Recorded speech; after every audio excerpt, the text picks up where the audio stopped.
So on Amazon, you can sell as a merchant or you could sell as an FBA seller.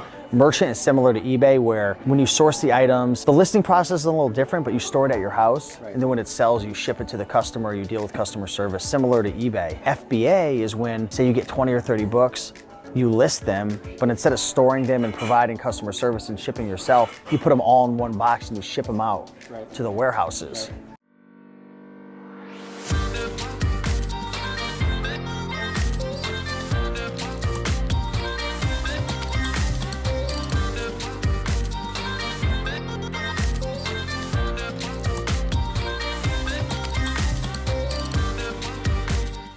What's the hardest thing, right? Like, what's something right now that you're really struggling with? I think I got to get familiar with the technology, for one. Familiar with the price structure, like you know, following some people around, chatting them up, you know, without trying to be too bothersome, let them work, and like they immediately can tell if it's worth it or not. Yeah.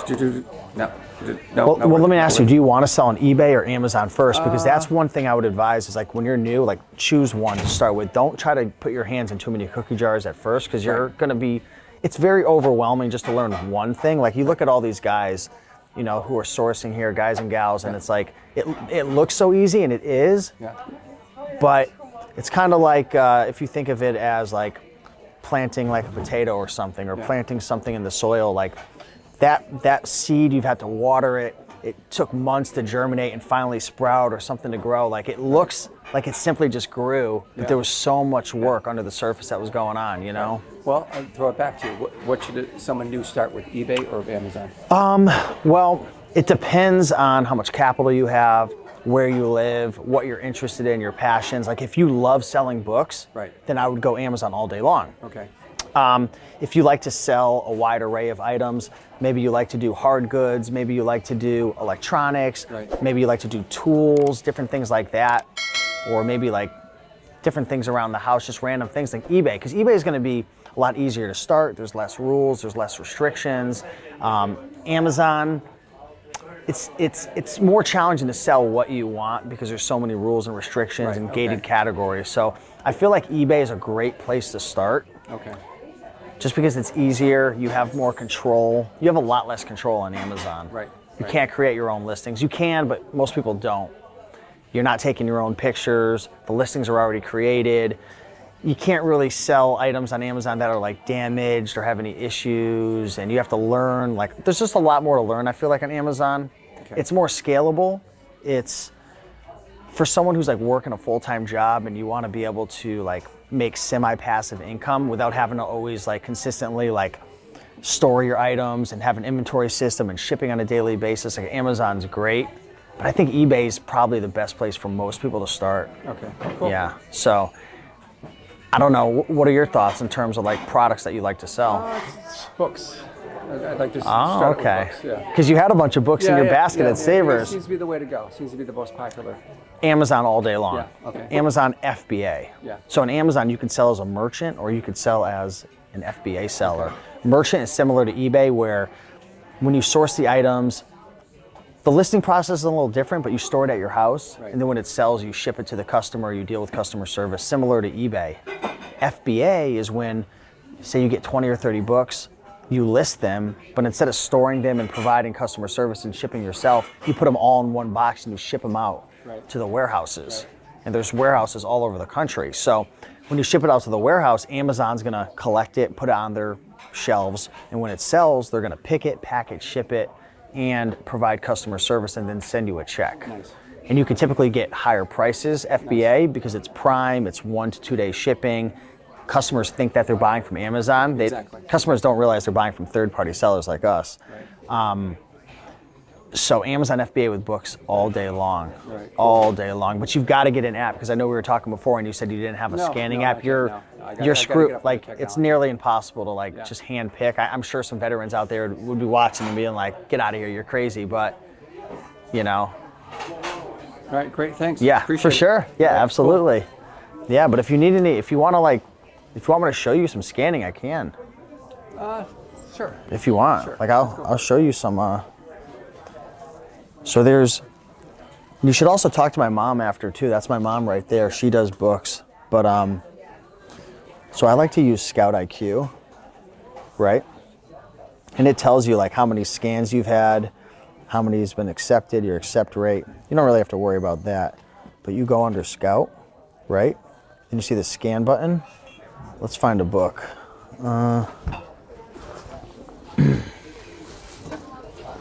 Oh, sorry about that. And sometimes certain barcodes won't scan, so I don't know if this barcode's gonna scan. We'll see if it will. No, it didn't work. If I use the Amazon Seller app, the cool thing is you could scan the cover usually. That thing's selling on Amazon, on eBay. See, I can't find the book. Right, I don't know if this is listed on Amazon. I'm gonna look for something easier to show you. Edit that out. Oh, good, right? So that's off the list. Yeah, it's off the list. I could have probably tried to find it. That looks like a textbook to me. Is it? Yeah, it is. It is a textbook. So when you're looking at it, there's a bunch of different information here. Do you know anything about what you're seeing right here? No. Got it. So, Well, a little bit, maybe like the rank. Yeah. That's not. This is the rank. That's a terrible rank. Yeah, it's not a good rank, but if it had like $20 or $30 worth of profit in it, Yeah. and the e-score was higher, the e-score is an indicator of how many times the book is sold over the last 6 months. Okay. Like how many days it is sold. So this is sold one time, one day over the last 6 months. Right. So it's barely selling. The rank is high, and the rank is more or less like a snapshot in time of like how fast it's selling. So it's slow seller. The merchants are at $5.59. FBA is at $9.99. So if I sold this book right now, if I got it for free, I'd lose $2.42. Yeah. So obviously that's not very profitable. Hey, you want, Not a good- here, I'll let you take the phone, All right. and we'll find a book right here. And you hit that button, What am I hitting? this corner button right here. And then you got to just line it up over it, boom. And then it found 2 books. Doesn't look like either one of those are the books. It's pulling up the wrong books. So in that situation, Scout IQ can't find the book. So what I would do is I would switch over to Amazon. Let me see if Amazon could find it. Nope. For some reason, the barcode number is like incorrect. So in that case, I would scan the cover because it's pulling the wrong one. And I found it. So this book has a 1.2 million rank. New is selling for $9. Used is $5. There's no FBA, which means you could ask a premium, but you can't go higher than new. So it's too low. Too low. It's too low of a price. What type of a profit margin are you looking for the book to be worth it? It really depends. So for most books at like places like over here, you can see the prices are like $1.49. Some of them are $2.99. So like if I'm gonna spend $3 on a book, like I definitely want to make at least $3 or $4 profit on it if it's a fast seller. 100%. Yeah, like if it's a fast seller. Right. So again, the cool thing with Scout IQ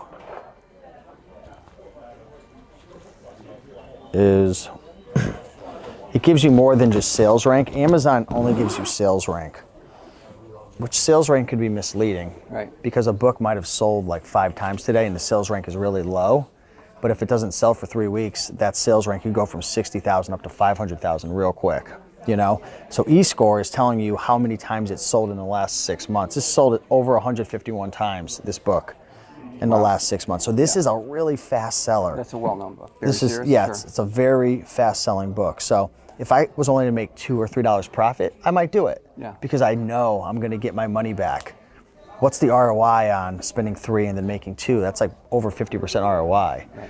So like you almost like you're guaranteeing your profit with something like this. Now, if this book had like a 6 million rank and is only gonna make $3, I wouldn't do it because why am I gonna put my money on the table to maybe flip in like 8 or 12 months when I could use that money to buy something that, you know, would turn over. Unfortunately, this book isn't making any money. It actually would lose $3 if I bought this book. Wow. So the name of the game with books, brother, is like literally you have to scan a lot. Yeah. Yeah. It's a lot. You have to scan a lot. Start one and get to the other one. Yeah, and you have to know what you're looking for. Typically, I focus on nonfiction books. Nonfiction. Weird, obscure, odd, unique very niche books, like if it was a book on like woodworking or like horseback riding or something really specific into like fly fishing. Like fishing is the niche, but fly fishing is like a sub, like you're diving deeper into the niche. Like those tend to usually go for a bit more money. And then you start to just see things that look interesting. This looks kind of interesting, but I don't know if it's gonna be worth anything. Yeah, I wish they had these prices where I was. No, lose $1.45. Wow. And with Scout IQ, you have triggers. Yeah. So it's rules. A trigger is a rule. So you could set up rules. See how it's red? That means pass. If it was green, it would mean buy. Okay. So I can set up rules to say, hey, show me the green color, which indicates I want to buy it if the book is between a 500,000 and a million rank and makes at least $3. So like you can go in and change the rules. Okay. So you don't have to be like consistently analyzing. I'm talking everything out right now for you. Yeah. There's a lot of analyzing, but you can get the app to do a lot of the analyzing for you. Let's see. Let's pick something that looks interesting here. Now, are we staying away from textbooks? No. Textbooks are great. Textbooks are great. If you're a if you're a new seller, right? So like when you sign up for an Amazon account, you might have trouble selling some of these books because Talking about what you sell online? yeah. You know what my daughter sells? What does she sell? Plants. The root of successful plants. And she makes so much stupid money. You know what's funny? I met somebody when I was in Corbin, Kentucky. I met a friend. He was an Amazon seller, and he was making hundreds of thousands of dollars with rare breeds of plants as well. Yeah, this is how smart she is. She comes over to my house, cuts my plants. Really? What does she sell them on, Amazon or eBay? I want to say Amazon. Yeah, that's where my buddy was selling them I think too. that's about her. Yeah. Yeah, and it's such a weird niche that like the competition's probably low. Well, and here's one of the things. Until it gets on the Rake and Profit YouTube channel. Yeah, I love the way plants look. I hate taking care of them. I'm Yeah. not a plant person. But I've successfully kept these three. That's amazing. 10 of them alive, and she comes over and cuts them and takes them. Well, you got a smart girl there. Yeah, I know it. I know where she didn't come from. Well, that niche is destroyed now. Where were we? Like the well-known authors, you want to stay away from them, right? Yeah, because the fiction books are like mass-produced. There are some fiction books that can make you money, but these are usually mass-produced, you know? I like to look for like weird, odd things. Like this looks interesting. I know we're at the Connecticut Thrifting Meetup now, and everyone's freaking flying through and scanning stuff, but who knows, maybe we'll find something. Nope. So like this is how I kind of want to do it. Like normally I'd have my scanner on me, so I'd be moving quicker, my handheld scanner, but like I want to move quick. Like I don't want to be playing games. I don't want to be at the thrift store all day. Some people like hanging out at the thrift store all day. I don't. I just want to make some money and leave. So like I want to move quick. And sometimes, dude, you'll spend an hour scanning, you won't find anything. Other times, within 15 minutes, you'll find 4 books that make you $200. Nice. Right? So it's like, yeah, but it's like, thrift stores are like the lowest hanging fruit. No, let me rephrase that. Thrift stores is like where everyone hangs out. Right. You want to start looking at library sales, even consignment shops, talking to schools and colleges, Facebook Marketplace, like thrift store, like all it takes is one good reseller to wipe this whole thing out. Like there could have been a reseller here right before us, and now we're just wasting all our time. Exactly. I mean, that's anywhere, you know, but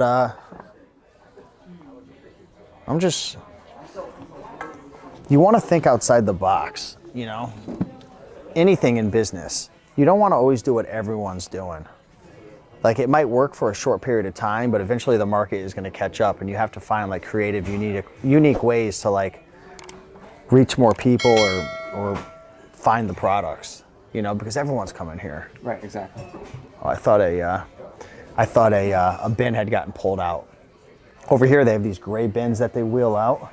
I don't see any right now, but they'll put the books on there or they'll put the new products. You want to attack those. Right. So yeah, that's a little bit about books, man. Yeah, no problem. What's happening, everybody? Steve here at Rake and Profit over at rakeandprofit.com. Come back to you with another video with my main man, Caleb Ross. What's going on, brother? Flew in from Denver. Man, Denver. How was that flight? Long, about 3.5 hours. Cool. So he actually came in yesterday, and if you see this thing wrapped around my arm, Well, first off, we're gonna be shooting a bunch of videos, but if you see this, it's because I've been dealing with like a crazy ear infection over the last 3 weeks, so I kind of feel like I'm on a boat right now. There's fluid in my ear and I'm like going back and forth. But you know what? I promised you guys on Facebook and on YouTube, when Caleb comes, we're bringing the heat. So I'm putting aside how I feel right now. We're gonna bring you guys some fire right now. And in this video specifically, we're gonna be talking about some of the best ways to source books outside of the traditional thrift store route. Because most people, when they wanna get into the book selling business, they think about thrift stores. But what we're gonna talk about is ways outside of the box to find books. And we're gonna talk about, you kind of have this analogy or this example, right? Swimming upstream. Yep. You want to talk a little bit about that? Yeah, and first, just the elephant in the room. This is not blood. You guys see the red? No. Like, God, I'm like nervous about touching Steve here, but that's just a red colored bandage. Yeah, it's just a red. bandage, Yeah. yeah. They should have done blue, something different, but the red does stand out. So yeah, the analogy we use is like fishing upstream. So if you're going downstream where the books go, we'll talk about this. I guess we can kind of walk through it, Yeah, but just sure. from a 30,000 foot view, you got to think, where are books going? So take off your seller hat, put on just someone's, just regular, you're at home hat, right? So someone has a pile of books, like they went to college, they have all their textbooks because you need to keep your textbooks, right? Maybe you're getting ready to move and you box up the books and realize, oh my gosh, this little box is 50 or 60 pounds. Maybe it's time to get rid of them. So where do the books go? So again, don't think like a seller. We're always thinking, hey, I got to find books. Think like someone who is inconvenienced now by a box of books. So the books, where are you gonna drop your books? Like if I'm gonna get rid of them? Yeah, Probably at like Goodwill or Savers around here. Yeah, so you're gonna find a local thrift. The good news for us is people don't throw books away. There's something that just feels wrong, just the way we're brought up, that books are valuable, information is valuable. So they don't get thrown away very often. Now, sometimes college kids will. You can go dumpster diving. That's something we could talk Those about things are too. popular on YouTube, those videos. Yeah, you can go dumpster diving at colleges. So they pretty much end up at thrifts. A lot of people, especially older people, will drop them off at libraries because that's where books go. And most libraries actually don't want the donations, but they'll take them anyway because the last thing they want to do is turn books away. Right. So if you think about the flow of books, they go from people's homes to libraries and thrift stores primarily. From there, several things can happen. One, most libraries and thrift stores get so many books, they're just overwhelmed that they're not putting all those books on the shelves. So if you're going to the shelves, you're getting just a few books that have trickled down and have found their way into the thrift store shelves, maybe 10% of the books. The other 90% of the books, they're going a number of different ways. They're going to recycling companies, they're going to bulk buyers that buy them by the truckload or the Gaylord, which is kind of a fun word. And so if you're getting books that are on the shelves, you're getting books that are kind of downstream. That thrift store may have already scanned through some of them and listed them online. That happens. Other sellers might have gotten backroom access and have beat into them. Or picked the floor already. Sure, and anybody with a smartphone is your competitor, right? Anybody with That's a smartphone. not a very large barrier to entry right there. No, everybody has a smartphone these days. You can get a Bluetooth scanner and upgrade. You can pay for a database app, but you can use the free seller app and a smartphone. Yeah. $100 phone, $50 phone, and you're in business. So if you're only looking at thrift stores and library sales, if it works for you, awesome. Yeah. In Denver, I can go around in a half day and pick 100 books pretty easily. There are just tons of thrift stores, consignment shops, libraries, outlet stores, etc. So there's lots of resources. But if you're in a small town, We get emails all the time. Like this, Caleb, right? Steve, like my nearest thrift store is 40 miles away. yeah. So what do you do?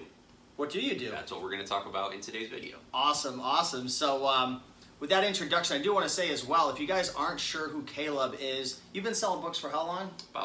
I've been selling since high school. I don't even want to say how long ago that was, but seriously, like full time, I've been selling books for 4 years and about a year and a half prior. So we're pushing 5-6 years at this point now. Yeah, and Caleb's really helped the community a lot. He is the, are you the founder or creator of Scout IQ?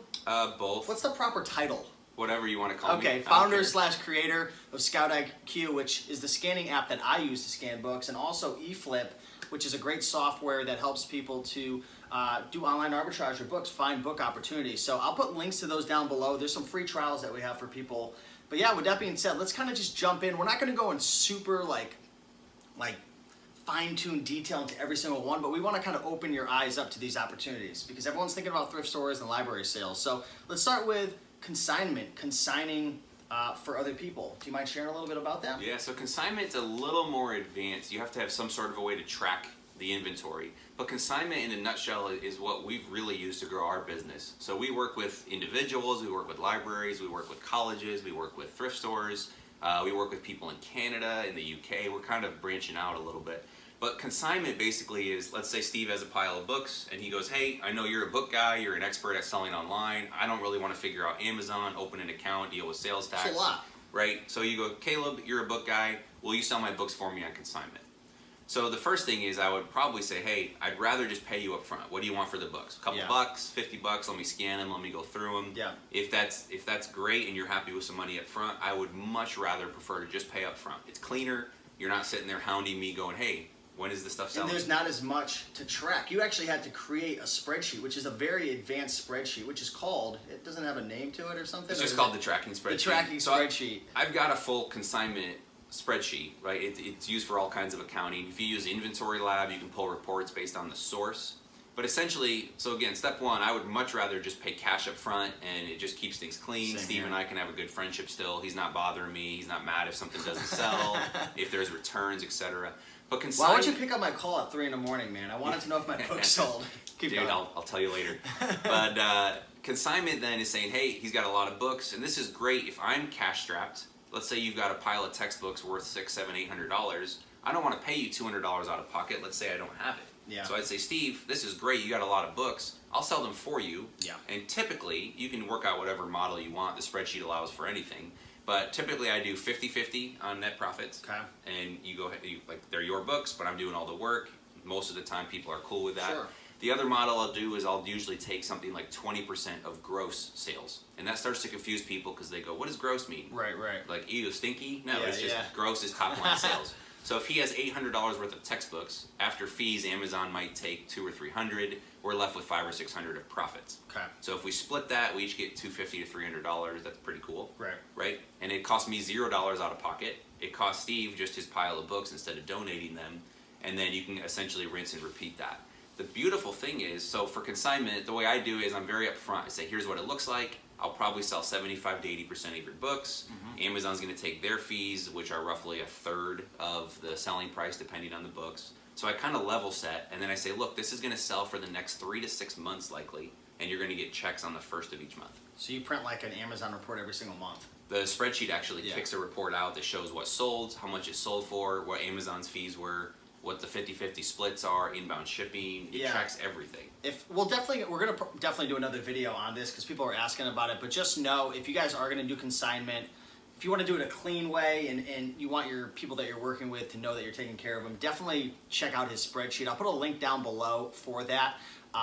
But yeah, we'll definitely make another video about it. There's a lot. We'll show that. There's a lot. And again, I don't want this to be just a giant plug for my stuff, but if you use Inventory Lab, again, you can get some like source reports or supplier reports that kind of show that same data. So consignment, then, the beauty of it, if you set it up right, so Steve's great, he's got a box of books, that's kind of one and done. The thing I like about consignment is I pay on the first of each month, and so I'll email you the report, just a PDF snapshot of here's what sold, here's kind of what the metrics look like, so you can see it, there's some transparency. And then I'll usually do some sort of digital payment. So PayPal, Venmo, I might do like a bank transfer, or if he's old school, I'll mail you a check. The cool part of that is if it's an ongoing relationship, let's say you're a thrift store instead, and you say, hey, I want to try and make a little more money than selling them in the store. Oh, wow, not just people, but thrift stores. Oh yeah, libraries, thrift stores, you can Holy go to crap. anybody that has books, churches, Think about that one. and say, hey, send the books my way, right? So you can do a couple things. If you're local, you can go there and you could actually go in and scan the books for them, provide more of a service. If you're going to do that, I'd probably charge a little bit more for your time. Make sure you value that. The other way to do it is to set them up with Scout IQ, for example. We've got a hidden mode and a team mode. You could set up the triggers remotely. He was showing me this stuff yesterday. I know, I didn't even blowing know your about mind. these things yet. I've been using it for months now. So you can set up rules on the app and push them remotely. I don't have to go to Steve's phone and mess with it and turn it into hidden mode. I can do it all on the web. Right, You guys I can gotta do check that it. from This Scout stuff's IQ. crazy. I can't believe it. I It's so can now- advanced now. I can now have Steve or the thrift store, the library, whatever. They can scan the books for me. Anything that turns green, they don't see the prices. Anything that They'll turns just say green, yes or no, right? Yeah, green or red. If it turns green, they set it aside, and I come in once a week, once a month, however often, and pick up the books, drop off a check. And it's a great relationship because in sales, you want to stay top of mind. You want to keep going back to them. And the problem is you don't just want to be like, hey, do you have more books? Or pick up the phone, hey, do you have more books? when you get to write a check every month, because books take several months to sell, it's a very easy in. Hey, here's a check, here's a couple $100, thanks for trusting me with your books. By the way, do you have any more? It's a very natural lead in. Yeah. You're giving them money Yeah. and then asking them for something in return. You know what's cool as well, real quick, because we have so many more to fly through. Our good friend Romer the Romer on YouTube, Facebook, young guy, 23 years old. He has a big goal of doing like $500,000 this year in sales. He's been selling people's restricted inventory. So now popular textbook for most people is restricted. He's ungated in it, so people are actually sending it to him, and he's using your spreadsheet. And if you follow him on Instagram, he's like posting screenshots and paying people out every month, and it's just cool. So definitely look into that. But we'll make another video. If you're interested in learning more about the spreadsheet, just comment spreadsheet down below, and we'll definitely make another video. So consignment, real quick, just to kind of circle around on that. Consignment's great if you don't have a lot of capital, because you don't have to pay up front. I'm getting your books essentially for free. It's built on trust. Again, I'd rather pay up front, but if I can't, or if it's something that's going to be a continuing relationship, that's a great way to go about it. Cool. So awesome. Yeah, that's a really fun topic. Next, local sourcing. And again, we're gonna keep things a little short because we want to fly through. But if people are interested, just comment whatever source we're talking about, and we'll go more in depth. Local sourcing. Yeah. So again, if you can make it work with thrift stores and library sales, good on you. That's awesome. You can start driving around, doing some routes, and kind of hitting stores regularly. But another way to do it, and again, the concept of going upstream, is again, books start up here in someone's home. They get donated to a library or thrift. Some of them get put on the shelves. Some people scan them. Some get donated to recyclers, and they kind of trickle down. So if you're only sourcing down in this region, then you're going to be limited, and only what gets donated. There are books. I guarantee, if we went door to door in your neighborhood right now, we would find. Have you ever heard of anybody doing that? Like, just imagine knocking and be like, "Hey, what's going on? I'm Steve. This is Caleb. Sorry to bother you, but we're actually looking to bring books back into the community or something." You could use that line. Remember we were using the line where you use the rehome libraries or restock libraries. Yeah. I don't know what line would you say if you were knocking doors? I would just be upfront with them. I find it's easier than trying to like be sneaky. Like, hey, I'm trying to get books back into the hands of readers. That's a good one you could say. But I would just say, hey, we resell books. We try and get them out of your shelves and into the hands of people that can use them. Yeah. And I haven't tried that. Matthew, my business partner, actually wants to go door to door and see if that could work. So actually, let me hold on. Where is it? I've got I just purchased a GoPro, so that might be that might be a funny. Yeah. Get it strapped down, knocking doors. But yeah, Facebook Marketplace, Craigslist. Facebook Marketplace is great now. All you got to type is textbooks or books, and you were showing me yesterday. There's so many opportunities there. So local sourcing is obvious. Next, garage sales. We're not going to really touch on this too much. There's books at garage sales. You're not going to find a ton of them, but all it takes is one really good sale. And sometimes it's great when you're at a garage sale saying, "Hey, how you doing? We're looking to bring books back in the community and into the hands of readers. We resell books on Amazon, so on and so forth. Do you happen to have any more books you're looking to sell?" And a lot of times that leads to, "Hey, yeah, I didn't even think to put them out there." Yeah. So if you see books, ask if they have more inside, or textbooks, because a lot of times they don't think about it, and they're happy to sell them usually. Yeah. Even at thrift stores, like, "Hey, I noticed you have a bunch of books out here. Do you have anything else in the back?" Ooh. So getting books that, well, I guess we'll get to that. We should dive into the backroom access, man. Don't just tickle them. Go in for it. Backroom access is where it's at. Because again, if you're just getting books on the shelves, that's great. You can kind of come in. You can figure out what colors are new that week. You can figure out. I saw someone posted a picture the other day. Someone went into a Goodwill and took a green marker and was like drawing a line on the spine of every book that they had scanned. Oh, come on! Don't be that guy or girl. That. Don't do that. Oh my gosh! But if you're tired of elbowing out other sellers, you can try and build a relationship with the store manager. Say, "Hey, do you have books in the back? Is there a chance I can come back? I buy a lot of books." Yeah, and sometimes they're not going to let you in the back room, but we have a guy at our local Goodwill, and he's kind of annoying. I don't know. I'll tell you about him, but. He obviously calls and has a relationship, and they bring the bin out just for him. And he sets up this stool, and he will block the whole bin off. And if you, literally, my mom, she tried to put her hand in, he growls. And that bin's for him, essentially? Essentially. He gives you the guilt trip, like, "Oh, come on, like, I got this brought out for me. Like, he'll do that to you." But yeah, backroom access is huge, building relationships. I saw Romer do it. He did it at my local Savers, and he didn't get the backroom access, but you got to be direct and confident. And the other part too is, don't be afraid to tell people what you're doing. So when I first started, I have the scanner and I had my phone, and I'd be kind of trying to hide it. And if the shelf was out in front of the cash register, I'd kind of go around the back side and kind of hoard my books. Right? It's just weird. I didn't want people to know what I was doing. Yeah. I don't care anymore. I was that guy too. But what I've learned is, like, at first people, I used to come up with clever things to say. Right? You've all been there. "Hey, what are you doing with that scanner thing?" I'm scanning to see if it's cheaper online. Because if it's cheaper online, I'm not I still buying use it, that right? line at garage sales sometimes. It's a good one. They and get it's- weirded out if you're reselling at times because they're reselling to, I don't know. Yeah, people don't like it when you're making money off them. But I've learned that if you just share with people what you're doing, one, the manager might go, hey, we have a ton of other books you could look at. I've also had other people at the library go, do you buy books from like people's homes? Yes. Really? So that's, That's cool. Yeah, and they'll give me a business card or I'll give them a card and I'll follow up with them later.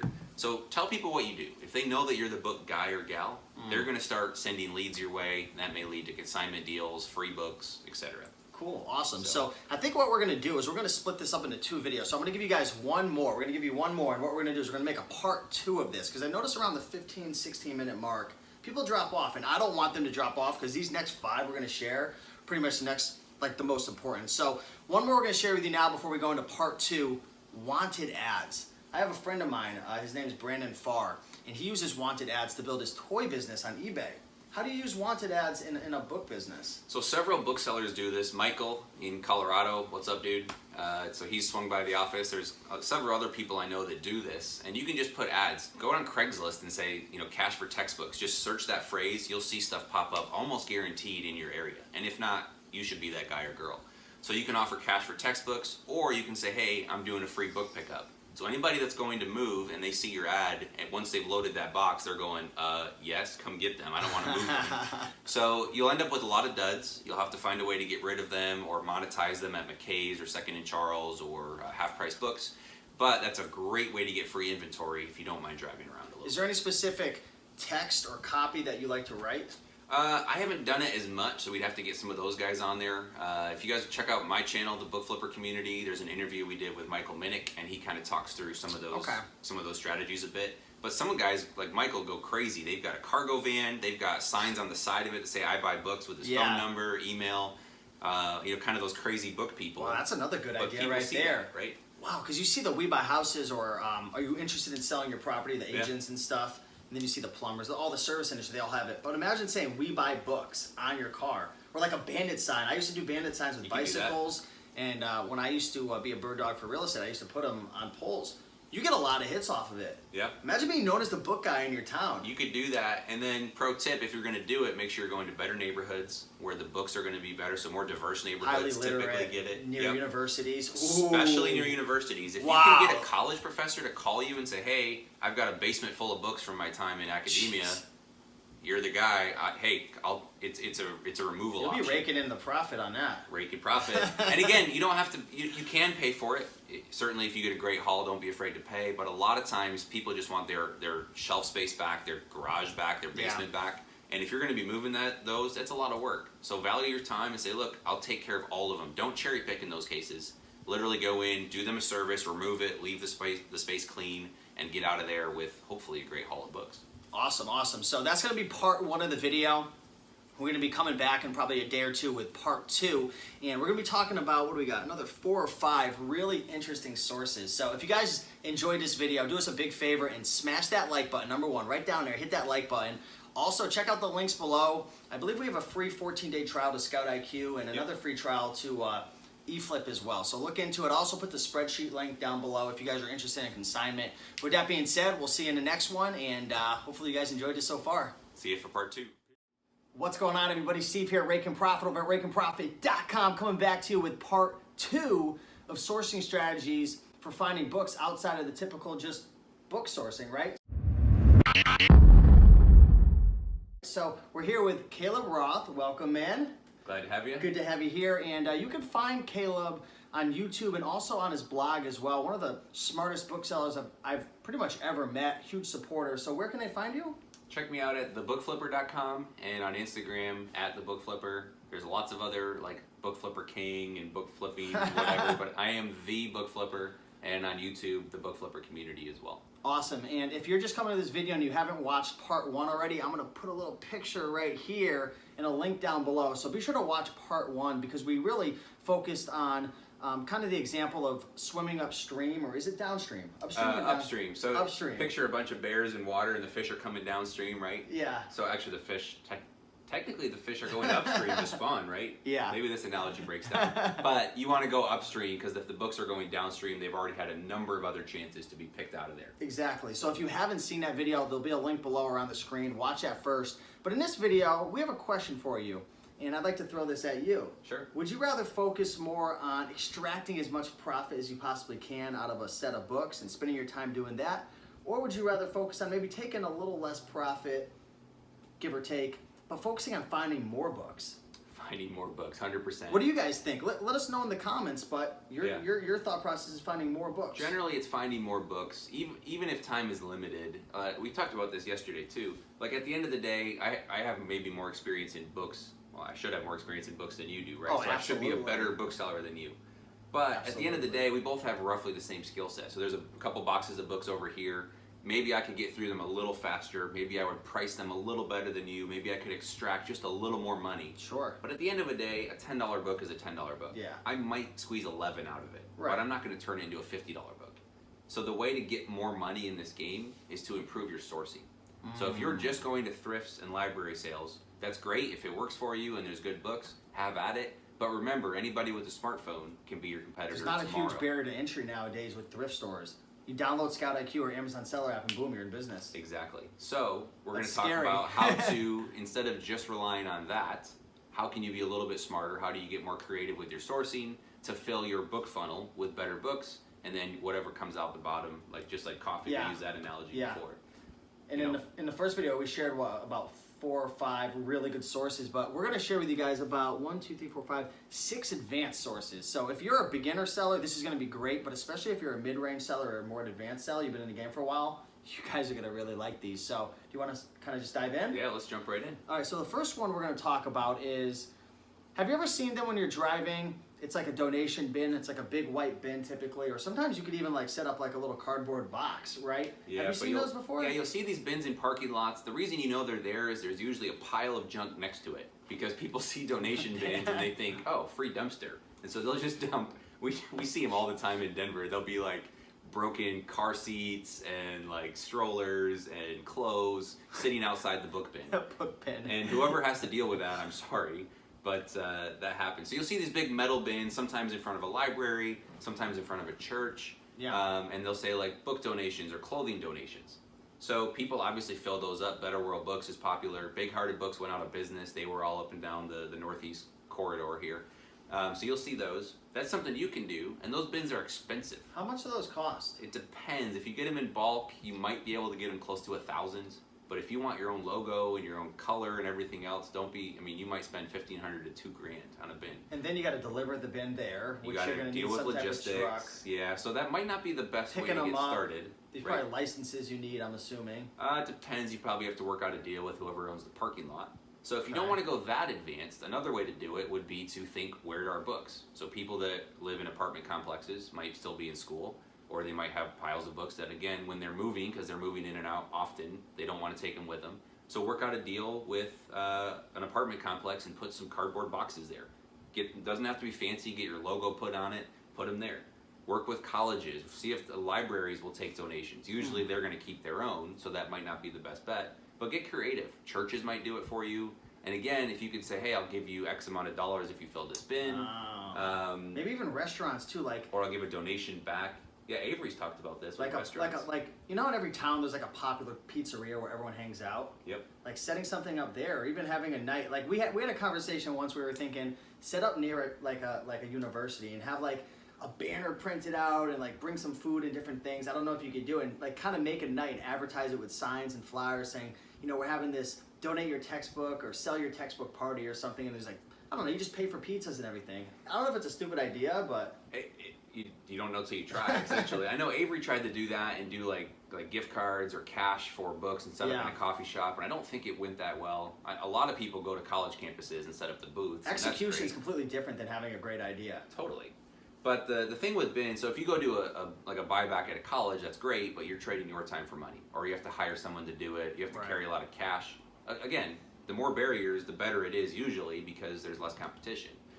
But that's, the bins, the idea there is that you leave the bin, you come back after a set amount of time, and the book, hopefully, it's magically full. It's like setting nets in the water instead of sitting there and you manning the fishing pole. You leave the nets out, come back, and hopefully there's something in But there. it's a different game because you come back and there's a bunch of like fish that you can't eat, or fish that are maybe dead, or fish Sure. that aren't very Or non-fish delicious. that We're trash. going with this whole fish analogy, but you're gonna have a bunch of duds.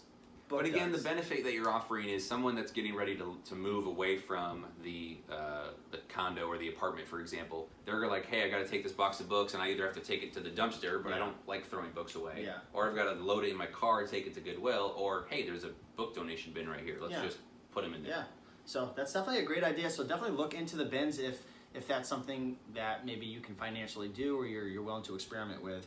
Number two, I'm actually very interested in talking to you about this because I made a video the other day talking about how I'm going to be purchasing my first, depending on when this video is posted, the video might already be posted of the liquidation palette, but I'm going to be purchasing my first liquidation palette, and it's from a great source who purchases large amounts from Amazon. So they're Amazon returns. And it's going to be... Or when Amazon loses your inventory, they end up getting sold to these companies. So I'm going to be showing you guys a general merchandise palette, but he also does book palettes, but it just takes him a while to get it, so it's going to be a bit until I get that one. But what are your thoughts on liquidation palettes when it comes to books, specifically Amazon returns? I've never done it, but returns that are coming, so take this with a grain of salt. I have no idea the quality. I imagine it's going to be like regular Gaylords. However, the issue with Amazon returns is they're all going to have a barcode sticker. The Amazon sticker, right? I don't know if you don't have any. It's an F and SKU, yeah. I mean, so normally a book's going to have a barcode on the back, right? That you can just scan. It's going to be pretty easy to hit. Yeah. When you sell on Amazon, you put your own FNSKU label over it, which is scannable, but it won't show up as this book. I call it an F and SKU. Yeah. Fung skew. But that's going to make your research job a little bit harder because you're going to have to type in titles or use the Amazon seller app to do the face scan of this. It's going to take longer. But what kind of books are getting returns? Some people just return books anyway, but a lot of textbooks get returns. Yeah. So if someone's setting their textbooks to automatically get destroyed, or someone is gated and doesn't want to ship them back, they'll pay the 15 cents to Amazon to dispose of it. Yeah. Well, Amazon's not throwing it away or lighting it on fire, contrary to what some of us think. They're loading those up, and they're smart. They're selling them to someone that will take it. Yeah. So buying the books in bulk that way, the benefit is they come right to your house. You're not going and sourcing them or trying to go pick up bins or talk to people. They literally just show up at your house. You got to pay for shipping. So I don't know. Experiment I don't know with until these you things, try. though. You know, like if you're brand spanking new and you have less than $500, these things like bins and liquidation pallets and Gaylord, some of these things probably wouldn't recommend doing. Start with the thrift. Start with the garage sales. Start with selling your friends' books, or maybe even consigning because you're not in it for much money. But once you build up your capital, that's the biggest thing holding a lot of people back once you start to get to this certain level is how do I free up my time? How do I get the profit coming to me versus me always chasing it down? Because we only have 24 hours in the day. Technically. Yeah. So here's the deal. We're on the Eastern time zone right now. If I start driving west and I go at least 1 hour so I get into Central time zone, I go back in time. Now I have 25 hours in a day. The next day I can go one more time zone. You can keep doing this. Now eventually it will catch up with you. But whoever says there's just 24 hours in a day hasn't ever traveled. So yeah, I mean, I digress. if you're at that level, right, look at the bins, donations, look at the liquidation pallets. Also, another thing is Gaylords as well, which is a fun word that you had mentioned in that first video. Explain to people, what exactly is a Gaylord? It's just something fun to throw out. I don't actually know where it came from. I tried to research it. I think it came from a different industry. But a Gaylord is essentially a box, a giant box, think of like a refrigerator box, that fits perfectly on a pallet. So it's typically going to be a roughly 4 feet by 4 feet by 4 feet, give or take 5 feet, maybe. 48 inches by 48 by 40 or 60 something. or something. Because I'm actually going through the process of getting my first liquidation pallet sent to me. And what you have to do is you have to take the dimensions and then the weight and send it over to your freight. And figure out your freight class. Yep. So I'm actually at that step now where I'm getting ready to send it over to get a quote on shipping for 1 or 2. So. Oh, nice. Yeah. Yeah. So a Gaylord is just a giant cardboard box full of whatever. In this case, it's books. And what happens is when you drop your books off at Goodwill or Salvation Army or your local thrift store, they usually have these set up, and they're thinking ahead because books are heavy. So sometimes they'll have those bins, the blue bins that you throw them in. Other times they'll take your donations, they'll take the books and throw them right into a Gaylord. So again, thrift stores don't take everything that you donate and put it on their shelves. They just don't have space for it. So a lot of it, as much as, at least from Greg Murphy, he's saying about 90% of it ends up in these Gaylords. So you can go to thrifts and say, hey, what do you guys do with the books you can't sell? With the overflow books, do you have Gaylords of books? They'll know that term typically. If not, they'll smack you around. You can say pallets of books. But go to them and say, hey, can I buy a Gaylord or 2 or 5 of books? And a lot of times they'll go, yep, the going rate is, whatever. They might try and get a lot out Do you of have it. any idea what a going rate of a Gaylord of books It's could be? usually based on the scrap rate of books. So right now the paper resale value or the recycling value of paper is dirt cheap. It's almost nothing. So like, what's a Gaylord of maybe 700 pounds of books? A Gaylord is anywhere between 800 to 1,000 pounds. Typically, depends on where you are. California it might be 10 to 12 to 15 cents a pound. In the Midwest, it might be 7 to 8 cents a pound. So what's that come to for 1,000 So pounds? 1,000 pounds at 7 cents is roughly $70. That's it? So a lot of times Wow, you that can is pick up a dirt Gaylord cheap. for $100. If you're buying a whole truckload, you could certainly get it for a little bit in that range. If you're buying 1 or 2, they're not going to make much money on you. Sometimes they'll charge you 100 to 150.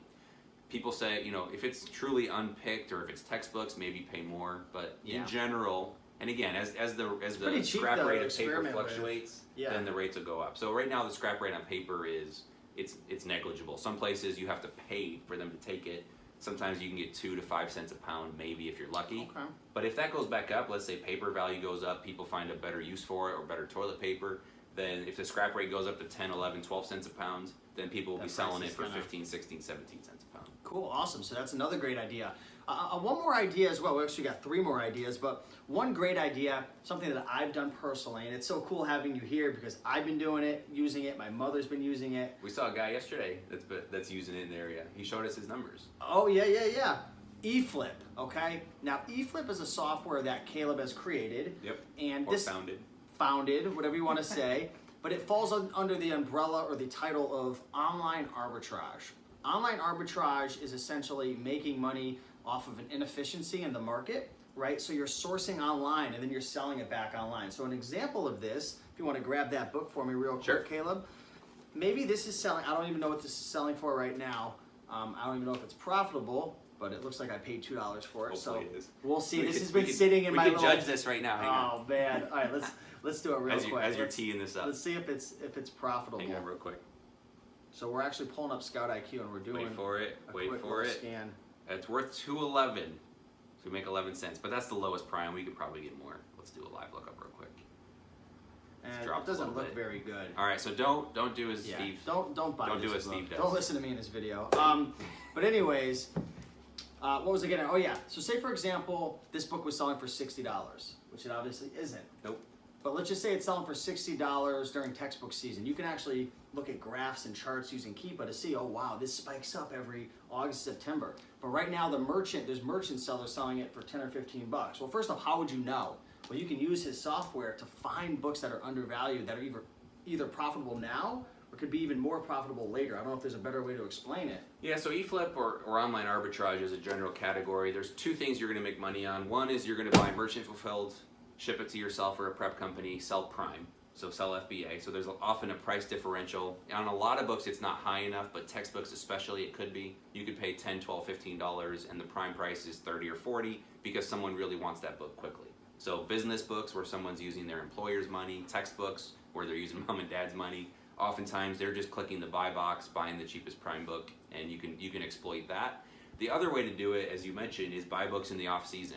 And so textbook season is just around the corner. We've actually, if you're watching this in Now's the perfect whenever time. it comes out, yeah, now's a great time. We're actually doing an eFLIP challenge right now. Matthew, my business partner, is heading that up.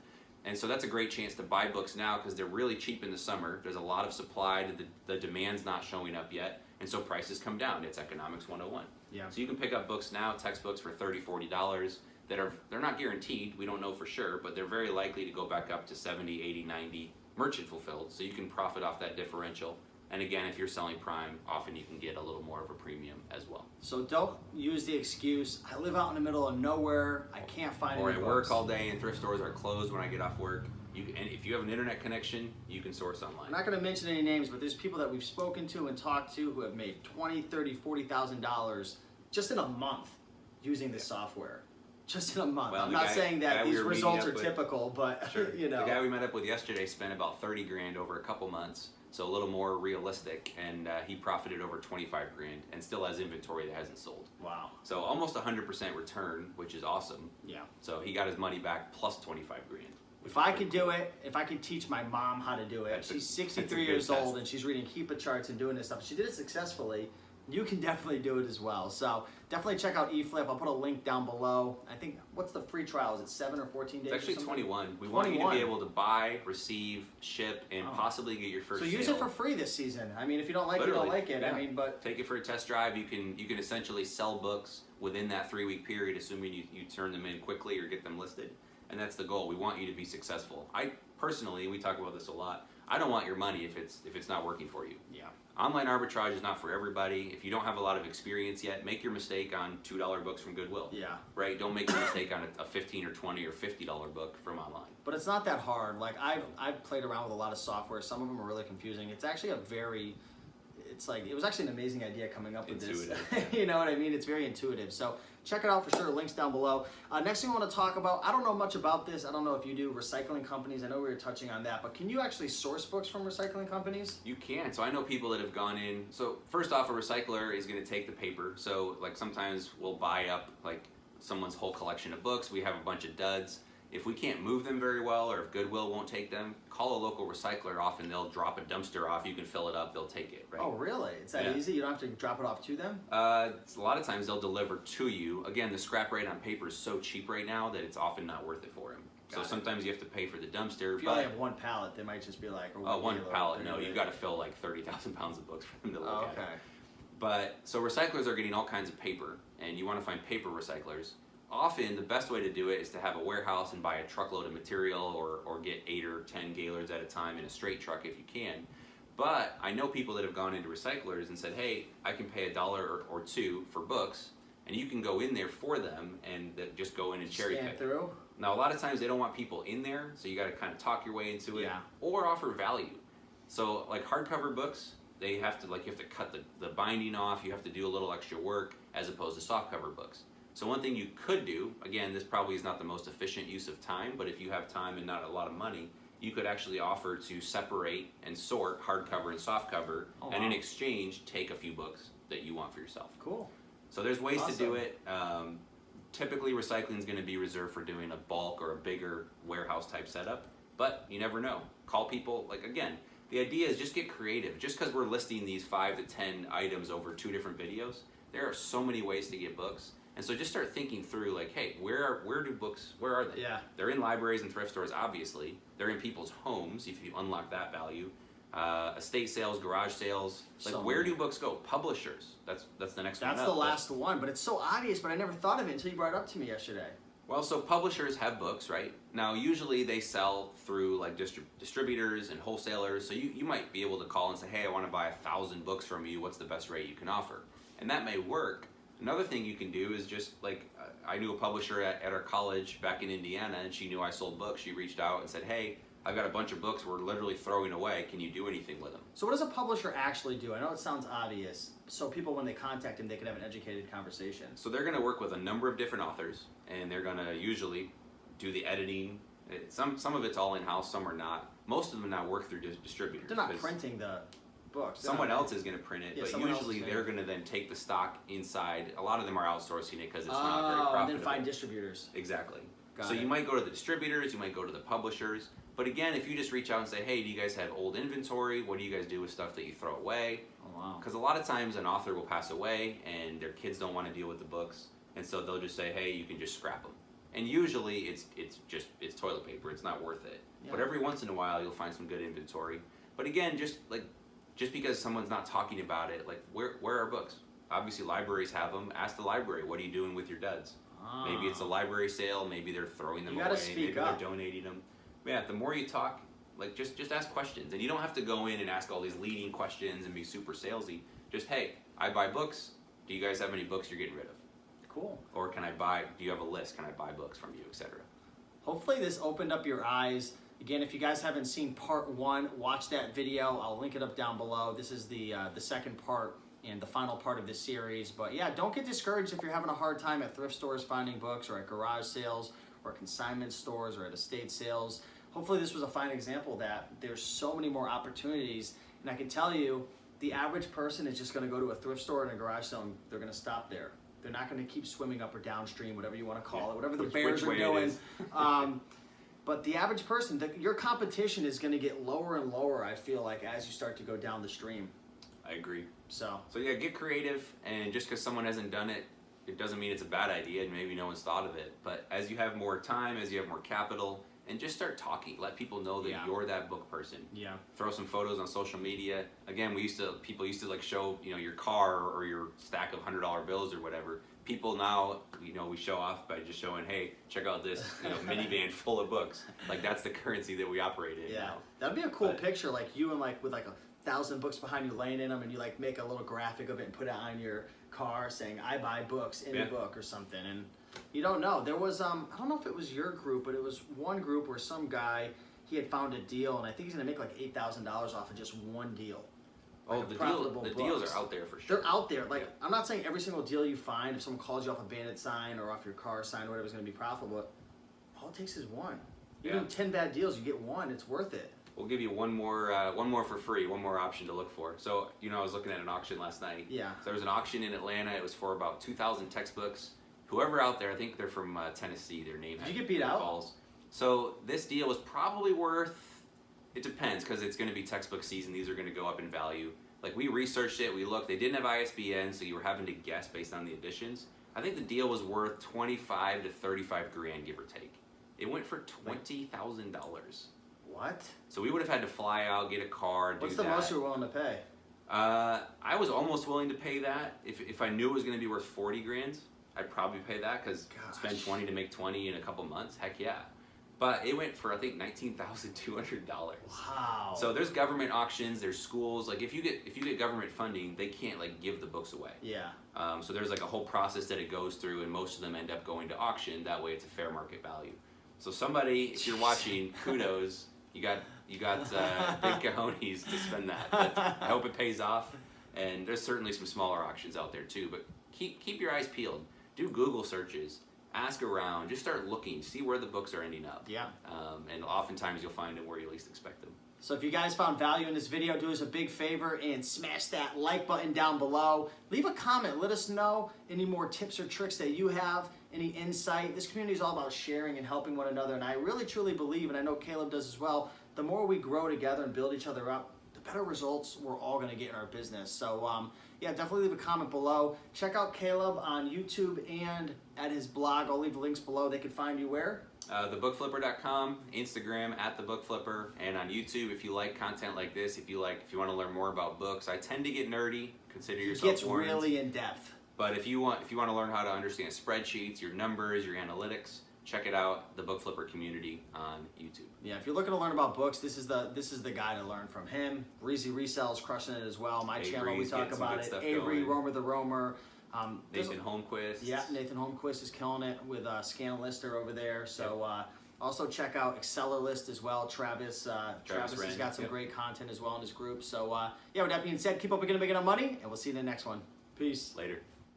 25 book niches that you can sell on Amazon. What's going on, everybody? My name's Steve, and I've been selling books. I've been selling all different types of items on Amazon, on eBay for over 8 years. I quit my job working at the Cracker Barrel, delivering pizzas, and now I've been earning a full-time living reselling and doing a bunch of different things online for 8 years. So in today's video, we're going to talk about selling books, and we all know that selling books is a great opportunity. Meet my buddy Avery. He's 26. He's done 1.3 million over the last year selling books.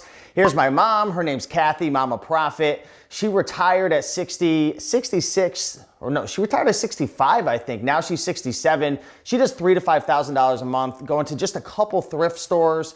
Retired. She flips books. So really anybody can do this, and I've been helping a lot of people, but one of the biggest things that people get caught up on is, what types of books should I actually be looking for at the thrift store?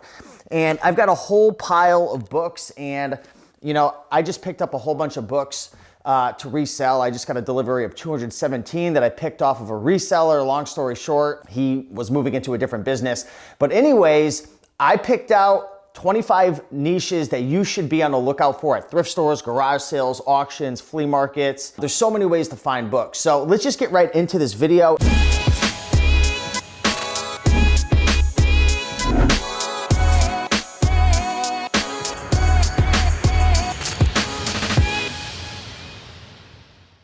Oh, I do want to say, if you want to learn more about how to list, how to source, how to use all the apps, all the things involved with an Amazon book business, check the first link down below. My partner Avery and I, we put together a free training, so definitely check that out if you want to learn. So let's get started. We're going to go book by book, and we're going to talk about some of these various niches to be on the lookout for.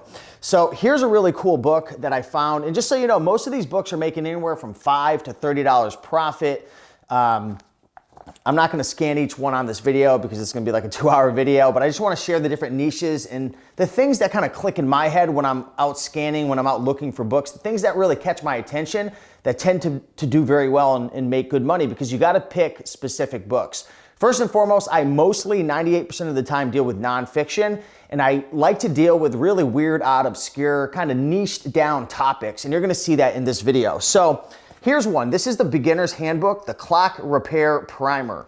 Okay, this book's all about clocks, and in that book lot that I just picked up, there were a lot of books on how to repair clocks, different types of vintage clocks. This is a book from, it looks like probably from the 80s, yeah, 1989. If you ever find a book that doesn't have a barcode, now this is a barcode because this was an Amazon return right here, but if you can't find the barcode, you can just look up the name or type in the ISBN, but clock books do very, very well. Here's a book on abstract expressionism. So different types of books related to art do extremely well. Abstract art, different types of painting.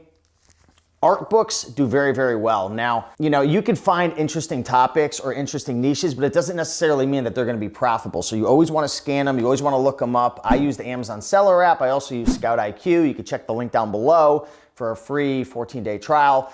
But I always scan, but there's certain topics that catch my eye. Painting is a good one. And this was a very interesting book right here. Next up, we have a book called Colonial Style, Creating Classic Interiors in Your Cape. I just sold a book a couple days ago that was very similar to this. It was all about lake view houses. So finding books that, showcase different types of houses.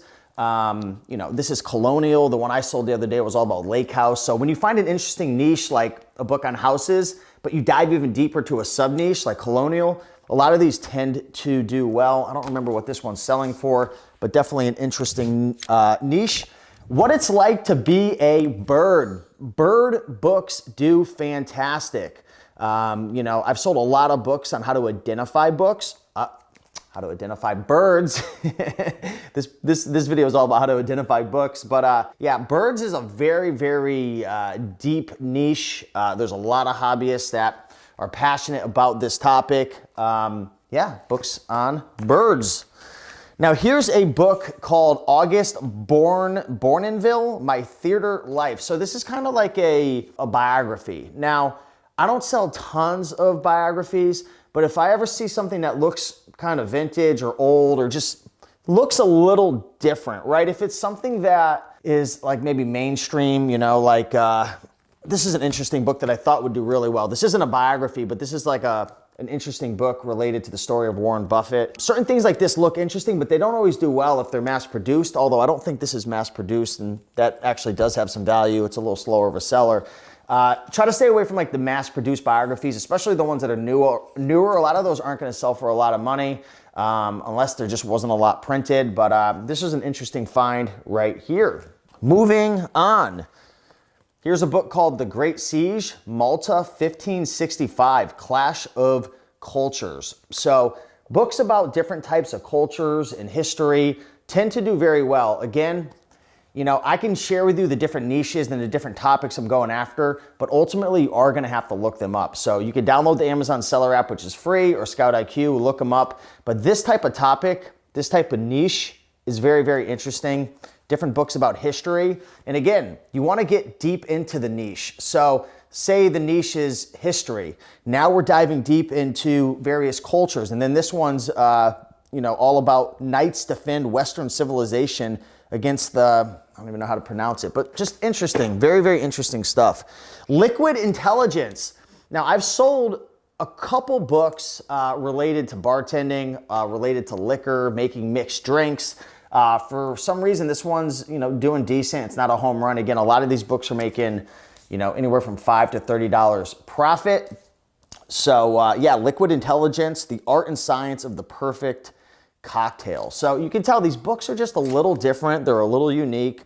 They're on specific topics, and that's the type of stuff you want to look for. Now, I knew this was going to be money right when I saw it because it's just a really, really weird book. Read the title on this one right here. Bouncer's Guide to Brawling, Dealing with a Sucker Punch, Street Fighter, and Ambusher. How many people are really looking for a book like this? Probably not a lot. Those are the types of books you want to go for. Well, how does that make sense? I thought the value is based on supply and demand. It is, but there's also, there's the long tail effect. And, there's probably not a lot of people selling this. And there's probably a select few who are willing to pay whatever it takes to get this book because for some reason they want to learn how to deal with a sucker punch. And then that's kind of interesting that there's a whole book on dealing with a sucker punch, but that's the type of stuff you want to look for. This thing's selling for a lot of money. I think this was selling for like 40 or 50 bucks. I don't remember. I looked it up. It was kind of crazy. Bend, curl, twist.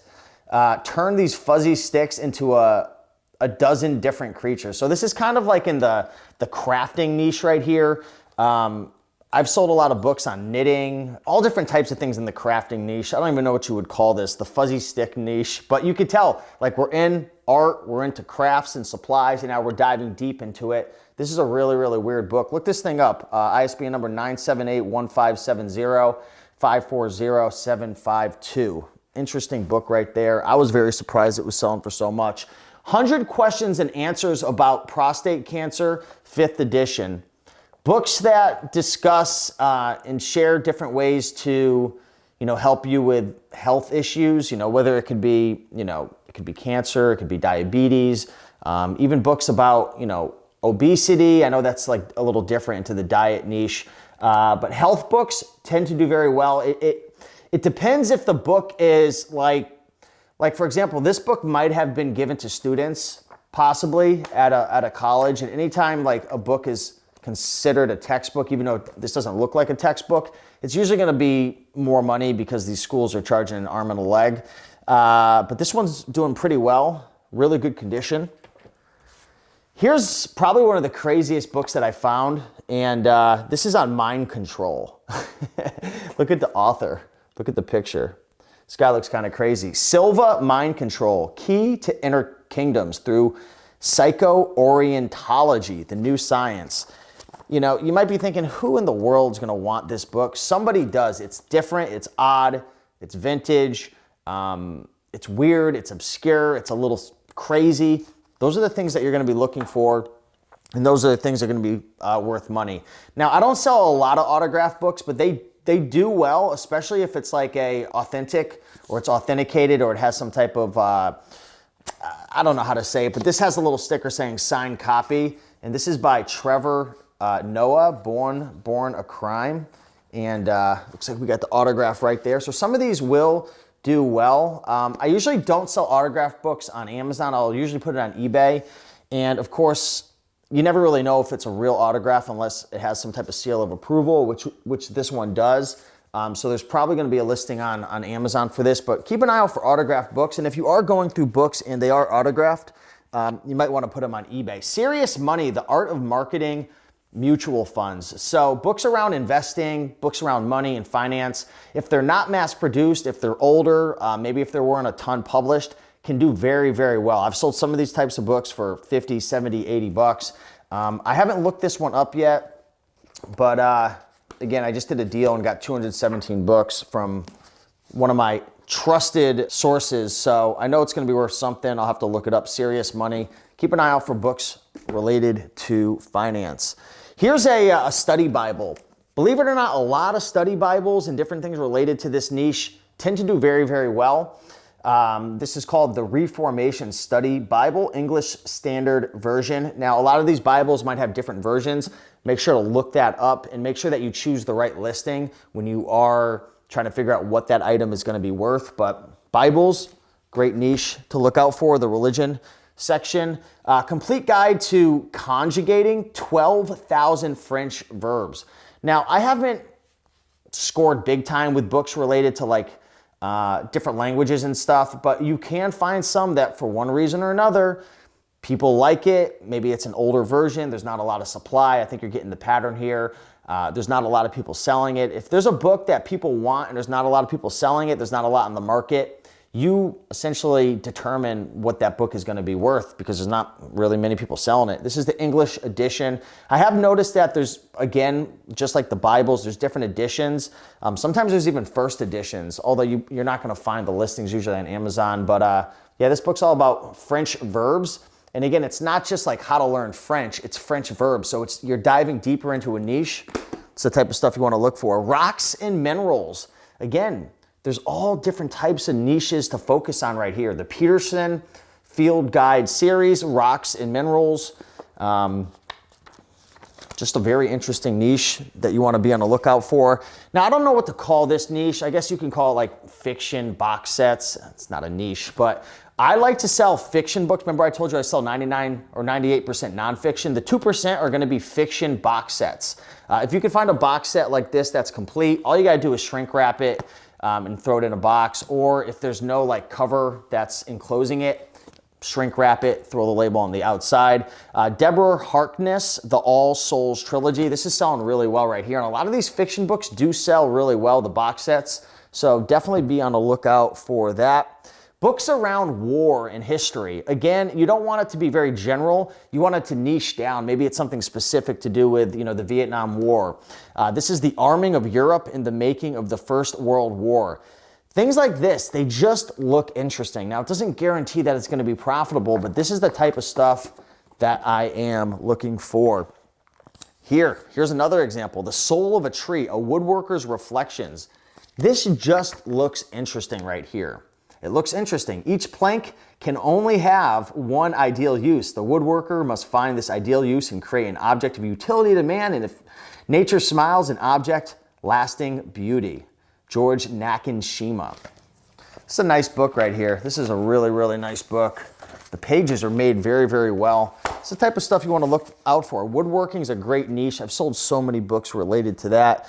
Books related to nursing books, how to draw blood, how to become a nurse. There's all different types of things related to nursing. Now, the thing with nursing books and just books related to, the science field, they're hit or miss. I found that nursing books are like Jackpot City, or don't even waste your time picking it up if someone gives it to you for free. It just depends on if the colleges and the students are using them. It depends how many people are selling it. These markets are they're either high or low, I found, but this one's decent. I think this was selling for like 20 or 30 bucks right there.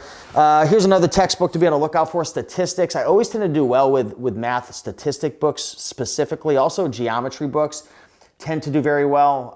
This is an intro to stats. Again, it's really gonna depend upon how old the textbook is, how many people are selling it. Are the professors making the students get it? If so, maybe it's a couple years old, maybe a couple people want it. It just depends, you gotta look it up, but I've definitely done well with stats books.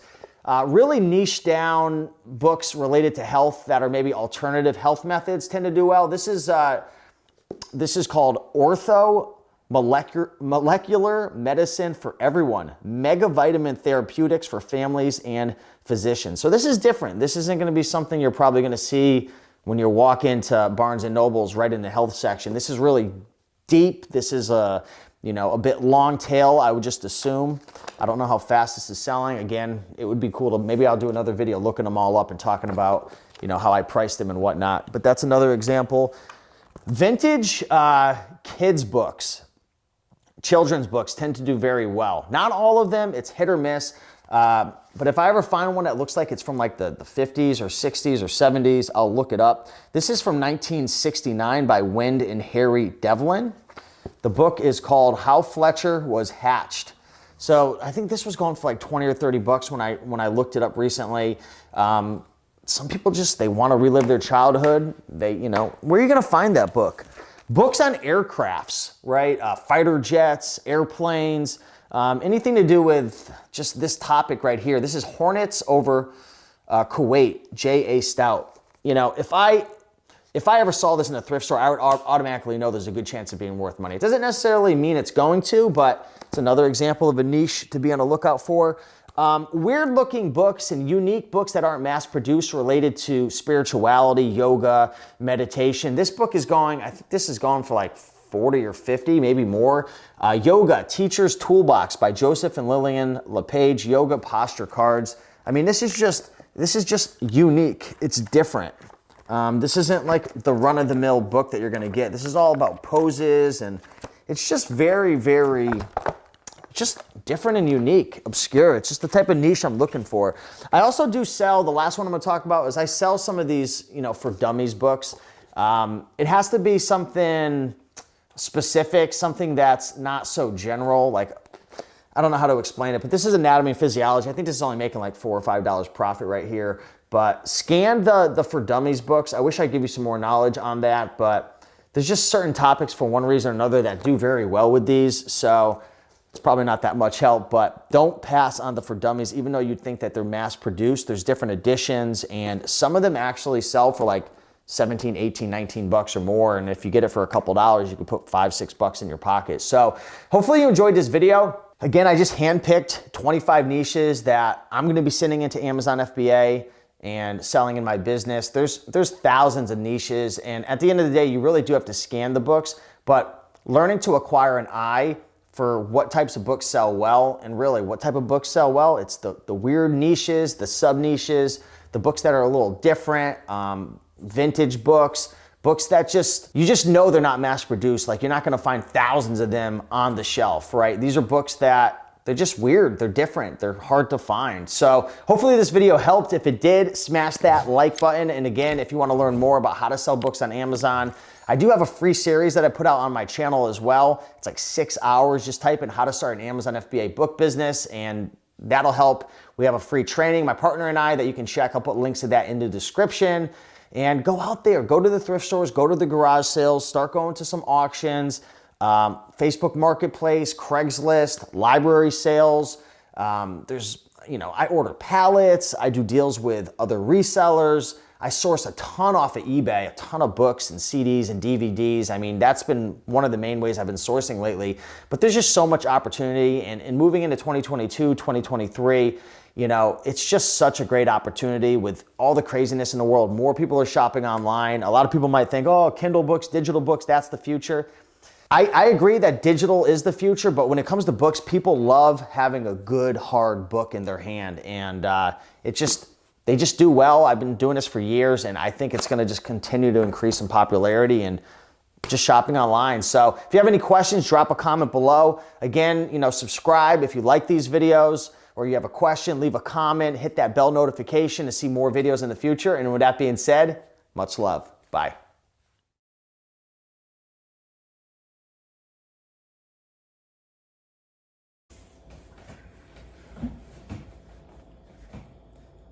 Hey, what's going on, everybody? Steve here, Rake and Profit over at rakeandprofit.com, coming back to you with another video inside my new house. And in today's video, I wanted to share the top 25 mistakes that you need to avoid if you're selling books on Amazon. So, I've got my computer here, I've got this huge list, and if you're new to selling books, or maybe you've only been doing it for about 90 days or 6 months, and maybe you're going through some struggles, some ups and downs, and maybe you've seen my videos, you've heard of the success stories of other people. My good friend Avery, he's done over $1 million approximately in the last year. My mom, she's 67 now, she retired, she's selling anywhere from $3,000 to $5,000 a month.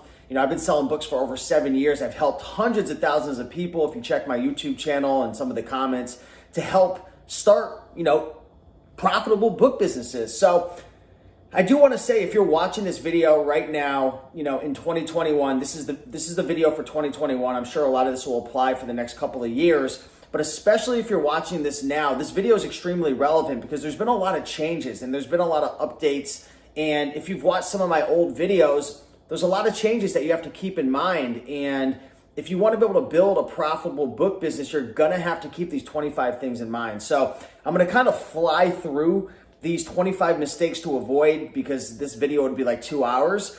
But I do want to mention that myself and my good friend Avery, who's done over 7 figures in the last year selling books, we're going to be hosting a free webinar. So I'm going to put that link down below, and we're going to really go in depth. We're going to share, the 5 steps to making your first $5,000 a month selling books. So check that out. That's going to be going down on Wednesday at 7 p.m. Eastern time. So I'll put the link to that below. We're going to be live answering questions. So if, there's some things that you still want to know more about, drop a comment below. Let me know what you learned. I'll answer those questions. But at the webinar, I'll be able to really go in depth. So let's get right into it. And again, I'm going to be kind of moving quickly because I want to get through these and I really want to help you out. So mistake number 1, guessing what books to buy. I hear this so often, but people are like, I went to my thrift store and I bought a bunch of books. I brought them home and they were a waste of money. They weren't profitable. You've got to download an app. I recommend using Scout IQ,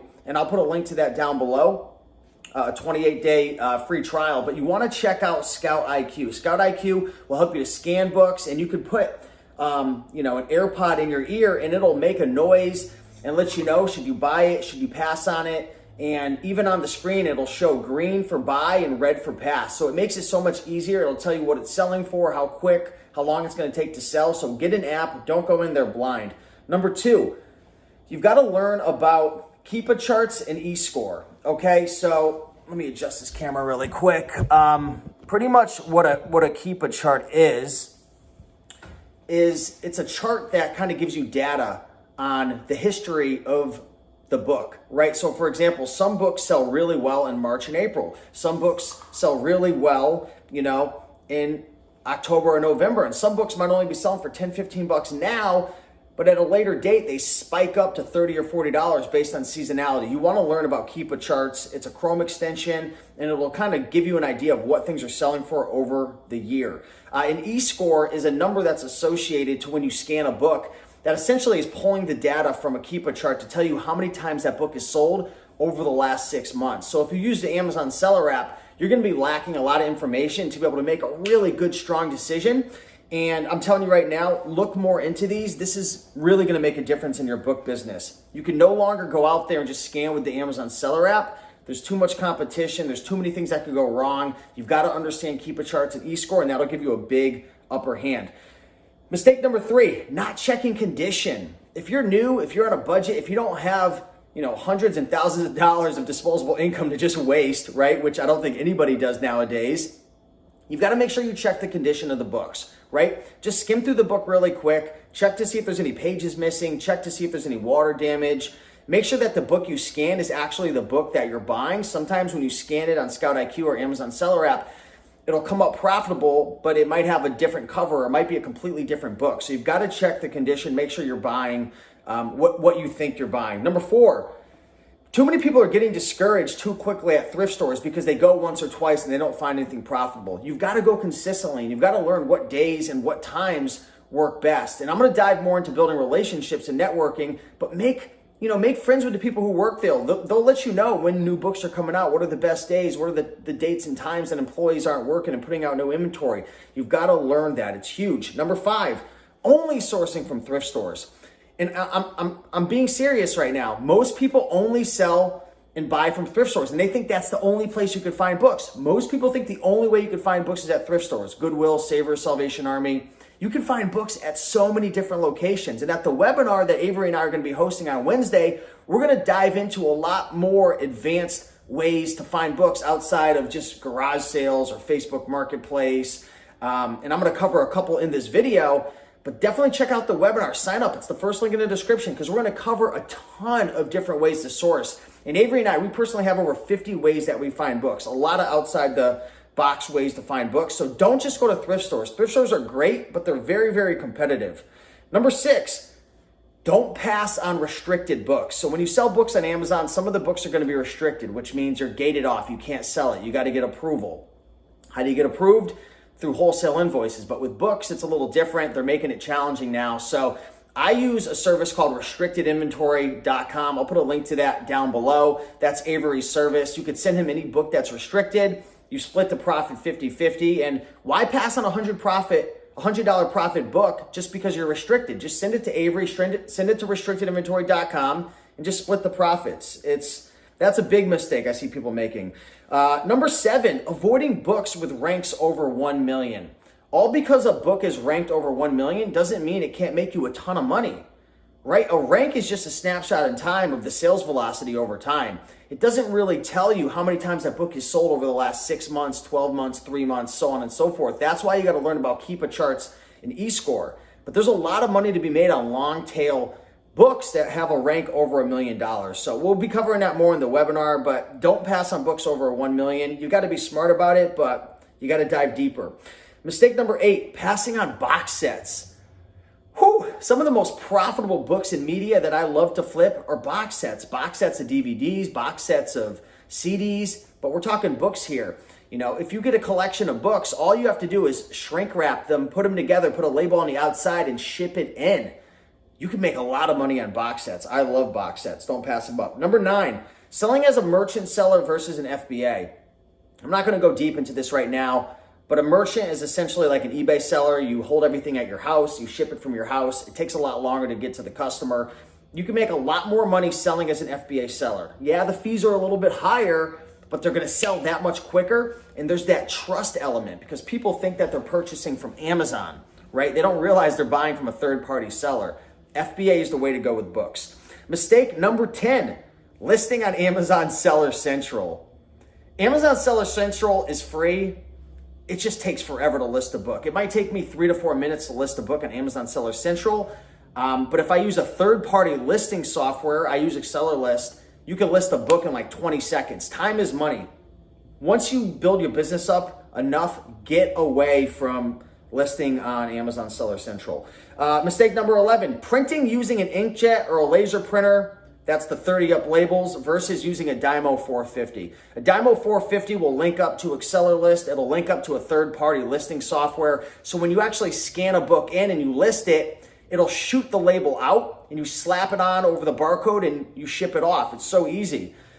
But if you're using the 30-up labels, then you have to peel each label, you have to find each book. It literally takes like 5 times longer to do that. Yeah, it's less expensive. You don't have to buy the Dymo printers, which could be hundreds of dollars, but you know, it's just very time consuming. So in the beginning, it's okay to, you know, use the Amazon Seller app. It's okay to not use a third-party listing software. It's okay to not have all the best tools because, I mean, let's just be real. There's a lot of people who don't have, you know, $1,000 to start this business. A lot of people are starting on a shoestring budget, but just keep that in mind, okay? Mistake number 12. This is a big mistake that holds a lot of people back from starting a book business. And they say, Steve, the rates at USPS are going through the roof. Everything's so expensive. Maybe you sell on eBay and, you know, eBay just had another price hike like always. You know, you think to yourself, I'm not going to sell books. Books are heavy. Books are going to cost a lot of money.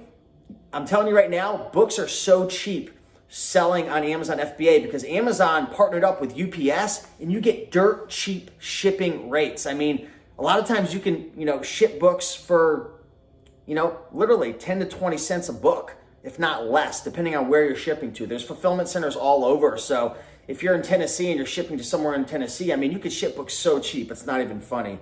So don't be held back because of shipping rates. Shipping rates are so cheap because of the partner deal that they put together. All right, mistake number 13, believing that books don't sell because we live in a digital world. This is something that actually held me back in the beginning because, I don't know if you guys know, but I used to run an ebook business on Kindle, Amazon Kindle. And at one point I was doing over $10,000 a month selling digital books. And I was thinking to myself, I'm crushing it with this. Who's ever going to buy physical books? And when I learned about physical books, I kind of had some limiting beliefs. But over time, I realized people love having a good, hard book in their hand. And, even textbooks, a lot of people think, well, with the virtual world, with everything that's going on, Zoom calls, and, people aren't in the physical presence anymore. You'd think that textbook sales would really slow down, but they're actually increasing. Book sales, textbook sales, over the last 7 years, it's been increasing, and it's really odd. I'll have to talk more about it another time, but yeah, don't be held back by that belief. Physical books sell extremely well. Here's another mistake, mistake number 14, not starting a book business because you are worried about the competition. And you're gonna notice some of these mistakes are gonna be about not starting a book business because that's another mistake. Leaving books at the thrift stores, leaving books at the library sales, leaving books just for the grabs. Books are very, very profitable and they're super inexpensive. You could buy books for $1 or $2 and flip them for 50 to 100 bucks. So some of these books are going to be, kind of geared towards not starting the business. So a lot of people don't start because they're worried about competition. Here's the thing. There are millions and millions of books out there. And there's even more people looking for books. Who cares if you got 5, 10, 15, 20 people in your area, scanning the thrift stores? First and foremost, thrift stores are the easiest, lowest hanging fruit. So that's where all the competition's going. In the webinar, Avery and I, we're going to talk about tons of other ways. We have, like I said, over 50 ways to find books. So don't be worried about competition. There's hundreds of thousands of millions of books out there. I'm telling you, if you think outside the box, that's the last thing you actually have to worry about.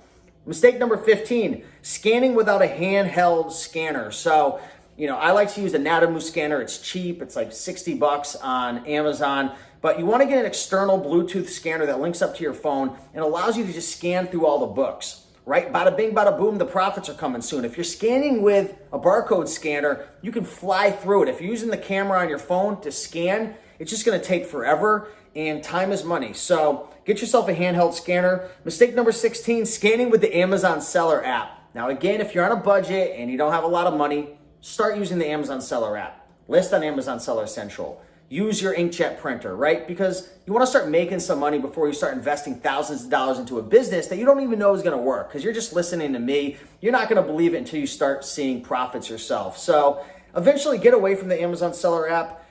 It just takes too long to scan. And like I said, time is money. You want to be efficient. Number 17, we moving quick. Purchasing books that make too little profit.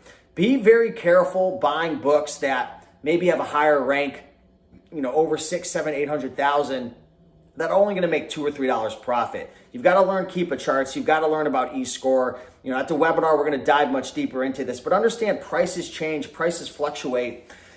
And all because a book's going to make you $5 profit today, it doesn't mean it's going to make you $5 profit tomorrow. It could actually lose you money based on the competitors, the condition, the seasonality effect. So you've really got to understand how to analyze books properly. All right, let's get into mistake number 18, undercutting the competition with all your books. This was a big mistake that I made, and my mom, again, I talked about her in the beginning. She's 67. She's been selling books for over 6 years. She does $3,000 to $5,000 a month. I'm so proud of her. I couldn't be more of a prouder son seeing her take control of her financial life and being able to retire early by selling books. But a big mistake she made is, she was in this poverty mindset where she thought, oh my God, the books are never going to sell. I've got to be the lowest price. And, she was freaking out, and she actually started making more profit when she raised her price. So there's a science to it. We'll talk more about it in the webinar. Again, link down below. I'm sorry to keep pushing the webinar, but I know you guys are going to have a million questions, and I'll be able to do live Q&A there. But don't fall into the mistake of being the lowest price every time. There's so many things to factor in terms of your feedback, the condition, the rarity of the book, how many competitors there are. So just keep that in mind. Mistake number 19, keeping what you do a secret, right? I'm not going to tell anybody that I'm a bookseller. I'm going to keep this all to myself, right? It goes back to that poverty mindset again. You're so worried about the competition. You're so worried, there's not enough to go around. There's enough to go around. But the biggest problem is when you keep it to yourself, you're relying on having to always find books. If you tell people, if you create business cards, if you share what you do, you'd be surprised how many people reach out to you with house cleanouts, right? With friends of the library, with people at the thrift store, with just friends and family who have tons of books. People think books are junk. They literally think books are trash. Good. Think books are trash. I'll take them and flip them for a profit, and you will too. Let people know what you're doing. Mistake number 20, and it ain't even funny, not repricing your books. As an Amazon seller, as a bookseller, more than ever in 2021, with more competition doing this, and I don't say that to scare you, but it's the reality. We're living in a digital, virtual world, and with everything going on right now, it's accelerated it. More and more people are working from home. There's more competition. You've got to be on your game. You've got to pay attention to the details. And one of the details you have to pay attention to is, the price. Prices fluctuate. More people come in, less people come in, things change. So you've got to keep an eye on repricing your books and getting a repricer. I like repriceit.com. You can set up different rules to raise the price, lower the price based on what's happening. So this can make you a lot more profit and flip your profits quicker. So keep an eye out for that. Mistake number 21, not posting free ads on Facebook or Nextdoor app. You know, Avery and I, we're going to talk about this in the webinar, but the Nextdoor app is a free app that you can use to put up free book pickup ads. And you might be thinking this is a bunch of BS. No one's going to give me free books. You'd be surprised, right? Avery and I, we run the Book Business Blueprint. We have a community. We have a program that we sell that teaches people how to start a book business. We've had over 1,500 people enroll in that program. We've helped so many people. We've had so many amazing testimonials and so many great success stories.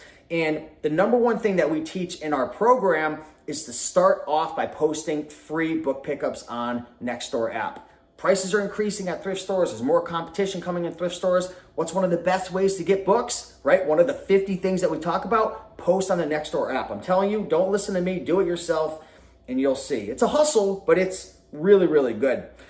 Okay, mistake number 22. This is a pretty obvious one, but if you're new, you might not realize it. Passing on books without a barcode. If a book doesn't have a barcode, type in the ISBN or use the Amazon seller app to scan the cover. You can pull up the title that way, or you can just type in the title into your app, Scout IQ, Amazon seller app, Scoutly, whatever you use, and pull up the book. It's a mistake a lot of people don't realize, but there's a lot of profitable books people leave behind. Mistake number 23, and I'm running out of air. Not investing in continuing education. You've got to keep watching YouTube videos. You've got to join the Facebook groups. You know, if you want to join the Book Business Blueprint, I'm not here to pitch you on it, but you know, that would be great. You would learn and you would accelerate your growth that much faster. Whoever you decide to learn from, you know, that's up to you, but continue to educate, continue to learn. There's free ways, there's paid ways, but things are always changing. When you're running an Amazon business, there's a guarantee, and that guarantee is that things are going to change, right? It creates stress, but being a part of community, having people that you can, you know, trust and learn from can help you with that. Mistake number 24, buying, and not shipping into Amazon. We call that the death pile. You don't want a death pile. When you're selling on Amazon FBA, let Amazon deal with the death pile, because with FBA, fulfillment by Amazon, you throw all the books in a box, you ship them off to Amazon, they store it at the warehouse, then they pick it, pack it, ship it. But you ain't making any money if the books are sitting at your house. Don't just get into the habit of buying. Get those books out to Amazon, get those books flipping and turning. And last but not least, quitting too soon. You know, I hate to be the bearer of the bad news, but running any business is going to come with a set of challenges and issues, and there's going to be ups and downs, peaks and valleys, and things are going to go wrong. People are going to return books. You're going to have issues with the KPIs. There's going to be different things that come up in your business.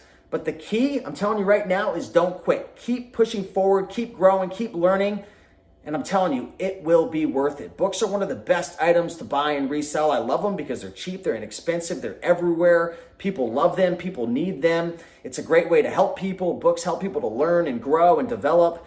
And I'm telling you right now, I love books. I'll always love books. And you know, there's a special place in my heart with books, because I taught my mom how to do it. And if it wasn't for books, I don't know what my mom would be doing, right? She'd probably still be having to work. And you know, it's tough when you get older to continue working with health issues, and you know, you want to enjoy life, you want to have your freedom. So I'm blessed and grateful to be in a position to help my mom, and to be able to have helped hundreds and thousands of people over the last 5 years doing this. So hopefully this video helped. If it did help you, do me a favor and smash that like button. Let me know. It helps with the algorithm, helps to get this video out. Leave a comment. Let me know what you learned.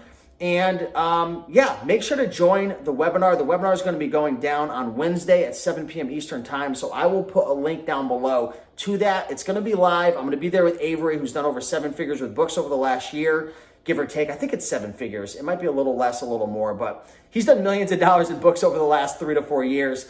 And we're going to be going over the 5 secrets starting a book business. We're going to go in depth. We're going to open up the floor to Q&A. We're going to help you. We're going to answer every question. So with that being said, much love. Hopefully this added a ton of value to you, and I'll see you in the next one. Bye.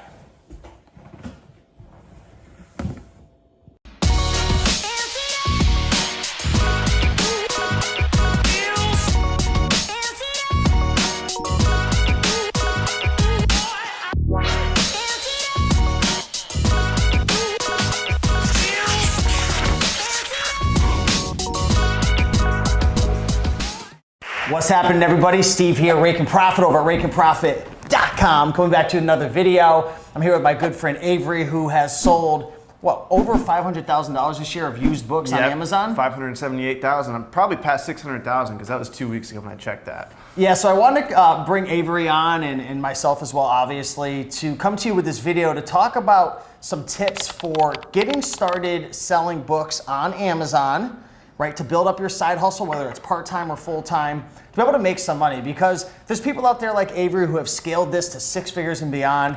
And then there's people like my mom, who I taught to retire selling books on Amazon. She's now 66. I've been advertising that she's 64. I didn't realize that she's 66 years old, actually.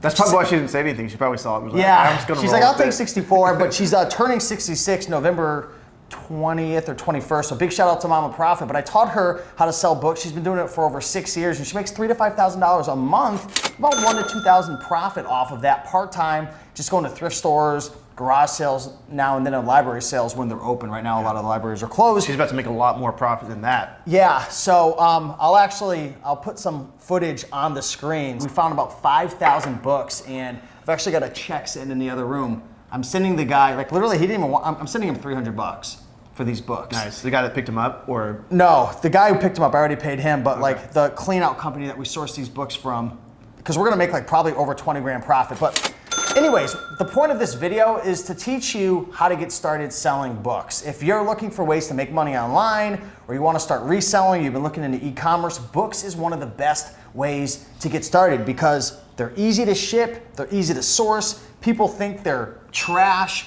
they're really easy to analyze. Like for example, we just recorded a video. You're probably not gonna be able to see it now because we don't have a cameraman. This is just on a tripod, but you can just scan books and it'll tell you to buy it or sell it. If it's green, it's buy. If it's red, it's not. It's so easy. Anyone can do this. But what are the like maybe the top 4 or 5 things that you can do to get started now? So that's what we're gonna cover. This is gonna be strictly for the beginner, for the person who's been watching Rake and Profit, watching Romer the Romer, that's his YouTube channel. And they're like, how do I just get started? I don't care about all the crazy analyzing and all the listing optimization and repricing and scanning and going from 6 to 7 figures. Like, I don't care. Teach me how to make $300 to $500 a month. So what's the first thing somebody needs to do in order to get started selling books on Amazon? The first thing is you need to find profitable books. Everything else doesn't matter. Even before setting up an account? I think so, yeah. Really? Yeah, I think, because setting up an account takes a few days, even sometimes a few weeks for some people. Find profitable books. That's something everybody can do.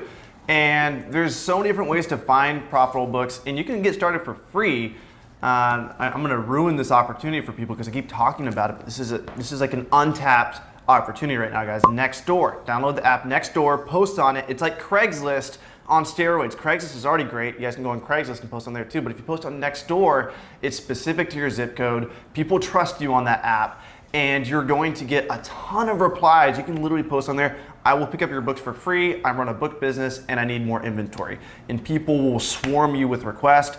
All you have to do is pull out Google Maps, map out all their addresses, take a full day, go and drive, and literally that's gonna be $1,000 a day for you if you do that. Yeah, I mean, there's a lot of ways you can pick up books for free on Craigslist, Facebook Marketplace, putting out ads. There's a website called If This Then That, IFTTT. Let Go, Offer. People are mentioning apps I don't even know about. Like, it's just a vessel to get the books, a vessel to get to the person who has the books. But that's probably my #1 tip for starting out. Get books for free. That way, if you make mistakes, it's okay. You didn't pay anything for the books. That's #1. Yeah, there's so many ways to find books as well. I've created other videos about that, and if you want to learn more, we actually have a webinar. So I'll put a link down below. It's going to be our 5 secrets to making $5,000 a month selling books. Now, it doesn't mean that you have to make 5 grand. If you just want 500, that's fine. But we're actually going to go in depth in terms of how to source books, much more than what we're talking about now, how to really scan books, how to list books, how to optimize price, how to get maximum profits, how to scale. So be sure right now,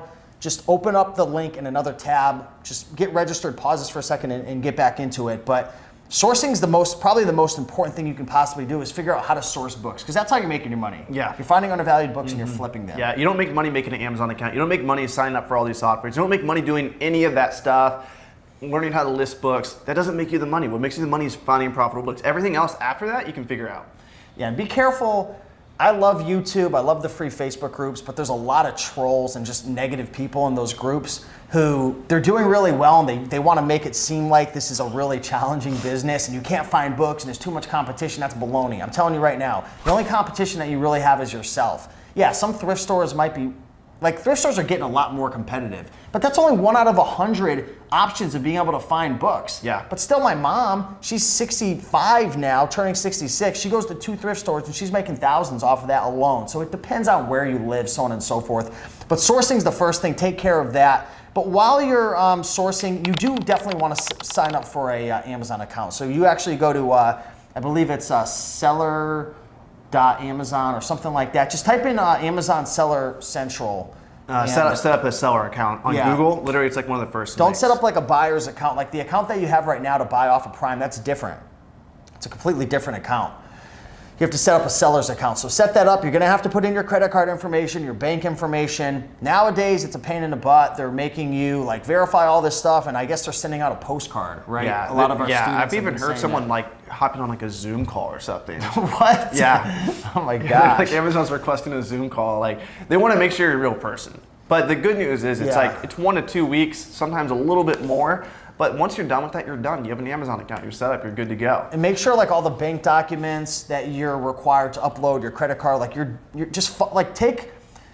There's students of ours and there's people who's reaching out to me for help and they're like freaking out and they're spazzing out like this is BS, like this is like, and I'm thinking to myself like, imagine all the steps that it would take to open up a restaurant, right? Or a brick and mortar, like just all the steps that would be required from like the municipal, from the town, from like. Just imagine what it would take to open up a pizzeria. Yeah. Like, just imagine like the hundreds of steps and the rules and regulations and the fire marshal and all these things. It's like, I don't know what, like, I understand we're living in this world where we all want results quick. Yeah. Calm down, take a couple hours, go through the process. I know it's a pain in the butt.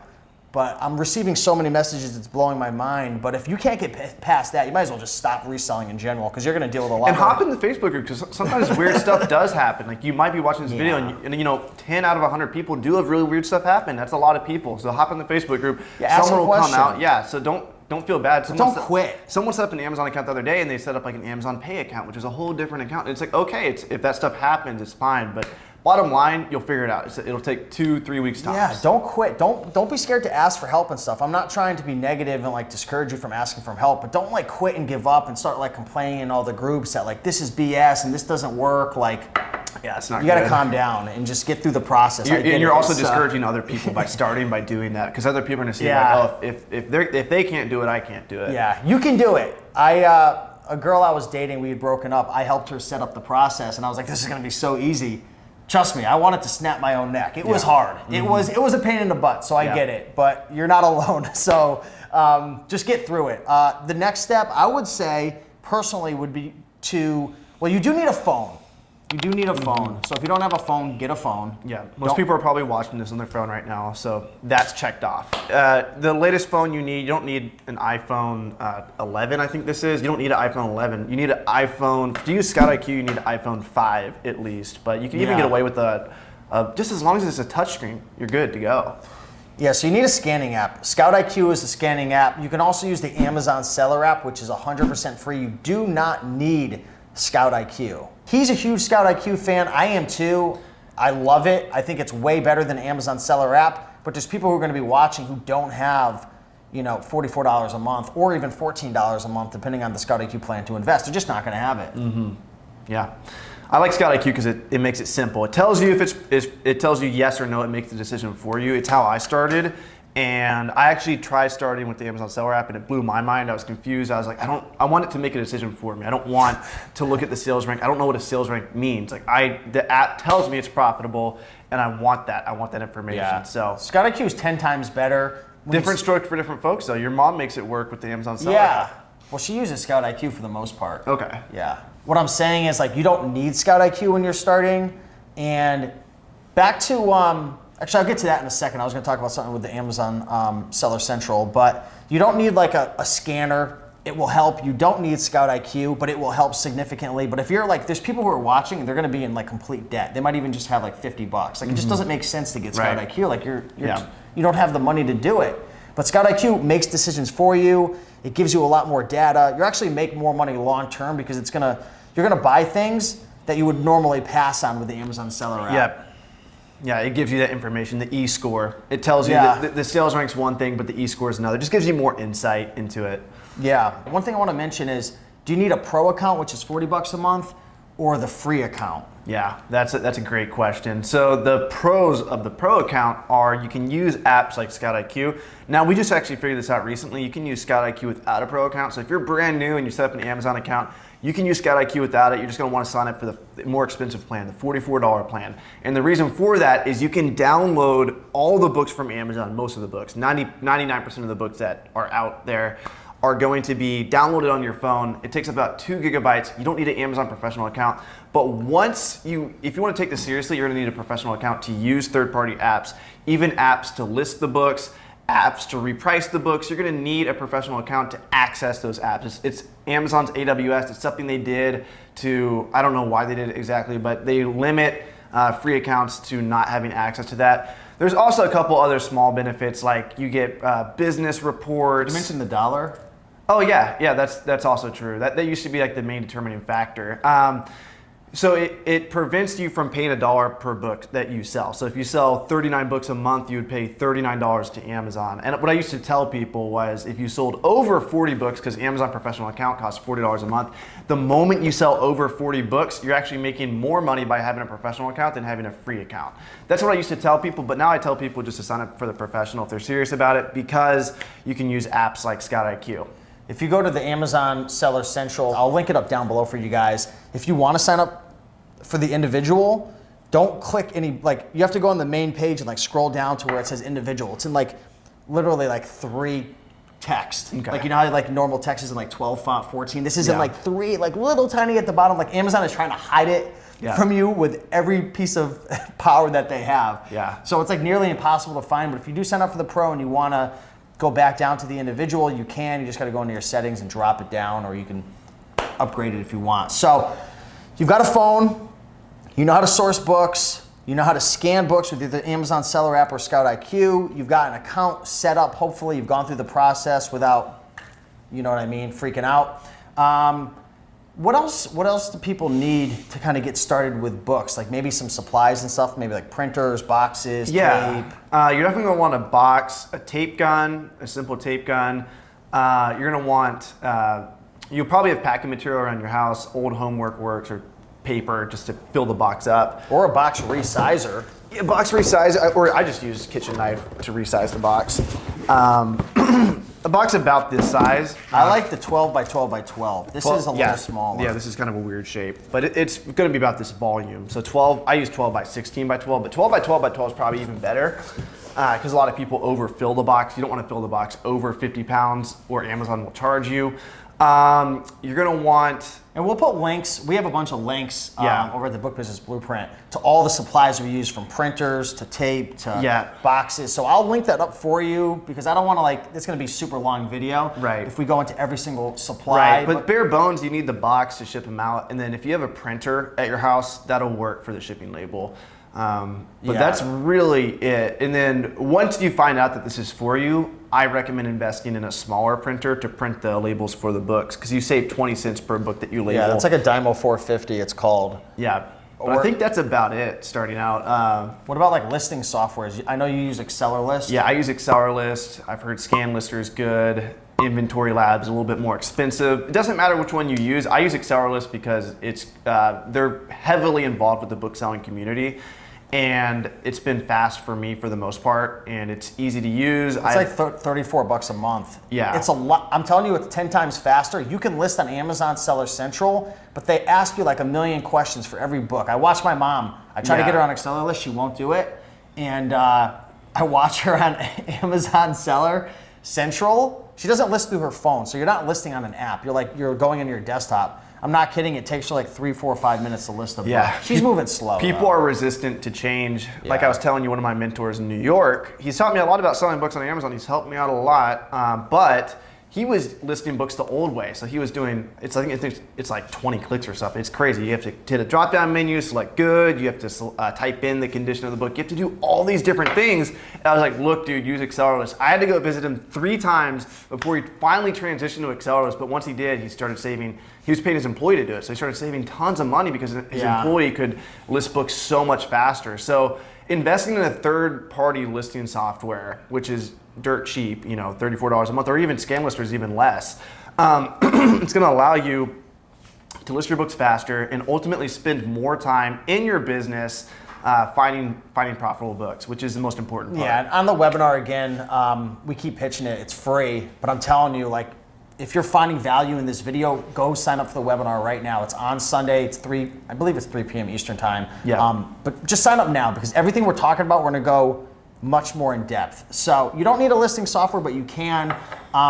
Real quick, there's something called a repricer. It's a software as well. I used to use Reprice It. I know you used New Price.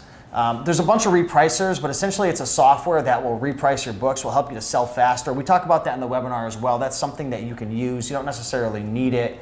And I'm trying to think, anything for like bookkeeping or taxes? I mean, that's down the road, but you want to be keeping track of all your expenses. So I recommend having a separate credit card or separate debit card, separate bank account that you use, especially at bare bones, just get a separate card. Today, you don't even have to get a business card, just get a separate card, a different colored card that you can have all the transactions for your business. That way at the end of the year, when Amazon says, look, we paid you $5,000, they're gonna tax you on that amount. You can say, no, look, I spent $1,000 on inventory. I spent X amount on supplies. That's where you're gonna charge all your software. That's where you're gonna charge your everything you pay for that is revolved around your business, even gas, little things like that, you put on that card. Yeah, and a lot of people ask too, do you need to set up like an LLC or an S corporation or a business? You don't need to get started. I believe they want you to sign up as like a sole proprietor. Yeah. I believe they don't. Do they give you the option to sign up as like an individual? Yeah, it'll say individual. Oh, okay. I think it says individual. But you don't need that. But obviously, you know, I'm not an accountant or a lawyer, but having an LLC can help you with taxes and paying less taxes. The best tax advice we can give liability. you is try and document everything that you think you can write off. And then the best tax advice we could legally not give you. And then ask a CPA at the end of the year. Yeah. But if you think you can write it off, go ahead and put it down. I thought I could write off an oil change and I couldn't, but I wrote it down. And at the end of the year, I talked to my CPA. I'm like, can I do this? He's like, no, you can't do that. Talk to them about it. Yeah. So that's it. Hopefully this gave you a little bit of value. Again, I've been selling books for over 6 years now. I've done well over $100,000 of books. I'm not a big fish, you know, but there's been years where I've gone hard, and then there's times now where, you know, I'm selling a couple hundred, couple thousand. Just depends if I'm putting in effort. There's so many opportunities out there. You've scaled your business this year to over $500,000. My mom, she's doing $3,000 to $5,000. I'm so close to hitting the $1 million mark. Jeez. Like really close. That's crazy. Lifetime. Yeah, so there's a lot of opportunities. Again, if you enjoyed this video, like the video, comment, subscribe. Check out Avery's YouTube channel. We'll also link up his free Facebook group down below, and be sure to attend the webinar. So I'll put a link down below. It's live, Q&A. We'll see you there. Peace. Much love. See you in there. Hey, what's happening, everybody? Steve here, Rake and Profit over rakeandprofit.com. Coming back to you with another video. We're here in Connecticut with my main man, Romer the Romer. Romer the Romer. You can follow him on Instagram. You can follow him on Facebook. You can follow him on YouTube. This guy's 24 years old. He's been on the channel multiple times. He went from $12,000 a month gross sales with around a 30% profit margin about 5 months ago, and now he is on pace to do, well, not even on pace. You did what? 74,000 was 74,000. the highest 30-day range we had, and that was about 20% profit. So that's what he's doing right now, guys. And I know a lot of you are watching and you're looking for a way to make some extra money. You're looking for a way to eventually quit your job. And I'm not here to tell you that books is going to be perfect for you. It does depend upon your personality. Books is going to be perfect for you. Hey, but it depends. It depends on your personality, your passion, and where you live, right? But if you are looking to get started selling books, there's a lot of advice out there. Yep. Some of it's really good, some of it's really bad, and some of it really just depends. But in this video, I want to share with you guys, and Romer's going to shed some light on some of the best ways to get started, to find inventory, to send into Amazon, because that's how you're going to get paid. Yep. For free. Yep. So you want to look for other people's pain points. So there's a reason why people go on Facebook Marketplace, Craigslist, and there's so many free books out there. So there's the free books that people advertise out there. Obviously hop on those. Go on Craigslist. If someone's saying they have a closet full of books they want gone, don't ask questions, go get the books, go pick them up. Same thing with Facebook Marketplace. These are just platforms for people with problems. They have too many books. You take care of their problem, you go pick up the books, get them for free. You can also advertise on these platforms. You can advertise on Craigslist. You can advertise on Facebook. What am I missing? Is there any other? Those are like the two heavy hitters that I know. I know people who are making a living just like crushing it. That's all they do. Well, the guy who just slept over my house last night, who came to the thrift meetup, Bobby. He's finding most of his books. Well, he's doing eFLIP and online arbitrage, but he said he's finding 40 to 60 books a month. These are really good textbooks. He's paying for them, but he's buying most of them on Facebook Marketplace. Yeah, so there's so much opportunity. Nextdoor is another one. I don't know if you Is that the neighborhood one? Yeah, so you have to like verify your address. You have to like ship it. So it's like, it's much more of a community-based Is that how you found your lister? Yeah, yeah. So it's great for like finding employees, but also go on there and be like, hey, look, I'm the book guy in the community. You know, like hammer it every single day or every single week. Post in there like, oh, thank you, Cindy, for your books. And there's so many people that just want to get rid of their books. And you could offer to pay them for their books as well if you have the money. But I mean, starting out, and even if you're trying to scale a business big, try to spend as little as possible, guys. And what you can also do consignment. And I really like consignment because you get people interested. What's consignment? So you sell books for people. So instead of going and picking up someone's closet, what you would do is you want to be a little bit pickier. You go in there, you cherry pick the good stuff, and then you sell the books for them, and then you give them a cut, maybe 25% lifetime net profits, maybe 50%, whatever deal you work out. I actually prefer consignment because people get intrigued and they're like, is this man gonna pay me? Is he gonna pay me? Yeah. He took my books 3 months ago. Is he gonna pay me? It's been, 3 months, books should sell by then, but it's been 2 months. Is he gonna pay me? And all of a sudden they get a check for, $500. Then they're really gonna like you. And you know what's gonna happen then is they're gonna tell all their friends, they're gonna find more books, and they're gonna start hustling for you versus you're providing a service when you take their books away for free. You hit a pain point, but consignment, man, it just gets people interested. And even to touch on consignment, I know a lot of us are thinking friends, family, college students, but if you want to scale, this probably isn't the best advice for a beginner, but once you get going 3-6 months out, you can start consigning for thrift stores. You can start consigning for library sales, even maybe for colleges, right? Start looking, maybe even local bookstores. I've paid my college about $4,000 now. Bunch of inventory I got for free, zero upfront costs. I'm paying them out over time. I'm paying them more than I would have paid initially for it. Maybe I'd only pay a couple $100 or $1,000 initially, but it was zero cost for me. Now when I have $8,000 in my bank account, I can pay them half. So it protects myself, it allows me to scale fast, and it's not capital held up. Interesting. Okay, so we talked about Facebook Marketplace. We talked about... Those three we talked about, guys, go out and test all of those. Try OfferUp. Try Let Go. There's more apps I'm missing, but I just haven't had that much success, but I also haven't hammered those apps as hard. Nextdoor, if Nextdoor is in your city, definitely check that one out. I mean... Even, sorry to interrupt you, but even library sales, you had gotten a phone call the other day from remember that guy from Warwick, Rhode Island? He was like, hey, I was my source, man. What? Shout out to Tim. I'm going back to Nashville, so you guys can have at it. Yeah, but he called you, and I don't know how you set it up, but he was like, hey, I got all these books after the book sale. Do you take books? It sounded like he was just giving them to you. He was, yeah. They're probably not the best or picked through, but who knows? You might be able to find some gems in there. Yeah, and what's going to happen is someone's going to die. There's a minister that's going to die, and then they're going to know about your business and your city if you market yourself right, and not even if you market yourself, if you just do a good job. You go and you pick up all the books. Every single time someone asks to pick up books, you go do that. You consign books for people and you pay them. People are gonna start talking about you. Like, if you do this over the years, you're not gonna get worse at it. You're just gonna get better, and more people are gonna know about you. And then, like I said in the last video, you're gonna have way too many books to deal with unless you put systems in place to be able to deal with those books, and then you're just gonna scale $1 million book business. Like, this isn't bullshit. Like, I have too many books to deal with right now. So I'm in a situation where I'm trying to get my systems in place because there's so many opportunities for books that I'm only focusing on the very, very best right now. But I know I'm leaving a lot on the table. So share in the comments down below if you guys have any tips or recommendations for how you find free books. Let us know. Again, there's a lot of fees and expenses, and when you start a business, when you're just getting started, you think you know how it works, but you really don't until you get into it. They always say the grass is always greener on the other side, and it's true. With every business, it looks amazing on the outside, and you get into it, and then there's growth. Be careful down there; it's falling off a little bit.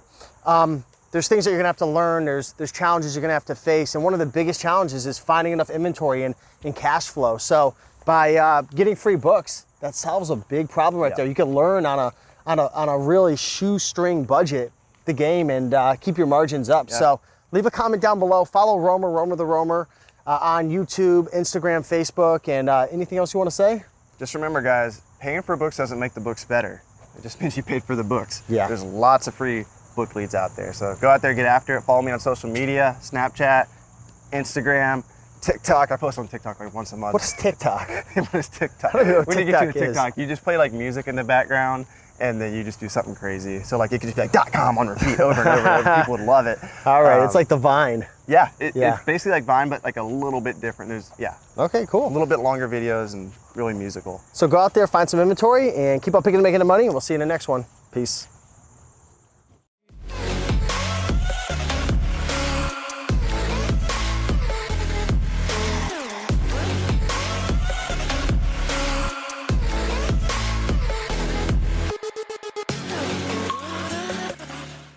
What's happening, everybody? Steve here at Rake and Profit over at rakeandprofit.com, coming back to you with another video. And one of the #1 top questions that we get all the time, and matter of fact, we got a question inside of the Book Flipper community group, and we actually had a question from Matt Simon. Shout out to Matt.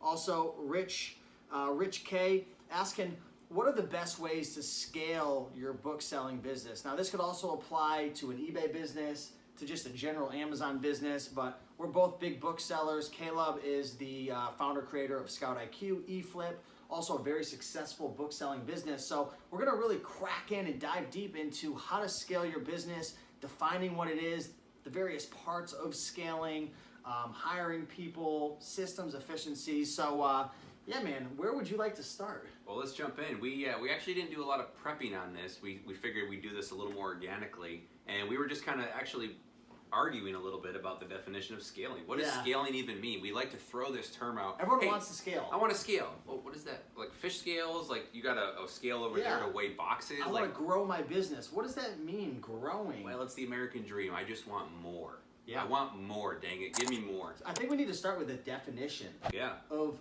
what does scale mean. And for me, I kind of said, and it wasn't very well thought out, but my first thing was like scale is like making more profit. That was like my own internal definition. That's actually a really good definition, because most people would just say, I want to sell more. I want to be a 6-figure seller, a 7-figure seller, 8. Like you have these goals. I want to hit 50 grand in sales. Sales almost don't mean anything. No. It's cool. You can brag. They look good on paper. Sales mean nothing. The only thing that matters is cash in your bank account. So when you're doing that, And time as well. Those are the two big things, because you could have more cash, but your life could be absolute hell. yeah, we could get all meta, but in my own business, and I talk to a lot of people about this as well, you can really optimize for one thing at a time. There's a great book if you want a book suggestion. We don't just flip books, we read them too. The One Thing by Gary Keller, and I think Jay Pop is on, real estate agent, but it applies so well. The One Thing, it's a white book with a black strip on it, if I'm remembering properly. But anyway, The One Thing, go read it, thank me later. You can optimize for one thing. So if you say, hey, I want to scale my business and I want not just more sales, but more profit, breaking profits, I want more money in my bank account, you can do that. But if you focus and your only goal in life is to get more money in your bank account, other parts of your life will suffer. You might not have great relationships. You might be sick because you're working all the time. You might not be well balanced, and you might not take care of yourself and your friends, etc. So you can definitely optimize. But scaling is not just sales. It's not just getting to 6 figures or 7 figures or whatever number it is. It's putting more money in your pocket. And the other thing is there's definitely a concept of more. But if I had to describe it, I would probably say scaling is about figuring out what you're going after and then being strategic about it. So if you want more money in the bank, but at the same time, again, you hit on it as well, I'd rather get a bigger return on my time. Then I want to grow my business strategically. How's that? Yeah, so let us know. I want to know right now. Put a comment down below. Pause this video and let us know what's your definition of scale. And I bet you there's going to be hundreds of different ones, which is cool. Can you side note, can you imagine like actually writing all the dictionary definitions out, having that role? I got to go for lunch right now. Yeah, we could spend like an hour right now just like, for me, if I had to say scale, I would say strategic growth centered around single topic. I don't know. Yeah. We should look it up. I don't know what the dictionary definition Right. of growth is, or Yeah. scaling is. So I'm sure there's somebody out there right now, and you've clicked on this video because you want to learn how to scan books, how to scale your Amazon business, specifically your book business. So let's kind of dive into it. Is it okay if we dive into like the different parts? And I feel like it's broken up into at least two: sourcing, and then we were talking about like hiring and stuff. But I know there's other parts. Yeah, let's go one step higher actually first, then we'll dive into the weeds. You got to figure out in your business, are you looking to are you trying to make the biggest return on your time, and are you opposed to hiring people? Or do you want to build a team and figure out ways to outsource? Because there's pros and cons either way, and either way scaling applies. So if you've decided I don't like people, I'm not good with them, I don't know how to pay them, People I don't are hard have a to lot deal of money. with. Oh, managing people is very, very difficult. Scaling with employees isn't the funnest thing you would imagine. No, and we talked about this yesterday too. Scaling people think, oh, if I outsource and hire someone, it makes like I can just stop working and I can go golfing all the time. If you're ever in Denver, look me up. We'll go golfing. But it's not what it is. Scaling and outsourcing actually just magnifies the weaknesses that are in your systems. Yeah, I think Tim Ferriss talked about that. You know, everyone thinks that it's going to solve your problem, but it's just going to magnify either a good or a bad system or an output or whatever. So if you want to scale, you've got to figure out, okay, is it just going to be you, or you and your wife, you and your husband, whatever it is? Are you just going to try and scale your business just within that confines? If so, then you've got to figure out how to work smarter, not harder. Because you can, if you say, hey, I need to make 50 grand a year selling books, you can do it, but it might not be healthy. You might be working 15-hour days, staying up late. So if you're going to scale and it's just you, your keyword is going to be efficiency. Okay? So you have to do everything as quickly as possible. So if you have a box of books and you're able to, if it takes you an hour to list one box of books, you're going to be able to scale better if you can invest in software, work on your processes, and figure out how to list that same box of books in 15 minutes. Yeah. Because now you get through more books in less time, or more books in the same amount of time, which allows you to make more money for less time. Yeah, so what I would recommend doing is starting to write down all the things you're doing in a day or in a week in your business. And like you were saying, the one thing, start chipping away at one thing that you feel like you're wasting too much time doing. Maybe it's your workspace. Yeah. Or maybe it's like, for example, you know, one thing that I did to become more efficient is I invested in an Exceller list. Because when I was listing my books through the Amazon platform, it wasn't very efficient. So I literally sped up my listing process like probably over 100%. Yeah, and if you want to, one of the best ways to do it, it's very simple. Get a whiteboard, put it on your computer. I'm an old school guy, I love whiteboards. Literally time yourself. Get a stopwatch, trying to avoid distractions. Have a pile of books and go ahead and list. I know you do one box at a time, same as me. Go ahead and list books. Time yourself for 1 hour. Don't do 5-minute increments, it's too variable. Give yourself an hour and see how many books you can get through the entire process. Let's say it's 40.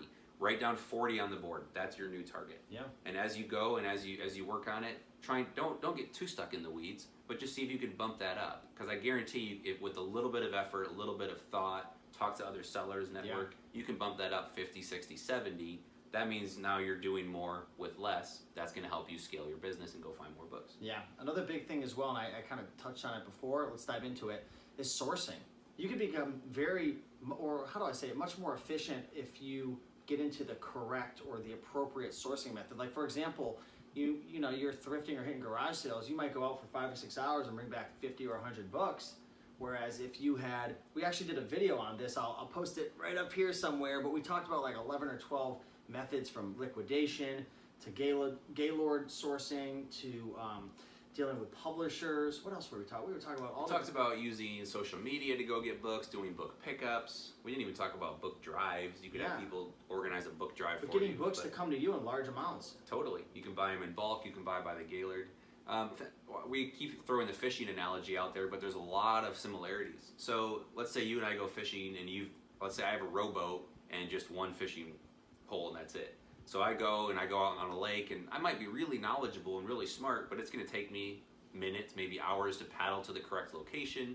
Versus Steve goes out there, and you've got a speedboat, or actually a fishing boat, really geared for it with a nice trolling motor, all the equipment. You can throw 3 or 4 rods in the water. You're going to outfish me. Yeah. Most of the time. Now maybe if I'm really talented, maybe I can still get you. But if you're going to be like trying to scale your business, you've got to go where the books are. You've got to invest in the proper equipment. because me trying to keep up with you in a rowboat is just not going to happen. Yeah. It doesn't matter how smart of a fisherman It's I like am. those guys and gals out there who are, been doing books for 20, 30 years. I had a guy who, this was like 2 years ago, Caleb, and he was like crapping on me. Like he was giving me a hard time for using the scanner. He's like, you're cheating, you shouldn't be doing that. You And should know all the books offhand. And I made a video about this. For anyone who's been a Rake and Profit follower for years, you've probably seen it, but I made a video asking you guys, what are your thoughts on that? And it's like, you're either gonna adapt or die.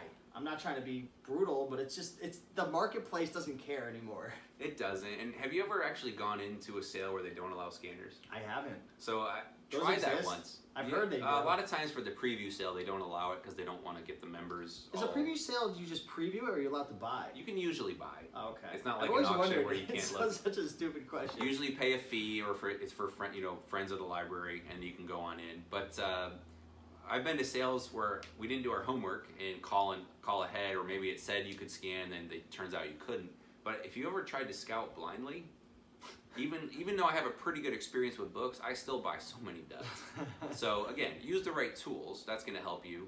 And so again, if it's just you, your keyword is efficiency. Can you find better sources, more sources, and can you find ways to be efficient and list books quickly?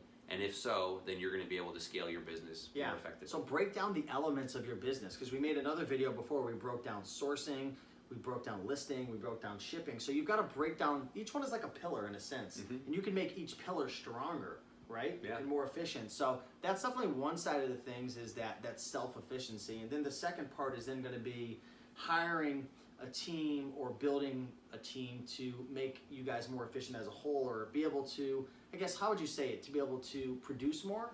Yeah, so again, if we're going fishing, go back to that analogy. If it's just me and my rowboat, I've got one line in the water, I'm going to catch, my capacity is somewhat limited, right? Versus Steve, let's say he's got a great boat, he's got 8 friends coming with him. More lines in the water means a higher chance of fish. Now, he still has to go to the right sources, the right locations, right? You could have the best bookseller in the world going to a garage sale that's been picked over by lots of other sellers, and they're not going to walk out with much. So go where the books are, right? Get the right sources, but build a team. And so a lot of people go, yeah, I want to hire a team, but do I do independent contractor? Can I do a W-2? Is it a 1099? What about the tax rules? Like, and you can just like panic, and there's so many things to think about. So we won't get into the tax implications. Talk to a CPA, talk to a tax person about that.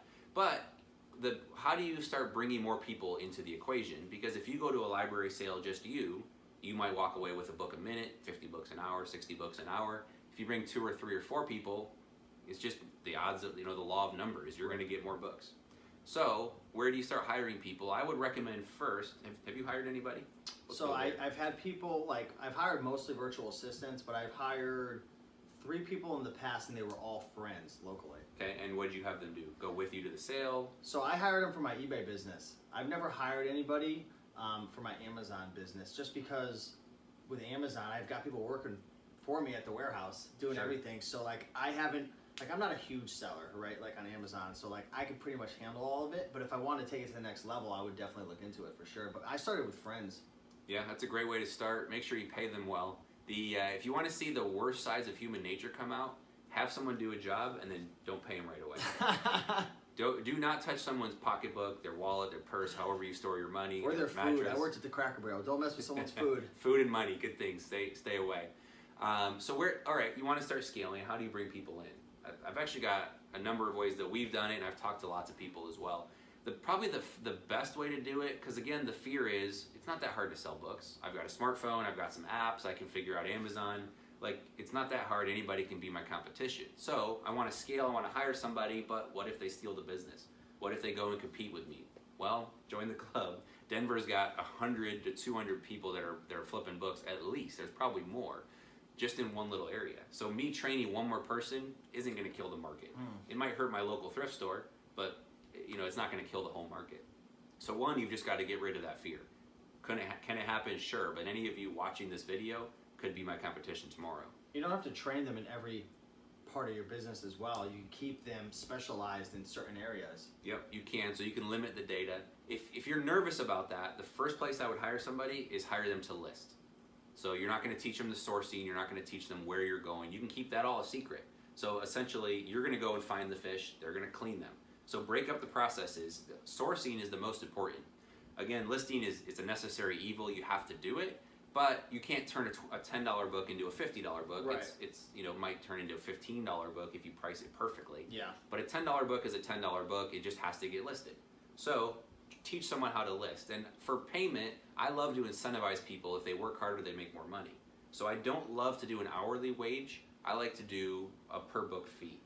And the benefit of that is a couple things. One, we hire a lot of stay-at-home moms, and I didn't really have I didn't disrespect stay-at-home moms, but I didn't understand the effort that it takes to raise a little guy. And so my wife, what do they say in the South, bless her heart, she does not get hardly a minute to herself during the day. She's chasing our 15-month-old around. He's a lot of energy. He's awesome. But she gets about an hour and a half where he's napping, and she's got to try and keep the household in order, and then when he goes to bed at night. So what the problem is, if I'm paying her $10 an hour, $12, $15 an hour to list books, she's going to be chasing little guy around. She's going to be distracted by phone calls, TV, whatever it may be. So I do per book. Super simple. Hey, here's 100 books. When you get them listed, I'm going to pay you 50 cents a book, $1 a book, whatever it might be. And especially if you have systems down, they can do 15 an hour. So pay them by the book. Then you're not tracking hours. You're not worried about if they're slacking off on the job, if they're answering phone calls at work. Who cares? Once they list 100 books, pay them their set amount, give them the next 100 books. So that's a really good way to do it. And they're not going to go steal your business because they don't know where they're coming from. Great tip. So outside of that, so again, I like to outsource listing first. That's the safest. Two, let them, if they want to work harder, let them earn more money. So do like a piecemeal or per book rate. And then if you want to start getting sourcers, this is where it gets fun, because sourcing, it's not just your city, or if you have a day job, right, you're not going to have a lot of time during the day to go get books. So how do you get people to work for you? Well, if you're nervous about the data, we'll give a shameless plug, but Scout you guys IQ, are going to love this right here. Scout IQ, we can actually hide the data. So instead of showing all the prices on the app and all the sales rank and all that, it literally just turns green or red and says accept or reject. So the idea is, if you want to hire scouts, and that's what we had done before. We actually had, at one point, we had 15 scouts in 12 different states. No, I didn't know that. Yeah, so that's how we tried to scale our business originally. So as my wife and I, we were doing the 100 book challenge, then 200 books a week, then 300 books a week. And at some point, you run out of books, Were they shipping you run to out of you, time. all the books? We actually trained them the whole business. So they would scout. We weren't using hidden mode because we couldn't go to their phones and physically change everything. We You just didn't taught have hidden them. mode at the time? We taught them to read the data. Oh, wow. Right? So they would read the data, make decisions, and then they were listing the books into our account. So we provided the tools, we paid for the software, gave them a scanner, gave them all the training, and people go, well, wait, you just taught them the whole business. And we took a small commission when they sold. They actually made more money than we did, kind of like a franchise model. And we never had anybody quit and do their own business. People that have, and nothing against them, we had some awesome scouts that worked for us. But if you have an employee mindset, it's just like, that's your mindset. And I used to think that everybody thinks the way I do. Everybody's an entrepreneur. They're always thinking, what can I buy and flip We're and risky. resell? We put money up front with no guarantees. Sure. And I thought that's just what everybody did. And I quickly realized, no, we're pretty much in the minority. We're crazy, yeah. Yeah, crazy is a good way to put it. So we had them run the whole business. But with hidden mode, you can hide it. They don't know what they're... They can't change it off to... Nope, you control it all on the computer. You can push it remotely. You can change their triggers, their rules, their logic. So if you have one Scout IQ account like I do, how many people could I have under my account? So you can just get yourself. Yeah. You can share the subscription, but if two people log in at the same time, it starts kicking them out. Okay. So if you want to add what we call them child accounts, no offense to parents or children, but we call them child accounts. Yeah. So you're the parent, they're the children. You actually get a pretty good discount. So say I had 10 Scouters that I wanted to work for me right now. I could have my one Scout IQ account and then 10 child accounts under it? Yep. And each child account is month to month. It's a significantly cheaper rate as well.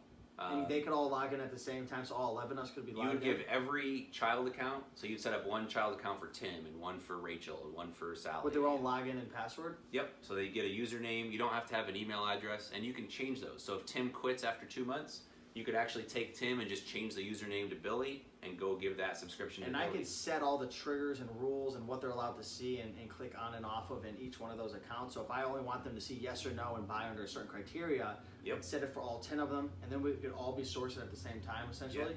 So Michael, we did an interview.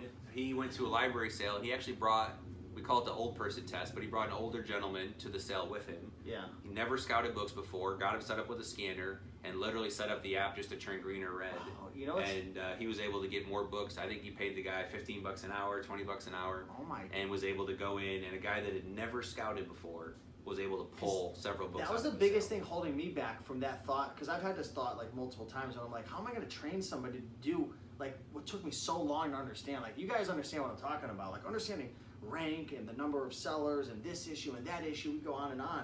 That's hard.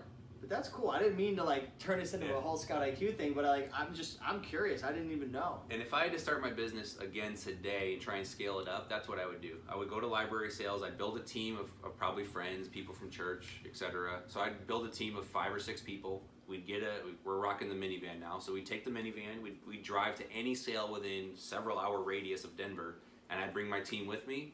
And I'd pay them like an hourly rate and maybe buy them pizza or something. Well, why not? Because you were just talking about listing and getting people to take action and work harder based on an incentive. Sure. Why not, because I was just thinking in my head, why not just pay per book? Because you get them to work harder. You could do that as well, or give them a bonus at the end. So what's your reason for wanting to go with the hourly, like your first response?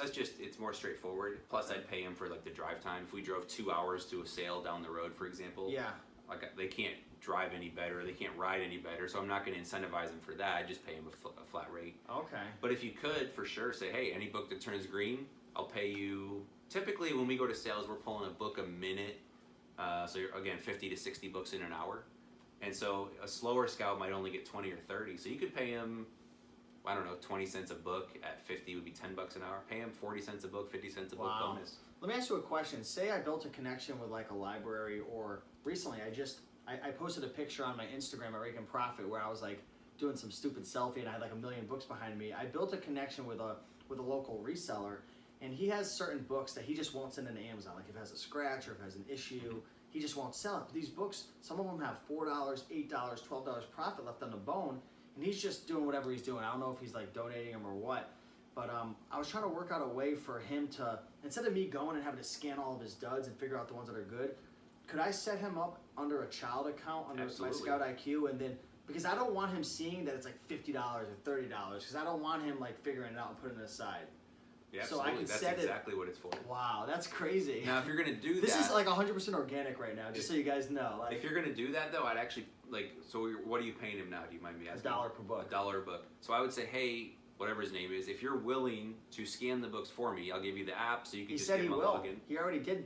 I would actually my pay him solution right now was anything that's got a use by box of like $12 or more put aside for me. Yeah, make it even simpler. Yeah. Just make it binary, yes or no. Do you want the book or not? Wow. And I would actually incentivize him a little bit more, so maybe $1.25, $1.50, and then set your triggers up a little higher, set your profit just a hair higher. Yeah. Because if he's doing the work, you want to make sure it's worth it for him. Otherwise. And I was thinking that too, because he actually was telling me he had a relationship. I don't know if you guys know this, but there's actually websites out there that'll buy your book back. Buy your books back, or even like local places. Yeah, bookscouter.com. Yeah, so like they're already getting $1 per good book. So like I was thinking to myself, what's my incentive? Exactly. So that's a good idea, but that's another great way. This like turned into some cool like book strategy way to scale. But yeah, this is awesome. Yeah. So again, if it's just you, efficiency. If it's not just you, you want to hire people. It's about setting up systems and figuring out how to outsource and bring people in to do different pieces of the business. Cool, Caleb. Appreciate it. Hopefully you guys enjoyed this kind of scatterbrained organic video. We really tried to kind of break down the multiple ways that you can scale and define what it is. So if you guys enjoyed this video, like, comment, and subscribe. If you guys aren't already following Caleb, you can check him out on Facebook, on his blog, on YouTube at thebookflipper.com and at the Book Flipper and the Book Flipper community on YouTube. And we're gonna go get some food. We're gonna get some food. So if you guys want to check out Scout IQ, I'll put a link down below, a special little 14-day trial that you guys can check out. So feel free to play around with it and have some fun on the house and see if you like it. But with that being said, keep on picking and making that money, and we'll see you in the next one. Peace. Hey, what's going on, everybody? Steve here, Rake and Profit over at rakeandprofit.com, coming back to you with another video. And this is going to be a complete tutorial that breaks down everything you need to know about rank. So if you're looking to get into buying and selling books to sell on Amazon FBA, and you're going to thrift stores, garage sales, flea markets, auctions, and you're starting to get books, or you want to get books, or maybe you have a huge pile of books at your house right now and you're like, I don't know what books I should continue to buy. What's a good rank? Should I buy 50,000 rank or less? Or what if I find a book that's 4 million?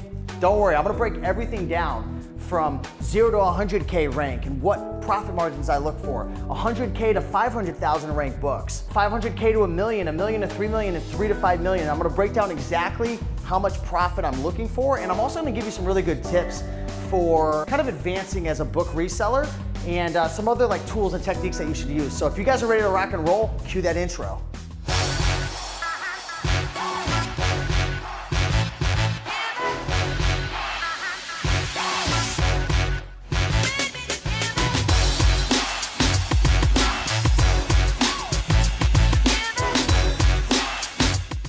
All right guys, welcome back. So in this video, we're breaking down everything you need to know about sales rank. Okay, this is gonna help you tremendously. I wish I knew this when I first got started selling books on Amazon FBA. So first off, let me talk about rank.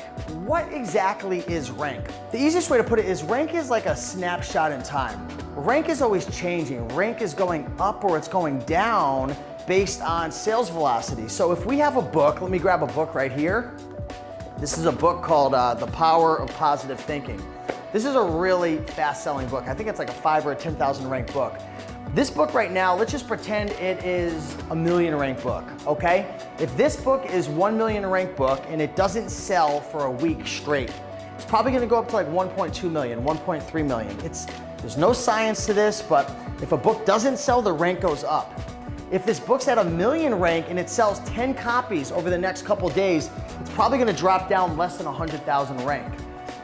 One of my mentors, Caleb Roth, who owns the software Scout IQ, and we're gonna be talking a little bit about Scout IQ, he said if a book's ranked a million, I believe he said if a book is ranked a million and it sells, it will typically go down to about 100,000, 200,000 ranks. So that's interesting to know because everything we're gonna be talking about is rank ranges, right? We're gonna be talking about what ranks we should be focusing on. And the truth of the matter is you don't wanna focus 100% on rank. If you're just getting started selling books right now and you're using the Amazon Seller app, that's great. It's a free app, it's great. You can go scan barcodes, you can make a lot of money. I used the Amazon Seller app for years. But if you're really trying to make the best decisions and you don't want to lose money and you want to sell your books faster and you want to make better decisions, you want to get something called Scout IQ because they have a piece of data that's called the eScore.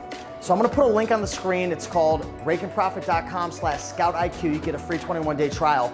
And they have something called eScore. Now, what is eScore? eScore is the amount of days over a 6-month period a book has sold. Now, why is this important? Because when you're making decisions, you don't wanna make decisions just solely on rank. We're gonna cover rank, and trust me, I'm not gonna break my promise. I'm gonna share everything you need to know about what ranks to buy and how much I'm looking for profitability. But to be 100% honest with you, if I could go back in time and change anything about my book business, and I've sold hundreds of thousands of dollars worth of books, it would have been the fact that I wish I got Scout IQ because of eScore, because rank is always changing. You can buy a book that is, let's just say a 500,000 rank, and maybe you're at like a flea market and you spend $15 on the book. And let's just say the book is selling for 50 bucks, so you think you're gonna make $20. It sounds like a good deal, but what if that 1 million rank book only sells once a year? And maybe it's only at a million rank or a 200,000 rank, whatever I said. Maybe it's only at a 200,000 rank because it just sold. What if that book doesn't sell for another 5, 6, 8 months? It's gonna go up to 3 million rank, 4 million rank, 5 million rank. So what's the answer? The answer is in Scout IQ's eScore, because the eScore is gonna give you a better picture of how often the book is selling, how many days has it sold. Because honestly, buying books based on sales rank it's better than nothing. It's better than going out there blind. But if it takes you a week or 2 weeks to send it into Amazon FBA, things could completely change. So that's my case for Scout IQ. I'm not here to sell you on Scout IQ. There's other competing softwares out there, but that's just what I personally use. And I think that having that data can make a huge difference. So with that out of the way, let's just pretend that we don't have eScore. Let's pretend we don't know anything about Keepa charts, which is essentially just graphs that share with you how many times a book is sold and the price differences over time. Let's pretend that doesn't exist and you're only using the Amazon Seller app. What ranks do you want to focus on? 0 to 100,000, boom, money, amazing rank. Since it's such a fast turner, is that even a word? A fast flipper, a fast turner? Turning and burning. Since those books are moving, sometimes I'll take only $2 profit, $3 profit. If I could spend $1 and make $2 profit, that's over 100% ROI, then why not? So 0 to 100,000 rank, I'll accept a couple dollar profit. Why not? 100,000 rank to 500K, I definitely want to make a little more, typically $3 to $7 profit on my money, but it's still a very solid rank. How often is a book selling if it's 0 to 100,000 rank? Anywhere from hundreds of copies a day if it's less than 10,000 or less than 1,000, Around 100,000, I'd say it's turning a couple times a day. 100,000 to 500K, it's probably selling maybe once a day or every couple of days, maybe upwards to a week. 500,000 rank to $1 million rank in books, I'm usually looking for around a $4 to a $10 profit. And again, this is all he say, she say, because in a perfect world, I'd be using Scout IQ and I'd be looking at the e-score to make better decisions. But again, we're playing this game right now. 500K to $1 million, I'm usually looking at like a $4 to a $10 profit, because sometimes they could turn pretty quick and other times they might take a little while, because again, an 800K or a 900K could turn into a 2 million rank pretty quick. Once you start getting into $1 million to $3 million, you want to be a little more careful as a complete beginner. Now, if you're spending 25 cents to $1, then there's really, nothing, it's not like a huge risk. But if you're going to like flea markets or auctions, or you're buying textbooks and you're starting to spend quite a bit of money on your inventory, you definitely want to be careful once you start getting in a 1 to 3 million rank. You want to start looking at factors such as how many sellers are there? How old is the book, right? Because some editions become so old, if you're dealing with textbooks, they just really stop selling. How many sellers are there? Because sometimes there's price wars. The more sellers there are, sometimes based on seasonality or just more sellers coming in, you have repricers battling each other, or people are trying to liquidate their inventory. So be careful. Once I get to $1 million to $3 million rank without having the data such as the e-score and using Scout IQ, I'm usually looking for like an $8 to a $30 profit. Once I start getting into 2, 3 million rank books, and if there's a lot of sellers, maybe there's a lot of FBA sellers, then I usually want my profits a little higher. If there's only maybe 1 or 2 FBA sellers and the rank's at 2.5 to 3 million, but there's a lot of reviews and a lot of social proof, sometimes I'll spend $3 on a book to make 8 or 9 or 10 bucks. But just be careful. And when you start getting over 3 million, 3 to 5 million, you definitely want your risk versus reward to weigh in your favor a little bit more. So what I mean by risk and reward is, how much are you risking versus the reward? It wouldn't make sense, as in this example, to spend $2 on a book to make $2 profit. Well, that makes sense for this rank range, but I'm not gonna spend, $2 to make $2 profit with a 4 million rank book if there's a ton of FBA, like regardless, it doesn't even matter how many FBA sellers there are. Like, I'm looking for higher margins, because the higher the rank, again, considering we don't have any data from Keepa charts or eScore, you're putting your money on the line, and your money could be better served. There's so many opportunities out there to find profitable books at library sales, thrift stores, all over the place, right? So once you get to 3 to 5 million, you definitely want your margins working in your favor a little better, your risk and reward, leveling out a little more. And once you get over 5 million, you really want to make sure it's going to be a banger. So what some Amazon sellers do is, once they get over 5 million, they create a little, a high rank merchant fulfilled bookshelf at their house, and they start to merchant fulfill all of their books, because they don't want to have all the books sitting in the FBA warehouses accumulating fees and long-term storage fees, so on and so forth. So that is an option. Me personally, this is all for Amazon FBA, for selling fulfillment by Amazon. Selling as a merchant, things typically take a bit longer to sell. I'm more towards like making the passive income. And I know there's a lot of active income in books, but the cool thing about selling on Amazon FBA is once you ship everything to the warehouse, it is somewhat passive income, because you could sit back and enjoy and reap the rewards of your hard work. So anyways, I don't want to go down a rabbit hole, but these are the ranks that I want to focus on. 0 to 100K, love it. A couple dollars profit is fine, because these are typically fast turning. 100 to 500K is still very solid, because again, you might be thinking 500K sounds like a lot, but the book category is huge. So in other categories that are smaller, like video games, a 50,000 rank is horrible, but a 200,000 rank in books is great. It's excellent. Really, anything under $1 million, if you're a brand new seller, is still very solid. Very solid. Again, take a look at factors such as how many FBA sellers there are. The more, sometimes the prices will fluctuate over time. What are the reviews on the product? How old is the textbook? Factors such as that. 1 to 3 million is still okay, but be a little more careful. You want to definitely start making more profit. And once you get to 3 to 5 million plus, you want to be really making sure that your money, like, it's okay if I never see that money again. And that's fine. Like, I would happily spend $1 on a book and get 100 books that are all 4, 5, 6 million ranked, because all it takes is 1 or 2 of those to pop, and then everything else kind of pays for itself. So that's my mindset on it. If you guys have any more questions regarding sales rank, e-score, selling books, let me know. If you're wondering, what's a good e-score, typically I like to keep my e-score over, 20 or 30. So these books are selling at least, once a day or once every other day. But I still buy plenty of books that are only a 7 e-score or a 5 e-score, which are kind of landing in like this 1 to 3 million rank. But again, I want to make sure I'm making $10, $15, $20, $30 profit. This is a sweet spot right in here. And the e-score, probably between like 30 to like 90 is the sweet score if you're taking a look at that metric. So with that being said, hopefully you found a lot of value in this video. I love selling books. I've sold tons of books. I've taught my mother how to sell books. I've taught a lot of people on YouTube how to sell books. And I think books are going to be profitable for years from now. Even though a lot of people are like, oh, everything's going digital, they're going to be around. People love reading books, and there's a lot of money to be made. So with that being said, keep on picking and making that money, and I'll see you in the next one. Peace.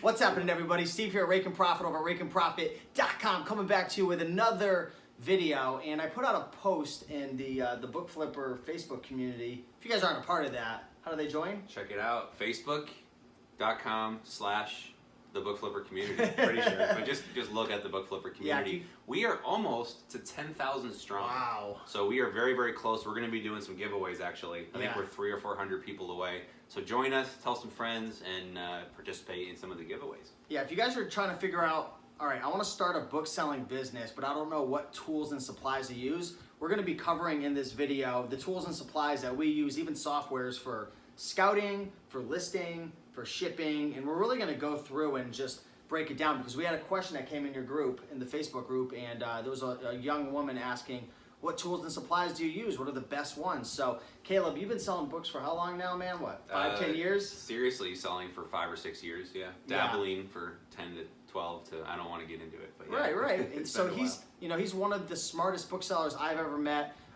You taught a lot to me, to my mother, Mama Profit, and to hundreds of other sellers. So if there's probably one person who's impacted the book selling community the most, you're probably up there, man. Well, you're definitely up there. So we're going to share with you guys a bunch of cool content. You can follow Caleb on YouTube, on Facebook, on Instagram. I'm going to leave links to all that down below, the Book Flipper community. But let's just dive right in. Is there anything you want to preface this video with before we start kind of showing some of the tools and stuff? Yeah, so we'll try and stay high level, but we'll get into the weeds where it's appropriate. One of the challenges, one of the barriers, again, we talked about in some of the sourcing videos, anybody with a smartphone is your competition. So you got to get creative with sourcing, but also keep in mind that the whole Amazon game, like we're in their sandbox. And so you have to figure out how to play by their rules.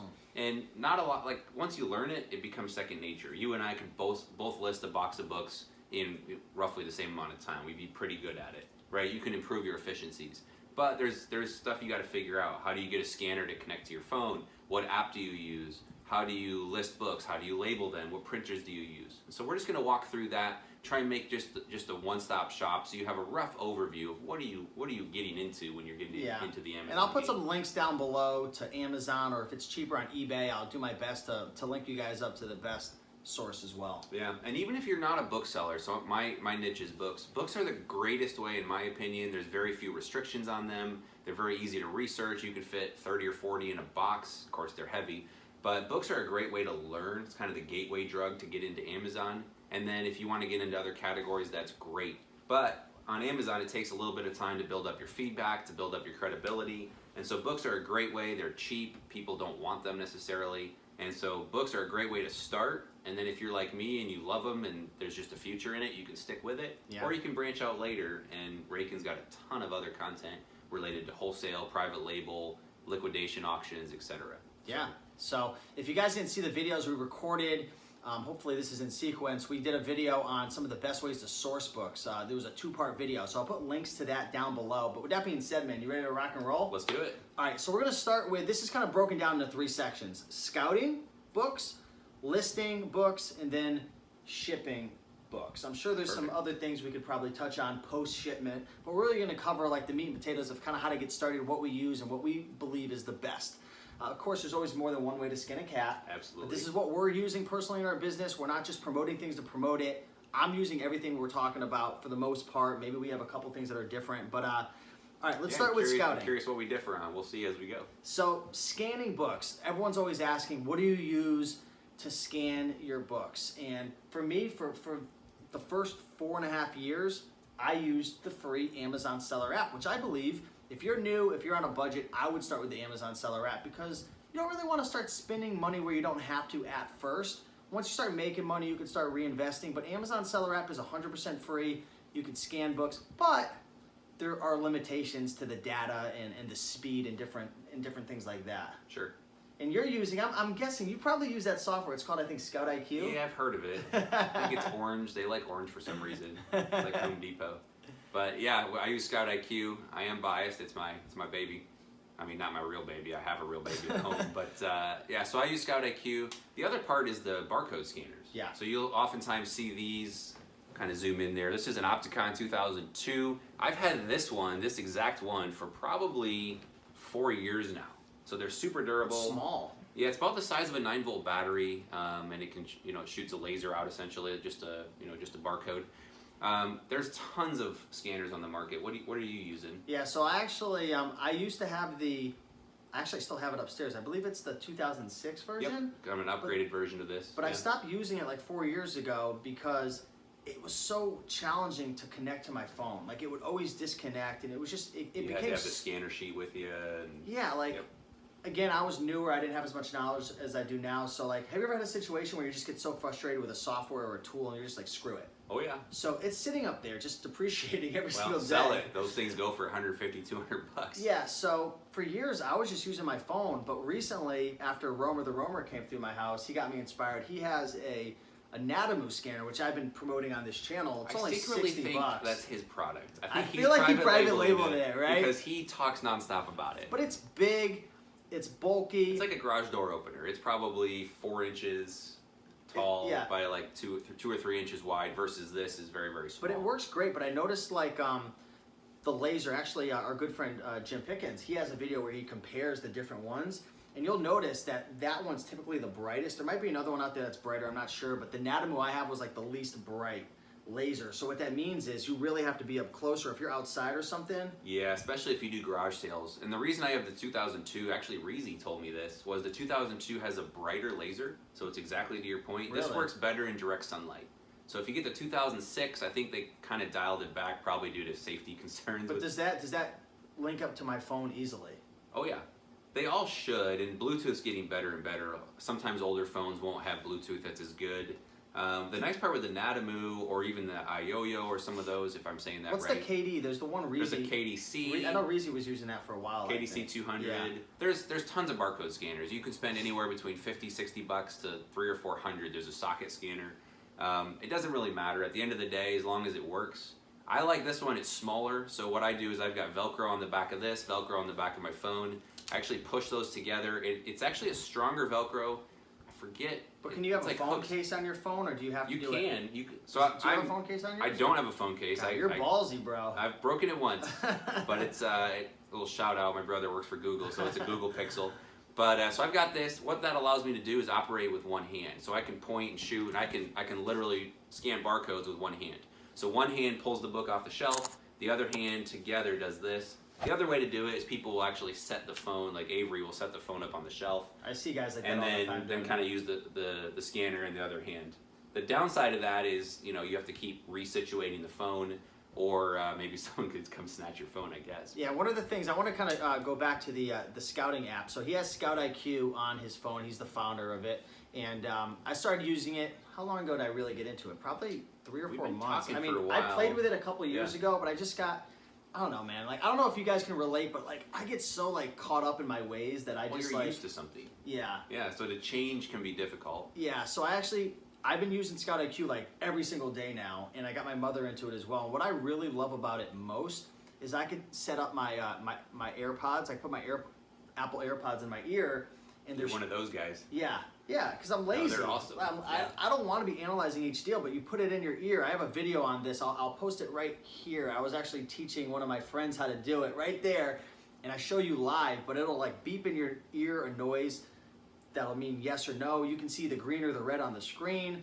What else do I enjoy about it? Oh yeah, there's triggers, so you can set up triggers. Actually, matter of fact, and this was a big misconception I had why I didn't get in Scout IQ earlier, is because I thought you had to set up all these like custom triggers, and triggers are just rules that tell you to buy or not. Exactly. But there's a default trigger set up already for you, which is great. Scout IQ comes essentially preloaded. All you have to do, like there's two options. You can get a live only, or you can get the database. Database, if you have a barcode scanner, you should get the database because you will go very, very fast. As fast as you can pull a book out and scan it, it's the data. But I feel like it doesn't pull up all the books on database. It will soon. So we crowdsourced the data, and actually we actually pushed out a pretty good update 2 weeks ago now. Okay, because I haven't been using the database mode much because I usually use it if I don't have internet, which is great. Because if you have no internet, you ever go to a thrift store and you have no internet and you're like, like what do I do?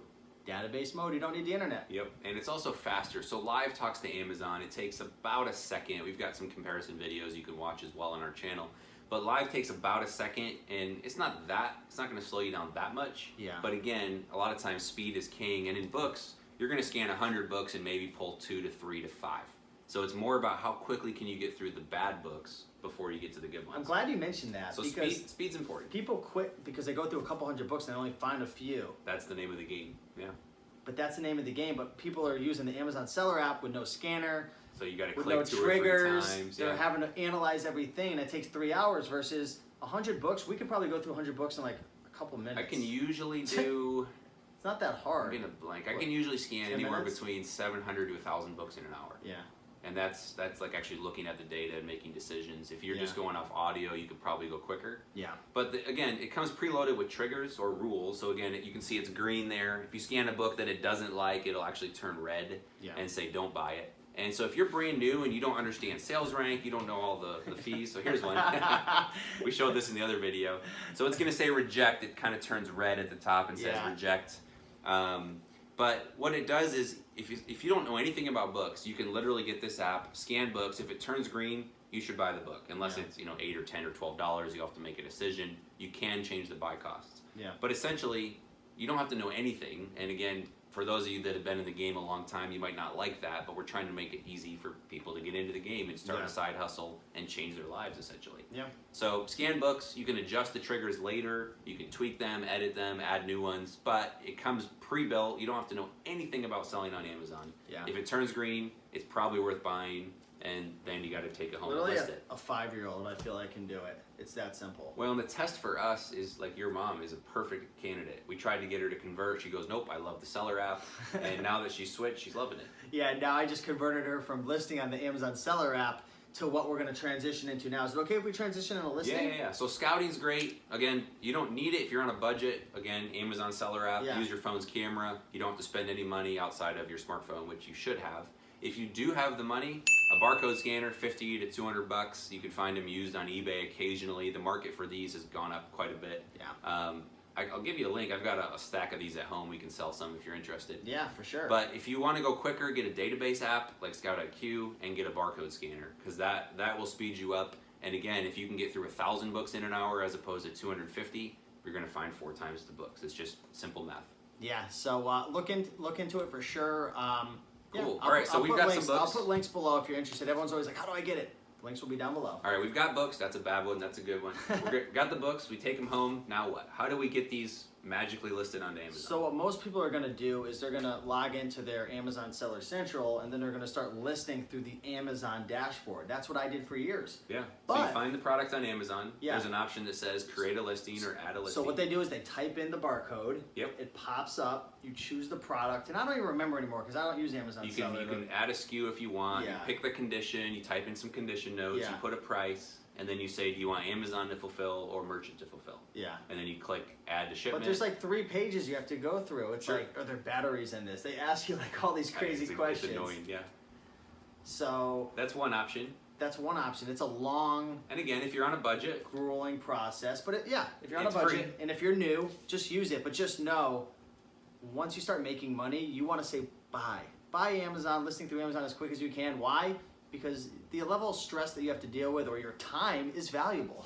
Well, and again, if you can list, like for me, my wife and I work together, and if we're really cranking, we can get through 200 to 250 books in an hour. Yeah. And if we're watching Netflix and eating popcorn, then maybe we get to about 100 to 150 combined together. So if you try and do that through Seller Central and list 100 books, it's going to take you 2 hours, 3 hours. That's going to be 2 to 3 times longer. So if you want to speed up the process and also have some cool accounting information, information regarding your sources, information regarding how much profit you made. There's all different types of things, benefits to what we're going to talk about. You can use a third-party listing software. It's going to cost you some money. Most of them are going to be monthly subscriptions. I know Travis just came out with a lifetime offer, which was kind of cool. But either way, we use AccelerList. Yep. So AccelerList is a third-party software which allows you to be able to, essentially the goal of it is to help you to list faster. Yep. So AccelerList, you're going to scan stuff in. Grab your barcode scanner. You had that. So you can. These are all Bluetooth. Most computers you can link up with Bluetooth as well. But I like to have these. You're not going to lose them as easily. It's just a USB scanner. Is that Tautronics? There's a couple different brands. This is just like a basic $20 one. I just got my mom a Natamu scanner as well. Not the one she's using in the bookstore, but a different one she can just keep plug at home. into the Yeah, it's wireless. computer. You just plug it in USB, and when you're going to list your books, instead of typing in that 13-digit or whatever number, you just scan it in, and then the listing pops right up. Yep. And actually, I'm not affiliated with this brand at all, but Tautronics has one that actually comes with a stand, and it's auto-sensing. Oh. So literally, we have a stand set up next to the computer, and we just take the book, put the barcode right under it, and my 15-month-old son sees us doing that, because we usually list after he goes to bed, but he'll see that, and he'll literally walk over, grab a book off the stack, and try and put it under the scanner and help us out. So it's pretty cool, but that's hands-free. That's Literally awesome. take a book, boom. And then with AccelerList, you can just do the regular preset conditions. You can pick your price. You can get as custom as you want, but it's got a really nice SKU builder. So I know when I listed it, where I got it from, what I paid for it, the rank when I listed it. You got all that data kind of hard-coded into the SKU for making decisions later. And for me, it's simply, we scan it in, click on a price, it pre-populates, it's automatically changing the SKU for me, and then I just say, very good, no markings, next book. Yep. It actually prints a label, so you've got a thermal printer right there. Yep, so this is and I've used a lot of them. I used to list with when I was listing on Amazon, I would use a traditional Brother laser printer, and then it was like a 30-up Avery sheet, so. Yeah, the address labels. Yeah, so if I had 35 books, I'd have to waste a sheet. Yep. You know what I mean? So because it would use 30 per sheet. But anyways, once you list an item, this shoots out the effing SKU automatically. So I don't know if you guys can. Which looks like that Yeah, it's on just the a back of little- the book. Yeah, it's just a little label that shoots out. So you just slap it on over the barcode, and that's going to help Amazon to be able to identify the product when it comes in. They know it's yours. They know it's ours, the price and all that. I'm sure it holds all the information, Mm-hmm. right? But yeah, the Dymo 450 Turbo, this is what I use. This is what I love. It's a little bit of a pain in the butt getting set up at first, and it does have its issues from time to time. can jam Let's occasionally, be but- honest here. But overall, once you learn how to troubleshoot it a little bit, it's amazing. I love it. And pro tip on these, so the labels generally off the shelf will cost about a penny or 2 pennies a piece. Yeah. If you do buy them in bulk, you can buy, they usually come in rolls of 1,000, which if you're selling books, you're like, 1,000, that's a lot of books. No. Once you start ramping up, you can burn through that pretty Yeah. quickly.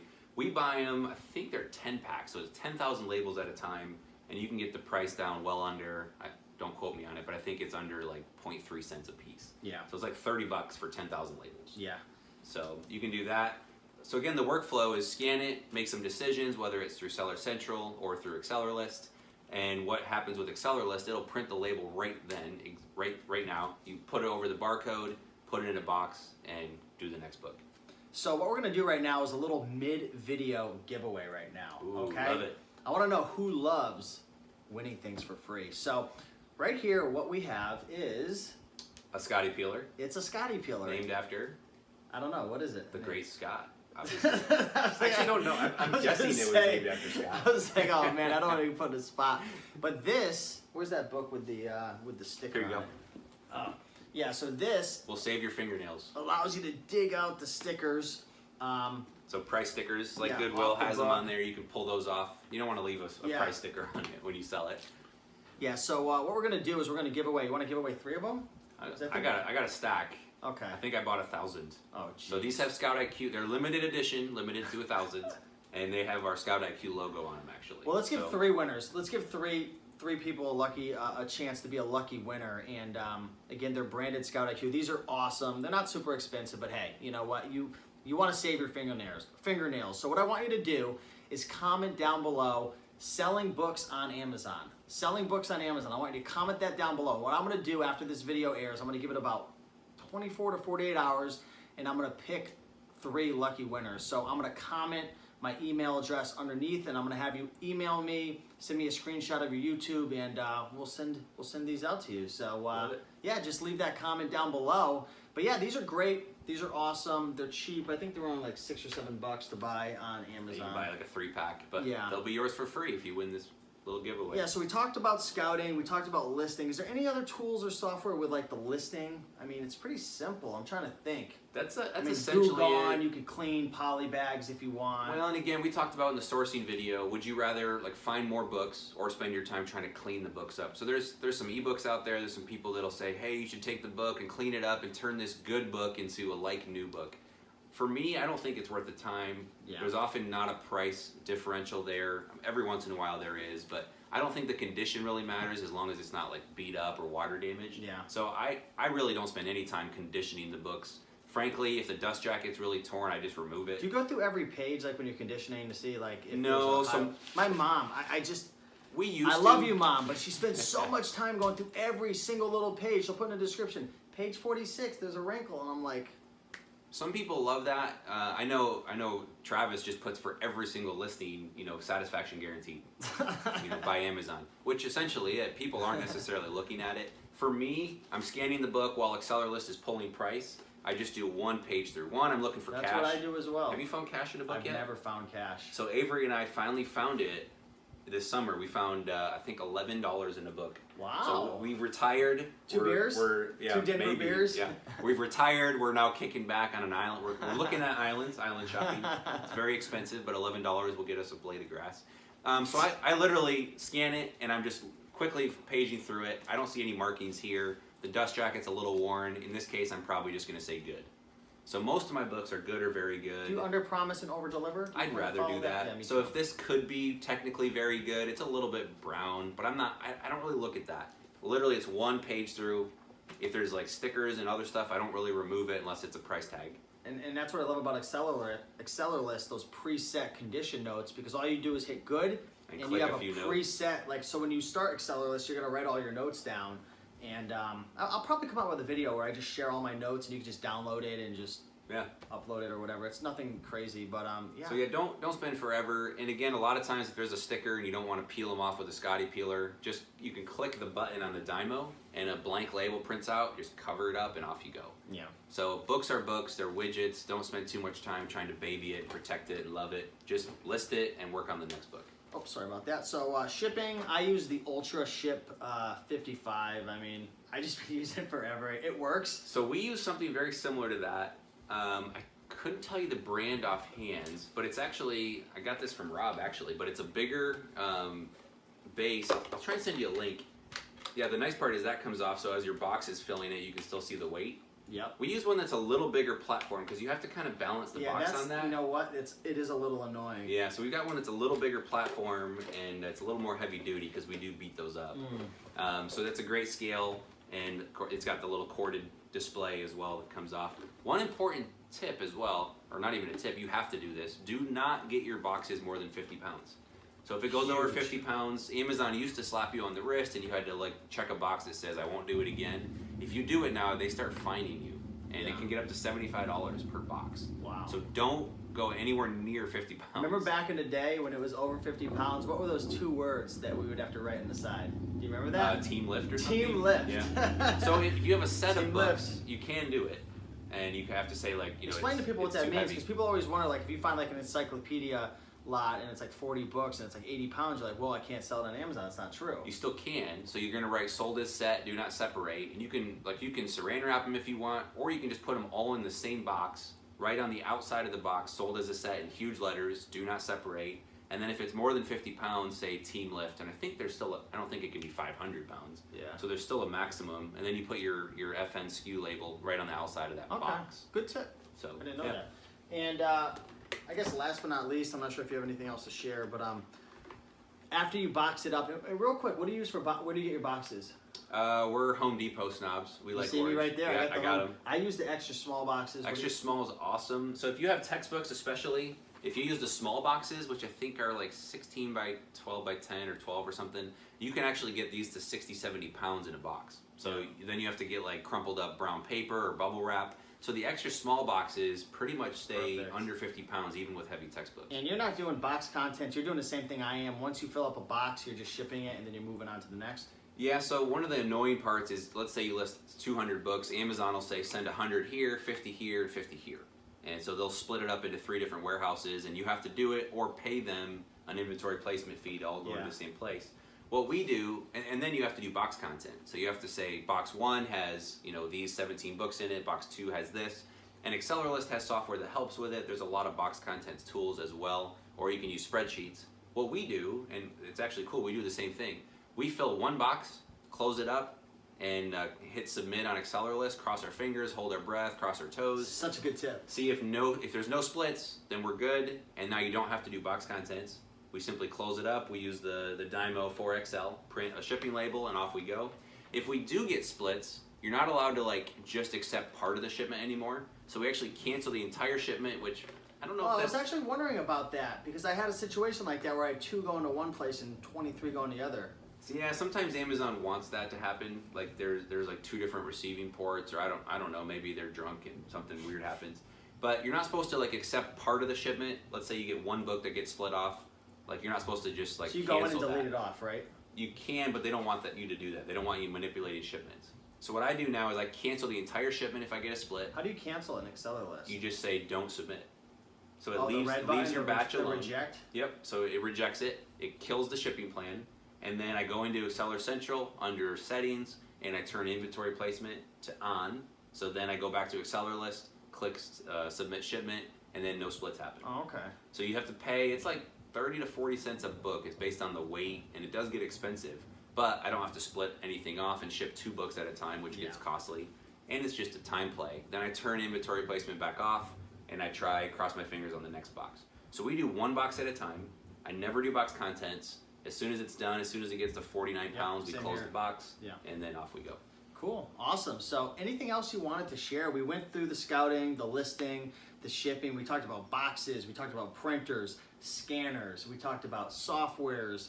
That's about it. You're really going to learn just by doing. Get out there, make it happen. There's definitely a learning curve. Don't let it intimidate you. You can literally Google and YouTube. There's so much great content, but just YouTube how to list books on Amazon. You'll come up with 50 different videos, and you know, sit there and watch them all if you want. Kind of fine tune. Yeah. But I think too often we get too like caught in the weeds, and we're so focused on I have to get all the conditions right, and I don't want to violate rules. And I just have to figure everything out, and we just get paralyzed. So paralysis by analysis. Yeah.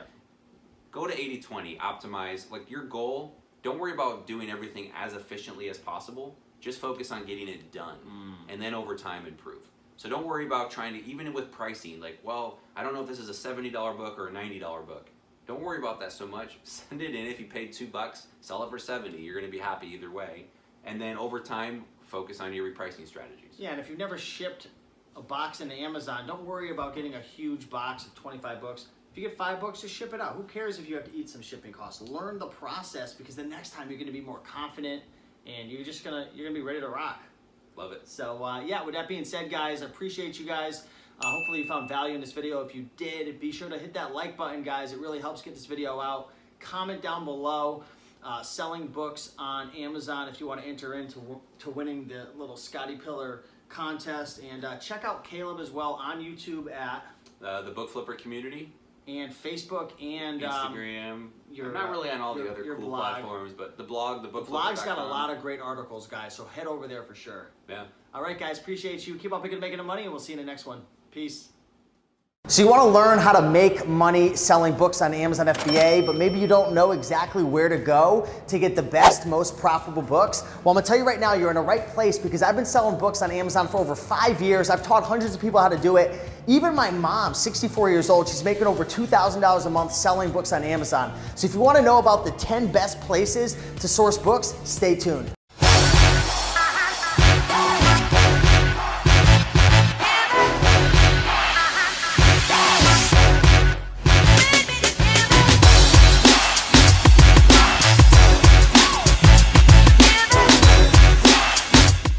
Hey, what's going on everybody? Steve here, Rake and Profit over rakeandprofit.com, coming back to you with another video. And in this video, I'm gonna share with you the 10 best sources to be able to locate profitable books to sell on Amazon FBA. So if you've never sold a book on Amazon FBA, I'll tell you right now, it's amazing. All you have to do is find these books that are profitable, whip out your phone, download the Amazon Seller app, which is 100% free, or Scout IQ. I'll put some links on the screen right now, or some pictures. And all you have to do is start scanning books. And when you scan the book, it'll tell you how much it's selling for, how many people are selling it. It'll tell you the sales rank, which is essentially a snapshot in time of how fast the book will sell. So if you're new, try to focus on books that are less than 1 million rank. If you're a little more advanced and you're able to understand how to read more into the analytics and whatnot, then you can go higher than 1 million, but this is just a beginner tip. But it gives you all different types of information to make a decision whether you should buy a book or pass on a book. If you buy a book, it'll make you a profit based on the data. If you find out that it's gonna lose you money or only a little bit of money, then you pass on it. So it's great. You just go out, you scan books, and then you send them off to the Amazon warehouses. And when they hit the warehouse, Amazon's gonna store the item in their inventory, and when it sells, they're gonna pick it, pack it, ship it, deliver it to the customer, and send you a check. How amazing is that? So with that being said, let's dive into this video. So the first way that you can find books, profitable books, to be able to sell on Amazon FBA is thrift stores. I love going to thrift stores. Some of my favorite thrift stores are Savers,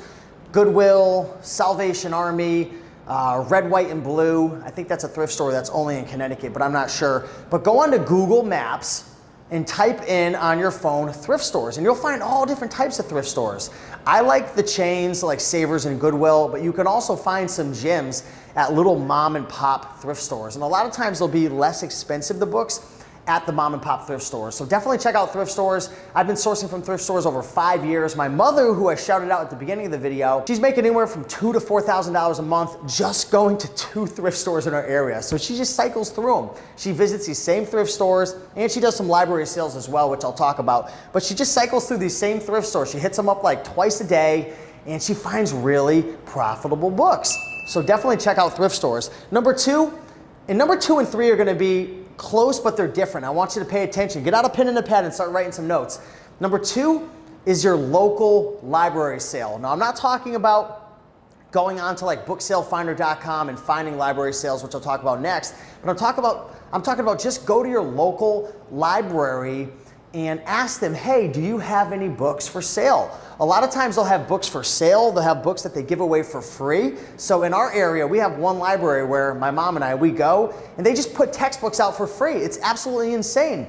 So ask them if they have a little mini book sale, and it's not like advertised. It's not the same as like a huge library sale. But many times your local libraries will just have a little DVD, CD, library book kind of media area where they're just selling some of their books, or it's just like an overflow of donations and whatnot. And sometimes you can get these books for as little as 10 cents. I found a book one time at this library. It was 100% free. I sold it for $200. Check out your local libraries. Make a list of all the libraries in your area and give them a call and be like, hey, I was just curious, do you happen to have a book sale or an area in the library where you guys sell books, you give away books for free? And a lot of times they will. Sometimes they won't, but sometimes they will. And those are honey holes because most people, number 3, are looking for the big library sales. So there's a website, and I'll put it on the screen. It's called booksalefinder.com. And what this website does is it pretty much pulls in all of the libraries in a given area or in your state.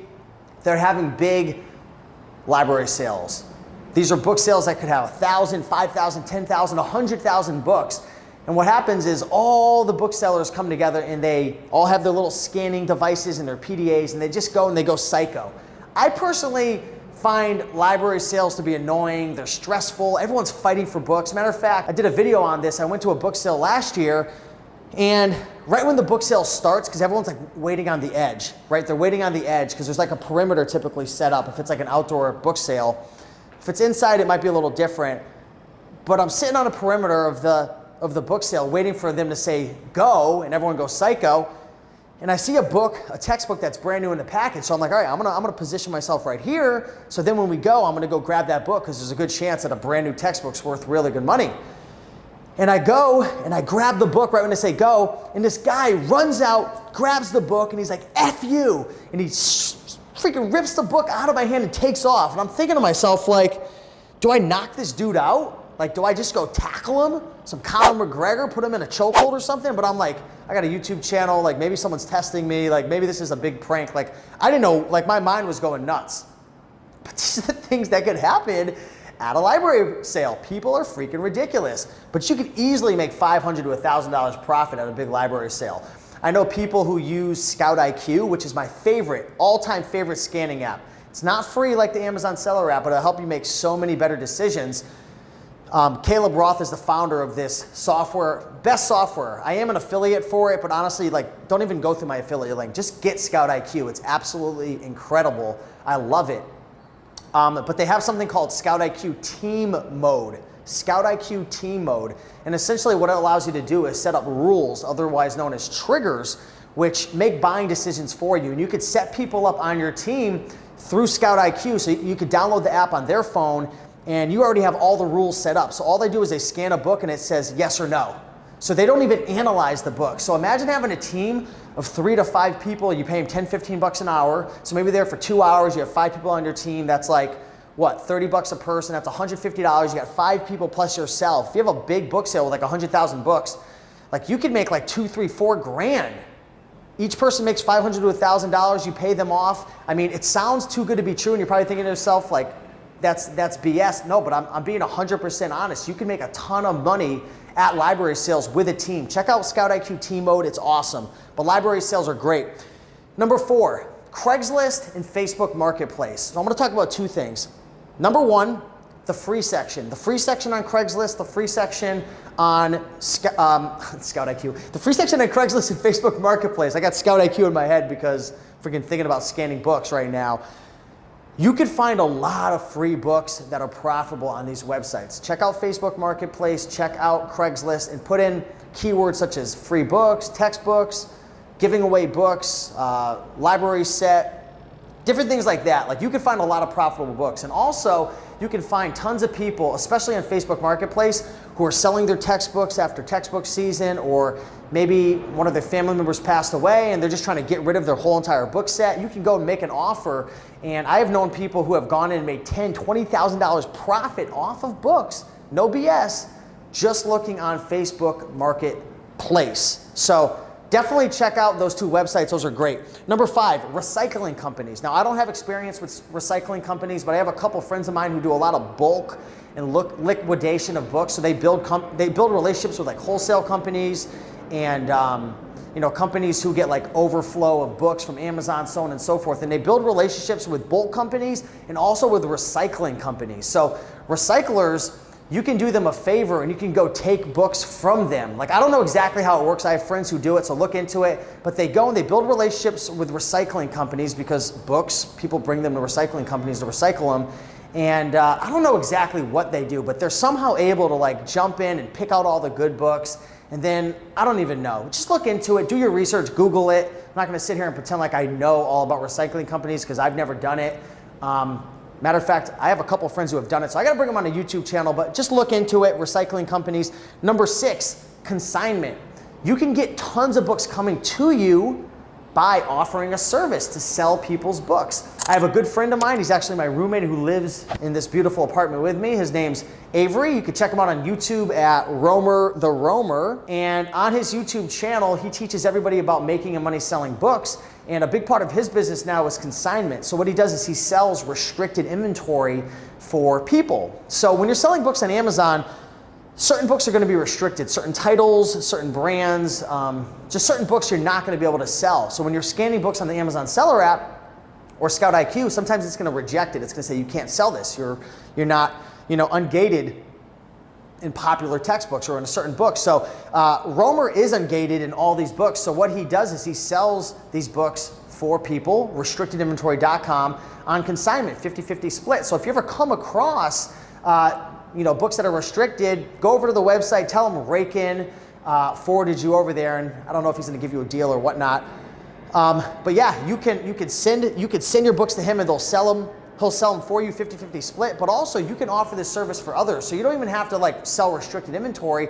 But you might know friends or family members who want to sell their books, but they don't understand how to sell on Amazon, so you can do it for him. In order to do that, you're going to have to have a spreadsheet and a system in place to do it. Go check out Romer the Romer's YouTube channel. He has videos on how to use it's called a tracking spreadsheet. And essentially you input their names and you attach them to SKUs. It's kind of complicated. I've never done it before with Amazon. I've got a system for eBay, but check out his channel, Consignment. Number 7, the 7th way that you can source a ton of profitable books. And this is an amazing tip right here. Make sure you're listening. If you have capital and you have money, but maybe you're restricted on time because you work a full-time job and you're trying to have books come to you and you'd rather put up your capital to make the money versus exchange your time going to thrift stores and stuff, look into a software called eFLIP. All right, you can get a free 21-day trial. I'll put a link on the screen. Go to rakeandprofit.com/eFLIP. eFLIP. This is a software that I use to be able to source books on Amazon to resell on Amazon. Whoa, Steve, you're telling me that you could source books on Amazon and then resell them on Amazon? Yes. Why? Because there's an arbitrage opportunity between merchant sellers and Amazon FBA sellers. When you sell as an FBA seller, you get a prime bump. People pay more money because they think Amazon's selling it, which they are, but they think it's Amazon's product, even though it's third-party sellers like us sitting into the warehouses. But there's the free 2-day shipping. People can order through Prime. They get the items fast, hassle-free returns. You're not waiting for like a week or two from merchants. So merchant books a lot of times are cheaper than Amazon books. And I want you to write down this website. It's called Keepa, Keepa. I'll put a picture on the screen. Download this Chrome extension because what it is it's like a graph for an ASIN. So every book has an ASIN or a SKU or an ISBN attached to it. It's an identifier. And when you type the ASIN or the ISBN into Keepa, it will show a graph, a timeline of the prices of that book. So a lot of times during the year, book prices will fluctuate. They'll go up and down, kind of like a stock. And the reason it's going up and down is based on supply and demand. Now, you know that there's 2 times during the year when students are going back to school, right? So you got the January time, then you got the August, September time during the year where everyone's looking for books. Everyone's trying to buy textbooks and students are trying to save money. So what happens? This huge influx of people start going onto Amazon looking for the books, and there's this supply that's there. The demand is coming in like crazy, so the supply starts to dwindle. The demand is there, so the price jacks up. So for example, you might be able to find a textbook in October for $13 plus $6 shipping, so you get it for $17 from a merchant. It takes you a couple weeks to get it. You hold on to that book for a couple months or a month or two. Now January comes around and that book that was selling for $17 shipped is now up to $45. This is the type of data that you can gain from Keepa, from using Keepa charts. Using eFLIP, eFLIP's a software that allows you to be able to filter through these different opportunities. So if you go to YouTube, type in eFLIP Rake and Profit. I've got videos where I showcase exactly how to do this step by step. But get the 21-day free trial, rakeandprofit.com/eFLIP. It's an awesome software. My mom, she uses it as well. I use it. Tons of my friends use it. It's great. So check out eFLIP, great way to get books. Number 8, I'm not gonna go too deep into this, garage sales, right? So just like thrift stores, you visit the garage sales. There's not a ton of books at garage sales, but every now and then you'll find someone unloading books. I mean, there's been times, you can check my YouTube channel out, type in Rake and Profit garage sale books. I mean, I found upwards to $1,000 profit one time at this one garage sale, and the woman, she was giving away all these freaking incredible books. She just got done with college and she was giving them away. She didn't care. And I'm like, part of me felt bad because I think she was charging like $1 or $2 a book and I made like $1,000. So it's crazy. Those opportunities don't come all the time, but keep your eye out for garage sales. Most people going to garage sales are looking for like collectibles and antiques and bicycles and sporting equipment and jewelry and watches and fishing equipment. They're not looking for books, right? So I mean, books are a great opportunity at garage sales. Number 9, auctions. Same thing. You can go to, what's it called? I think it's called auctionzip.com. But just Google auctions in your local area. You're not gonna find a ton of books, but you might come across some really cool vintage books. I've made a lot of money selling book sets on Amazon from auctions. So vintage book sets, like 8 or 9 of them, you bundle them all up, you package them together, you ship them off to Amazon. Most people are scared to sell book sets on Amazon because they don't understand like how to wrap it and send it off. So there's a really good opportunity to do book sets from auctions on Amazon. And last but not least, number 10 is flea markets. So thrift stores, garage sales, auctions, flea markets, it's all kind of the same thing, just basic buying and reselling, looking for a good deal. Flea markets is a great option. prices are going to be a little more expensive. Another one is consignment stores.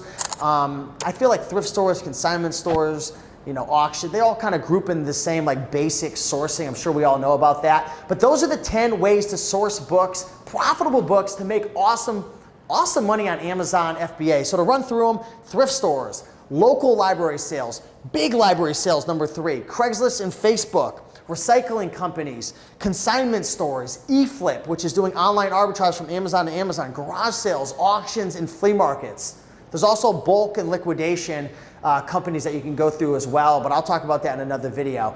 If you found value in this video, do me a big favor and smash that like button, leave a like, comment, subscribe. Let me know the number one thing that you learned from this video. If you have any questions regarding selling books on Amazon FBA, this is one of the number one topics that I'm so passionate about because I've made so much money from books.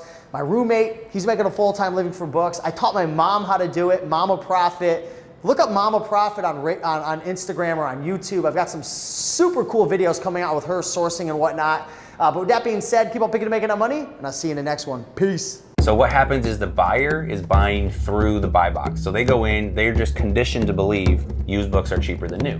So they're not looking at the new buy box or Amazon's price. They're going, I want used. They almost always buy from the buy box. That's where most of the traffic goes through. They just simply go add to cart, like Greg Murphy says, like a monkey. They just click add to cart and the book shows up. What's happening, everybody? Steve here, Rake and Profit over at rakeandprofit.com. Coming back to you with another video. I'm here with Caleb Roth. Good to have you, brother. And we're shooting a bunch of videos today. And I had a good friend of mine who, his name's TJ. He's selling over 1,000 books a month right now. Matter of fact, he was on the channel, I think a little less than a month ago. And it was like the 18th of the month. And he had already sold over like 600 books. So if you haven't seen that video, I'll put it right up here somewhere. But TJ, he is we're in Connecticut. I believe he's from Massachusetts, Boston area. So he's about 3 hours away. And he knew that you were in town. So he hit me up and he's like, Steve, I'm selling like 1,000 books a month. He's been doing it for a couple years now. He's having a lot of success. He's full time, but he's like, I got all these questions. Like, I look up to Caleb. I've learned so much from him. And Caleb, he's the founder of Scout IQ, eFLIP, the book flipper community. So definitely a pillar in the reselling community. And he's like, Steve, hits me up. He's like, I got to come over, man. I got these questions. And I said, all right, I'm gonna let you come over, but we got to do this on video because no pressure. No pressure, but we're gonna mic you up and everything. So this is gonna be a really cool video. In about 30 seconds or so, I'm gonna vanish and TJ's gonna be in my spot. And it's just gonna be a really cool organic conversation. And I don't know, man, he knows his stuff. I don't know if you've ever been in this position, but have you ever been stumped on camera before? Not usually on camera. I usually do my homework. We'll see what happens. There's certainly things I don't know, and we'll see if TJ can expose those. Awesome. So in 5, 4, 3, 2, 1, I'm gone. So we've got TJ. This is awesome. This is how to meet somebody. TJ and I just met. He actually walked in during one of our earlier videos. Interrupted it. Not rudely. He was nice. He knocked. So TJ and I have just met. I haven't looked over this. He did his research. One, he brought gifts. Anytime you bring a gift, so he brought me some IPAs, did his homework, knows I like coffee, beer, and golf, so he brought one of the 3. He's on my good side. We can definitely be friends. And secondly, he did his homework. So he actually brought, I'm not kidding, he brought a notebook, little folder, and several pages of typed out questions. So I haven't looked at these where he's just gonna ask me these questions. This will just be kind of an open dialogue between the two of us. I don't know what he's gonna ask me. I know that he just drove 3 hours to hang out, and that's really humbling. So hopefully I can provide some value to you, pleasure. As well as to the Rake and Profit channel. So sweet. All right, we did not prepare for this. Cool. We've literally met a couple minutes ago. Exactly. And if this goes on too long, I'll probably start drinking a beer. Yeah, right. So cool. Well, hit me. What do you got? All right, so spread into, I have tracking spreadsheet questions, eFLIP questions, Scout IQ questions, repricing, and just random book questions. Cool. Where do you want to start? We'll go with the tracking spreadsheet. So okay, real quick, those that aren't familiar, the tracking spreadsheet is essentially a full accounting program for Amazon sellers. It's really built for books. That's my game, but it works for anything on Amazon, and it gives you an income statement. Your CPA will hug you at the end of the year. It lets you see kind of your metrics for sources. If you sell in consignment, it's a must. And a lot of you out there are using it, and you are as well. Yep. Okay. I just started using it in June, actually, because, I mean, accounting for me is probably my biggest weakness. I'm just so focused on sourcing books that the whole tracking kind of gets, Yep, that's exactly, Second you're stuff, exactly why I created it. It was just for me to scratch my own itch, but then also, like, accounting's tough. You know, when you run your own business, you have to wear a lot of hats. You got to figure out accounting, if you're going to manage people, listing, sourcing, those are the easy parts. But the rest of the business, how to make sure that you're being compliant, sales tax, some of those things as well. So yeah, hit me. Exactly. Let's see if we All can't right. clean up some accounting. So I just started using it in June. My question is, I downloaded the sales data July 1st. Yep. So I have all my listing data for June. So downloaded the sales data. Should I have waited like a few days for any pending sales in June, or is it okay to download it like July 1st for the June? You can download it July 1st. What you don't want to do is overlap the days. So Amazon, it doesn't show up in the sales report from Amazon until it actually ships. So your pending orders, they won't show up there quite yet, but then if they ship July 2nd, they'll show up then. Okay. So when you go back and you go, let's say once we get to the end of July and you go throw August data in there, you can go up all the way through the end of the month. So personally, I pull my numbers once a month on the first of the month. So July 10 or 11 today. On July 1st, I pulled for all of June. So June 1 to 30. I put that into the spreadsheet, click the update data, and let it run, and I won't touch it again until August 1st. Okay, cool. So, yep, just make sure you don't overlap. Yeah, just don't overlap it. Yep. Okay, so all my like active inventory from the past few years since I don't have any listing data for that, is that going to like mess up any of the like algorithms, so to speak? Yeah, so there's two data streams that you're getting. One is the listing data. What are you using to list? I was using something else before, but ScanLister only because of the tracking spreadsheet. And when did you start using ScanLister? June also. So you just started. Yeah. So what you should go, there's an active listings file. You found that. There's a converter file. You can grab the active listings report, throw it in there. The downside is Amazon doesn't track your source and it doesn't track your buy cost. So you don't have that info. You can get SKU, date listed, price listed, and I don't think it has rank either. So you basically just get how many items you've had, when you listed them, and that's it. So what you should do is run that report once. You don't want to overlap and keep doing it. You're going to get your data from ScanLister now. But run that report once. If you want to go back, if you're ever bored or sitting there watching Netflix, go back in and try and add the sources back in as much as possible and add rough buy costs in, because that's going to help you with your cost of goods sold. Okay. Moving forward, your process, actually ScanLister has a one-click export. You can export all of your batches at once or individually. Oh, really? Yeah, I've been doing them individually. Individually is fine. Like for me, like my workflow, and my wife's really good at this, at being detailed. So we use Accelerlist, but very similar to ScanLister in that every batch after you're done, you're going to get your source, your SKUs, your buy cost. Those are the important things. Export it. I just throw them into Google Drive and I leave them there. And at the end of the month, so on August 1st, I'm going to take all of those reports and I'm actually just going to copy paste each one into the tracking spreadsheet, into the listing data tab. Then I'm going to grab my Amazon report, drop that in, and then all of those reports in Google Drive, we have a file that says completed, drag all of those into completed, and we wait until it fills up next month. And Avery, I know you watch him as well, he's been really getting on me about hiring VAs. So I'm actually going to be training a virtual assistant to do all that for me. Oh, okay. Then I'm not trading my time for money, I'll have somebody else do that. Awesome. So I export your batches after you list them, throw them in Google Drive, that's your catch-all. And then once a month, or if you want to do it twice a month, pull all those in and go from there. Okay, cool. Yeah. Then I guess following up with that, so when I'm exporting it, I include the shipping, but do I include the like FBA manual processing fees if I have any? All of the fees actually show up in the sales report automatically. So inventory placement, labeling, if you get charged a fee, all of that will show up already, including inbound shipping. So you don't have to. The only reason you add it in there is just if you want to see like, hey, if you've shipped 50 books from eFLIP, for example, and you want to know what the shipping to Amazon was, you can throw it in there to get more accurate batch metrics. Okay. So does that make sense? It'll help you, but it's already being tracked on the back end and it won't double count it. So it's really just for your own info if you want it. Okay. But it's not necessary. Cool. I just noticed this. I haven't been using it too often, but I noticed the international sales tab, which is pretty cool. I never, what's a good percentage for international sales from like a typical US? Yeah, so we actually talked about this just on the last video. So Amazon is I'm guessing you're part of the global export program? Yes, yeah. Yeah, so if you guys don't do that, you can, I'll just give a shout out. Go to thebookflipper.com or just Google how to get a worldwide or a global Amazon business in 2 minutes. And I got a blog post that walks you through it. There's just one setting, whatever reason it doesn't just show up naturally. You can literally say, hey, Amazon, go ahead and ship any of my items outside of the country, and Amazon will do that. So you've obviously done it. I'd have to look at my data. We can do it before we leave. But I think I sell anywhere from like 5 to 8% of my books outside the country. Okay, cool. Yeah, I think I looked at mine. It was right around 5%. Yeah, so it's basically it's a 5 to 8% bonus on your Amazon business by clicking a button in Amazon. So what it does is I don't have to ship my inventory to Germany. It's sitting in a US warehouse. But because I'm part of this program, I think it's called the FBA Global Export, somebody in Germany, when they go to Amazon, can see my books and see that worldwide shipping is available. They pay for shipping. Amazon handles all the export, excise, whatever that process is, and we just get more sales. So yeah, 5 to 8%, I believe, but let's check it before we leave. Okay, cool.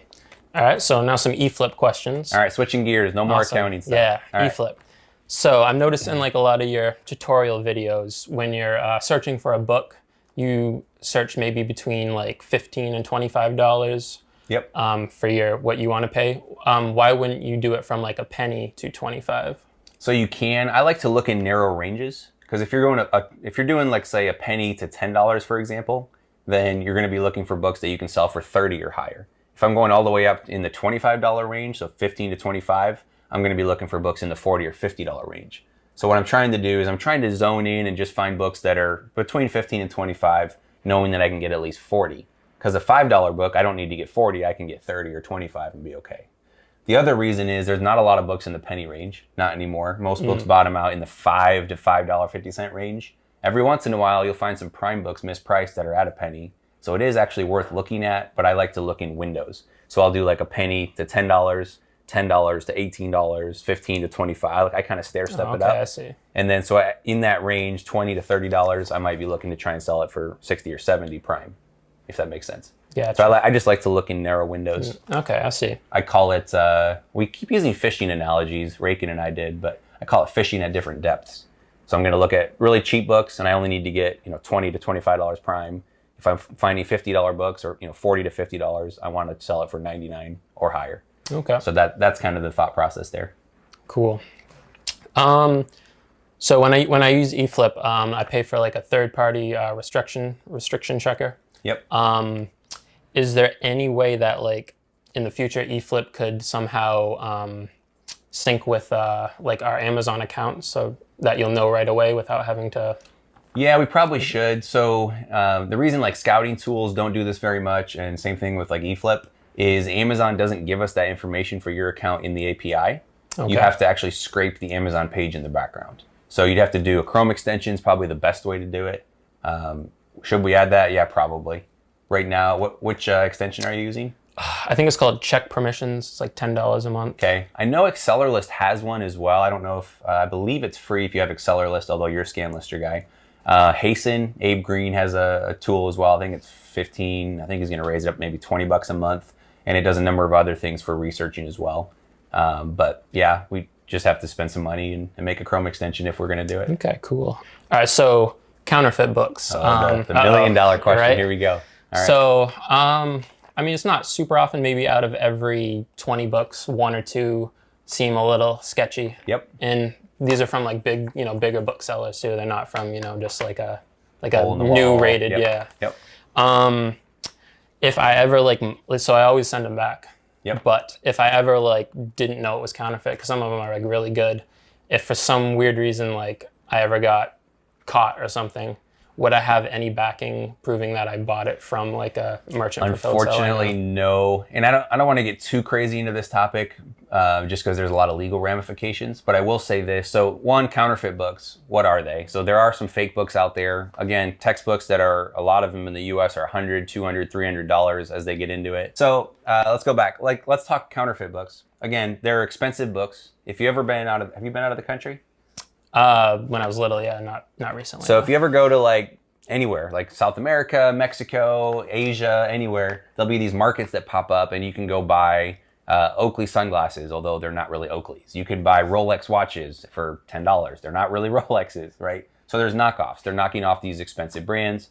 Same thing in the textbook world. So a book that's $100 here, somebody in India or Thailand or some of these cheaper countries can set up a print shop, make the book for pennies, and ship it back to the US and sell it for $50, new or very good or however they want. And they can flood our market because instead of 150, a student can buy it for 50. And it's not authorized, it's not made by the publisher, it's a knockoff.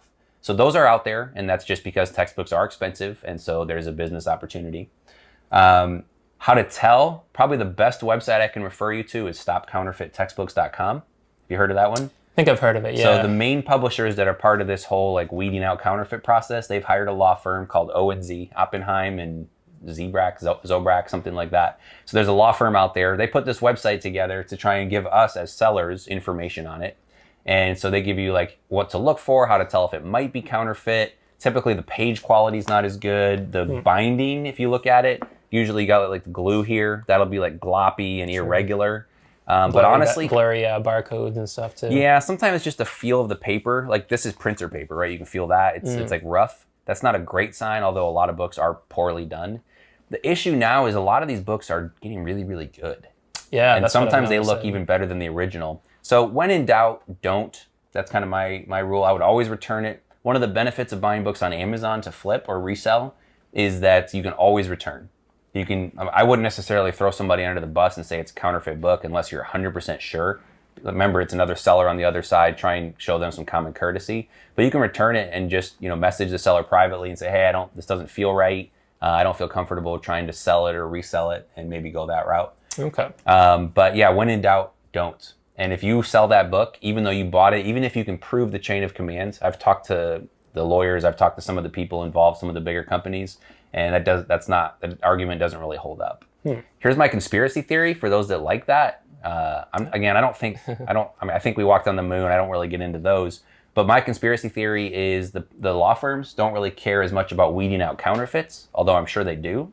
They're more concerned with trying to kill the used book market. So they're going to order your book. There's some test orders. They usually go to Rockville, Maryland, out here on the East Coast, and they'll buy your book. And if they call it fake, they'll just say it's fake or counterfeit. They'll file a rights thing, and you might get booted off from selling popular textbooks, whatever that means.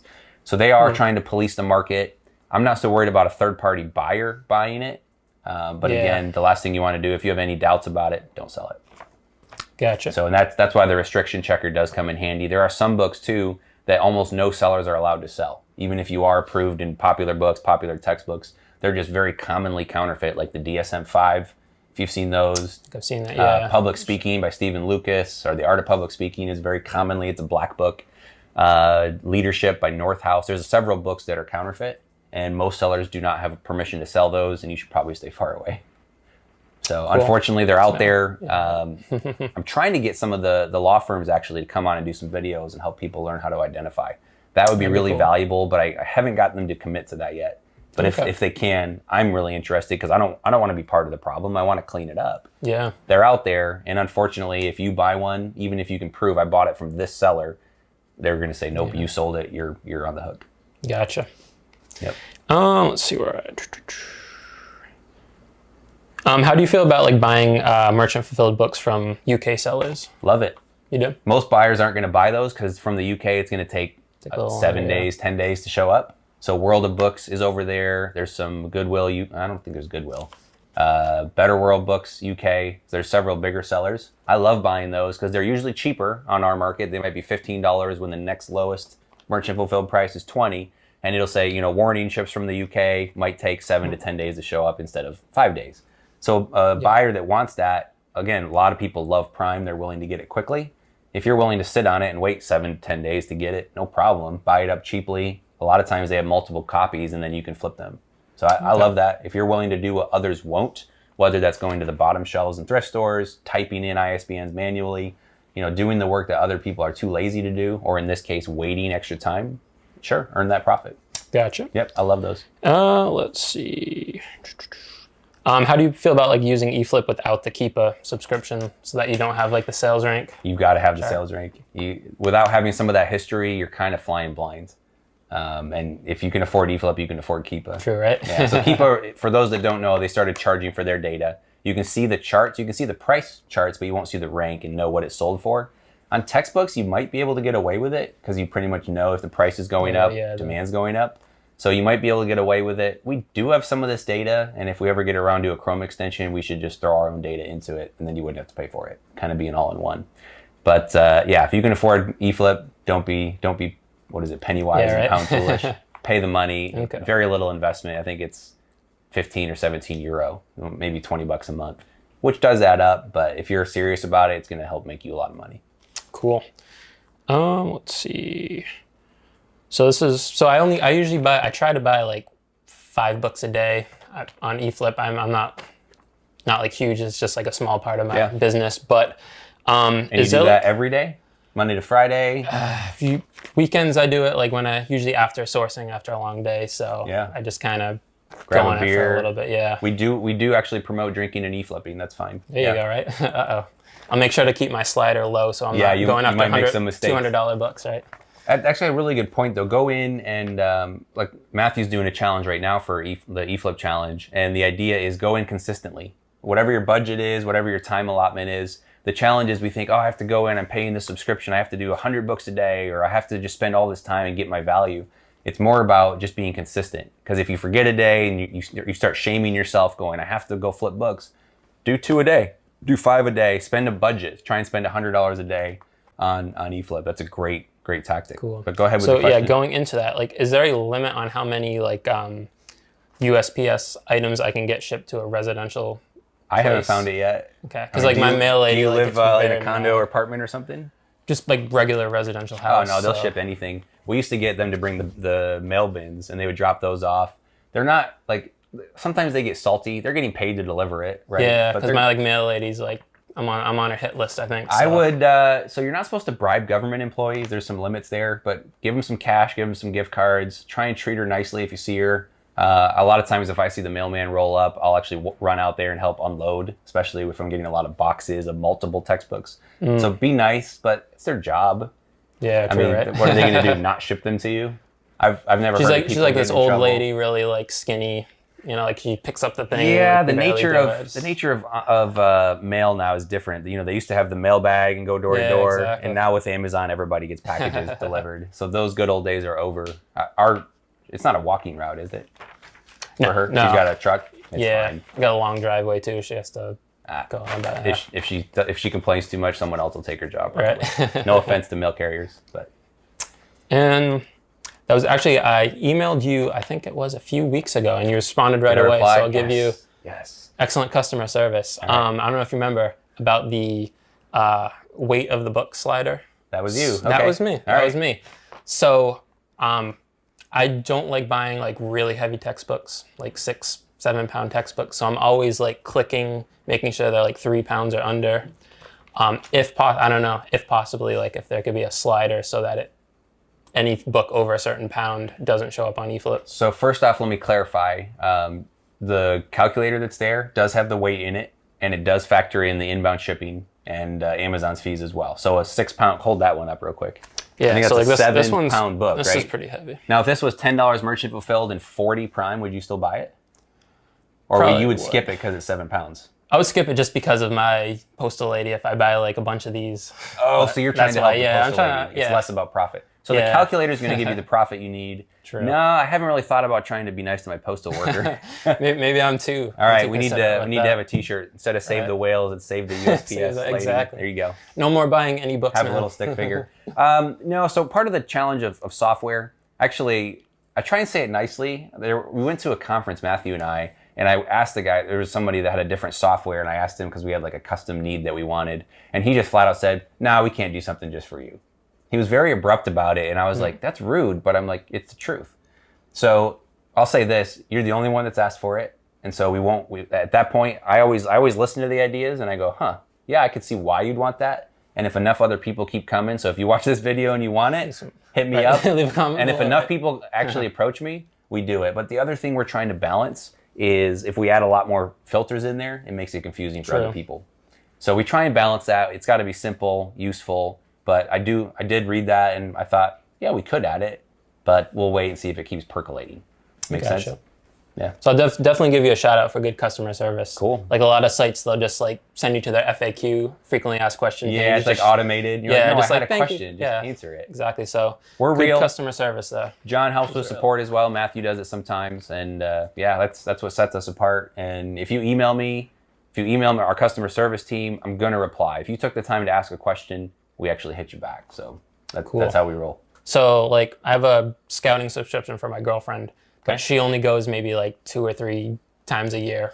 So would it be possible to have a subscription where, like, let's say you pay $5 and you get to access it for like 24 hours? We do that one-off right now. Oh, you do? So a couple Okay. things that we do that competition doesn't. Again, we are scouters. We understand some of the pain points, and so we try and make that better. We've got a couple things right now. One, we got a team mode, which I was showing Steve yesterday. seen Kind some of of blew those his videos. mind.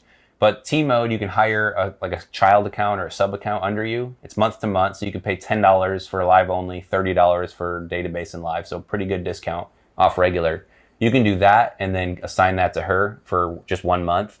If she needed it for a day, you could just message our team. We'd set you up for a day and probably just send you a PayPal bill for $5. We could actually do that. We'll do that one off. The other part, if she wants to go scouting without you, which isn't as much fun, but if she did, for example, you could actually let her log into your subscription on her phone. You can't do it at the same time. It'll start booting you off. But other apps will tie you to one device. And if you want to change, it's a big hassle and they yell at you. Yeah, like, I've "Why would heard. you I've do never it?" done it, but I think you have to email Scoutly Try or something. it, and they'll it, yell yeah. at you like, "Why are you doing this?" Yeah. It's their, they think you're trying to cheat them. For us, if you want to log into another device, have at it, do it. We'll kick you out of the first one. We only want you in one at a time. But if she wants to go out and scout for a day, just while you're working or doing something else, have at it. Okay. So we're a little more flexible around here. Again, we're sellers first, so we understand your pain points. Sweet. Let's see. So I know I think I saw in one of your videos you're going to be releasing the OCR code soon. Will it be able to read like old style book fonts? You mean like this? Like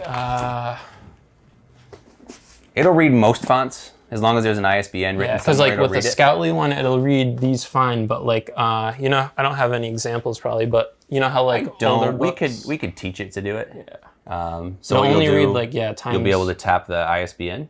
You'll Yep. bring that up. You just put the box right over top of it. When it's not moving around, it's not getting good light. That's a bad example, but it'll be able to read that. Cool. It'll try and read Schwab Publishing right now, but there you go. It grabbed it. So there's your book. Awesome. So it can do that. It reads most fonts. If not, we'll teach it. We should be able Cool. to 'Cause teach it too. that's the only problem with Scoutly is like some of the funkier looking fonts. It won't pick it That's up, because so. just the native plugins you're using only can read so many fonts. Okay. So, yep. Let's see. So I was watching some of your videos about the team mode, Yeah. which is pretty cool.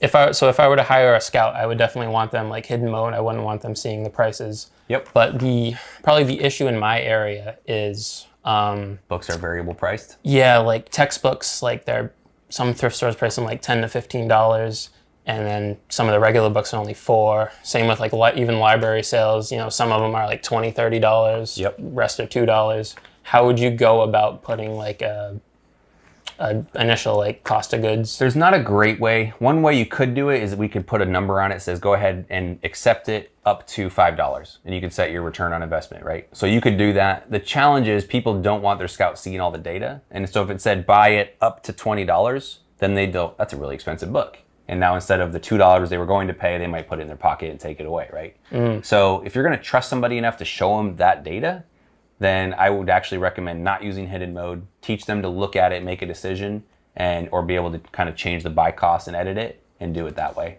Okay. So there's not a great way. Right now we've optimized to keep it very, very simple. And so if you set them on hidden mode, they can't change their triggers, they can't change their buy costs.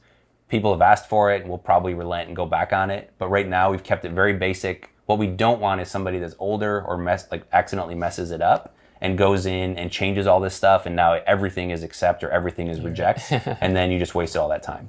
So we try to keep it as simple as possible. That's what we optimize for first, and then as people come back and go, it'd be nice to change the buy cost, or books are different prices. We get it. We understand the market. So there's probably a way to do it better, and that's what we'll try and do as long as we can keep it simple. Okay, cool. Yeah. All right, we'll go on to some random book questions. Okay. So this is so for books ranked under 100. 100 or 100,000? 100. Okay. So like super quick selling. Let's say Amazon's on $12.99. I can price them at like 25 and they sell. Yep. Just have you noticed that too? Yes. Okay. So what you're saying is the lowest used price might be $8. Amazon's on it for $12.99. Yep. And the lowest prime is like 25, which you'll Yeah, see right, sometimes. yeah. And so you're like, hey, I'll match that price, see what happens. So what happens is the buyer is buying through the buy box. So they go in, they're just conditioned to believe used books are cheaper than new. So they're not looking at the new buy box or Amazon's price. They're going, I want used. They almost always buy from the buy box. That's where most of the traffic goes through. They just simply go add to cart, like Greg Murphy says, like a monkey. They just click add to cart and the book shows up. So if you have the used buy box, even if it's more expensive than Amazon, what you they're in can. stock too. Yeah, it's weird. So, and it's kind of the rule of large numbers. So people say like, well, don't list a book higher than Amazon, which is usually the case. Don't, like, that should be your ceiling. And then someone else like you will go, well, yeah, I've sold them a little bit higher than Amazon, so that's my new strategy. That works when the rank is really good. A rank of 100, that's selling probably a couple hundred copies, if probably several dozen for sure every day. And the more customers coming by, the more likely one of them is to just go, boom, click, add to cart. So would that work if the rank is 1 million and it sells once a week? Probably not. Maybe 1 out of 1,000 customers would actually make that mistake or just believe that, right? But on something that's selling a couple hundred copies a day, yeah, weird things happen. Yeah. Okay. So I don't think that's a very solid strategy to employ for all of your books, but certainly for ones that go faster, it's a great way to extract a few extra dollars. Extra, yeah. Cool. Also, so I've heard, should I be deleting my inactive Amazon inventory periodically? Probably. And if so, how often do you think? It's not that important. So if one is your IPI score, so your inventory performance indicator, I think, and all that has to do is stay above 350. So if you're well above that, and for books, it's hard to get way above that. But if you're 400, 450, you're probably fine. But if you're starting to get close, you can clean up old inventory.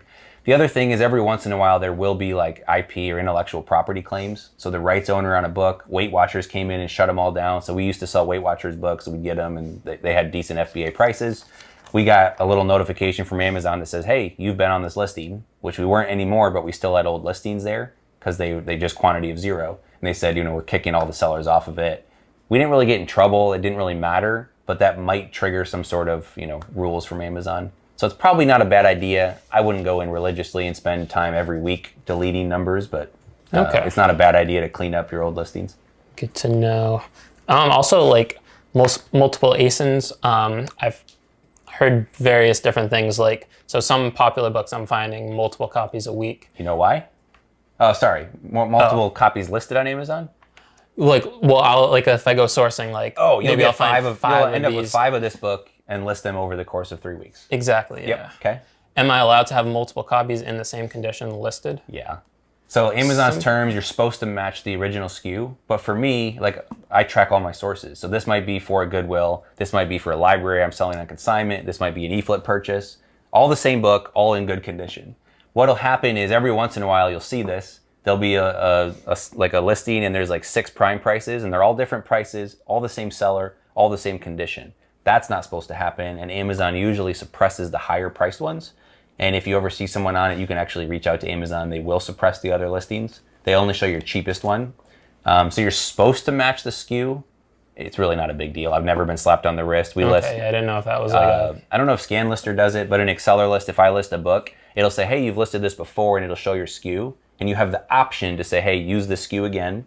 But if I'm selling for consignment for a buddy, I'm not going to list this book that I just found at Goodwill for my buddy under his account, right? I'm going to make a new SKU. So technically, you're supposed to list under the old SKU. We don't do it. We got some books that we've got 40 or 50 different listings for it, and some of them are still active. Just make a new SKU. You're going to be fine. Okay, cool. Yeah. I think that's one of those, it's not technically by the book, but we've never been in trouble for it. Cool. So how do you feel about book sales that say some books have been removed to sell online? Doesn't bother me one bit. Doesn't? Okay. Who's doing the removal? You don't know, yeah. If you're watching, I'm not trying to throw shade. It's usually friends of the library, or it's a vendor they're working with. And I know even Goodwill sell online. Does that mean you can't find good books? True. Not really. So usually they're merchant fulfilled. So if you're FBA, that leaves you opportunity. Secondly, they're usually lazy and they don't do type-ins, and they might not scan all of them.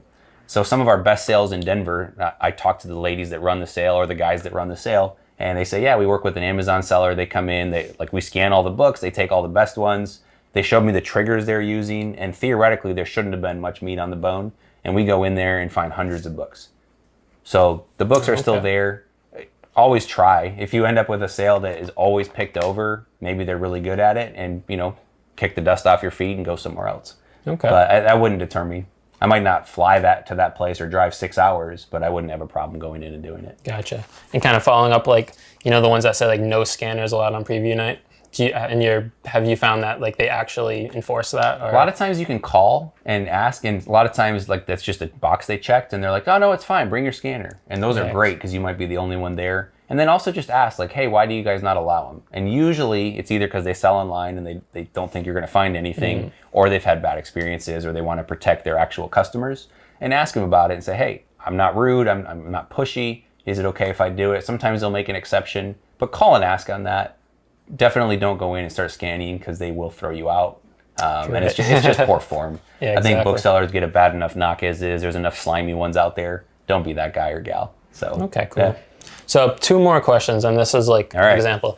So I always label my books, like when I do an Amazon shipment. So but you're effing SKU, as Steve says. effing SKU in it. So if I don't though, like see how this, I don't know if you can see on this book. So we got lots of barcodes on the back. Yeah, it's got this. So what I would do is I would cover this, put it over this. But if I had Amazon do it for me, do I have to peel this off before they do it, or can they scan? Because it's a 290 number. It's a 290 one, yeah. They should be able to scan will? it. Okay. I'm not actually sure on that. A lot of times we'll send books without barcodes too and have Amazon do it. We almost always label ours. I think you're supposed to have something scannable for them. Otherwise, they don't know what book it is. Because like the manual lookup ones, like am I allowed to just... I also think process of elimination. They're going to take your box and they're going to scan everything they can and end up with 2 books, and they go, oh, introduction to project management, cool. I would leave this scannable. I bet their software can read it. I bet they're sophisticated. I actually don't know the answer. Okay. But I think you'd be fine. Worst case, they slap you on the wrist and say, don't do it again. Cool. And last question. All right. So like on a lot of like these books and like a lot of music books, they have the ISBN one, but then they have UPC. a 7 one. That's the UPC, right? Yep. Is there any way of making a like Scout IQ, let's say, that could pick up this and convert it to this? Those don't connect, but actually Scout IQ will read that. It will. So if it's been listed on Amazon under a UPC, let's pull it up here. It'll actually do a live lookup, and it actually found it. It did, okay. So you guys can see it's the right book. It'll actually, so that's a live lookup, you can tell because the picture's there. Let's see if the ISBN is there. ISBN's in our database. It's in the database one. UPCs are not, but a lot of times Amazon's smart enough that you can actually look it up that way. So if you accidentally scan the wrong one, usually it'll show up still. Yep. Cool. So, cool. Good, Tim, and that's all the questions I have all right. for you. Whew, not too much stuff. Hey, thanks for coming in. I appreciate it. Nice to meet you. Thanks for the beers, and hopefully that helped with some book questions. Definitely. Cool. What's happening, everybody? Steve here, Rake and Profit over at rakeandprofit.com, coming back to you with another video live from the Rakin multifamily house. I'm here with Caleb Roth. Good to see you, brother. How are you? So Caleb is actually the founder, creator of Scout IQ, also of eFLIP, and runs a really successful Amazon book business. You've been selling books on Amazon for how long now? 5-6 years, seriously. It was kind of a joke before then. Actually, just more casual. But I tell you right now, when it comes to selling books, someone like myself who's putting out a lot of videos, I've been selling books for over 5 years, helped my mother, Mama Profit, to start selling books. One of the #1 questions that I always get, and I'm sure you do as well, is what's the right way to condition books? Because when you find a bunch of books, which we're actually going to be going through and sharing with you how to condition them and kind of our thoughts behind it, but when you get a whole bunch of books and you're listing them, you've got to price them, you've got to condition them, and then obviously there's a couple other things you have to do. Label it, get it in a box if you're shipping FBA. There's a lot of little pieces along the way. And so we're going to help you just kind of clean up some of the misconceptions around conditioning. Make that really simple. Because you don't want the Amazon police coming after you. Because I could hear the police. I don't know if that's the Amazon police or not. They heard us. But they might be coming. So no, I'll tell you, all jokes aside, if you're going to condition books the incorrect way, and there is a right and a wrong way to do it, you could have Amazon coming after you. You could get negative feedback.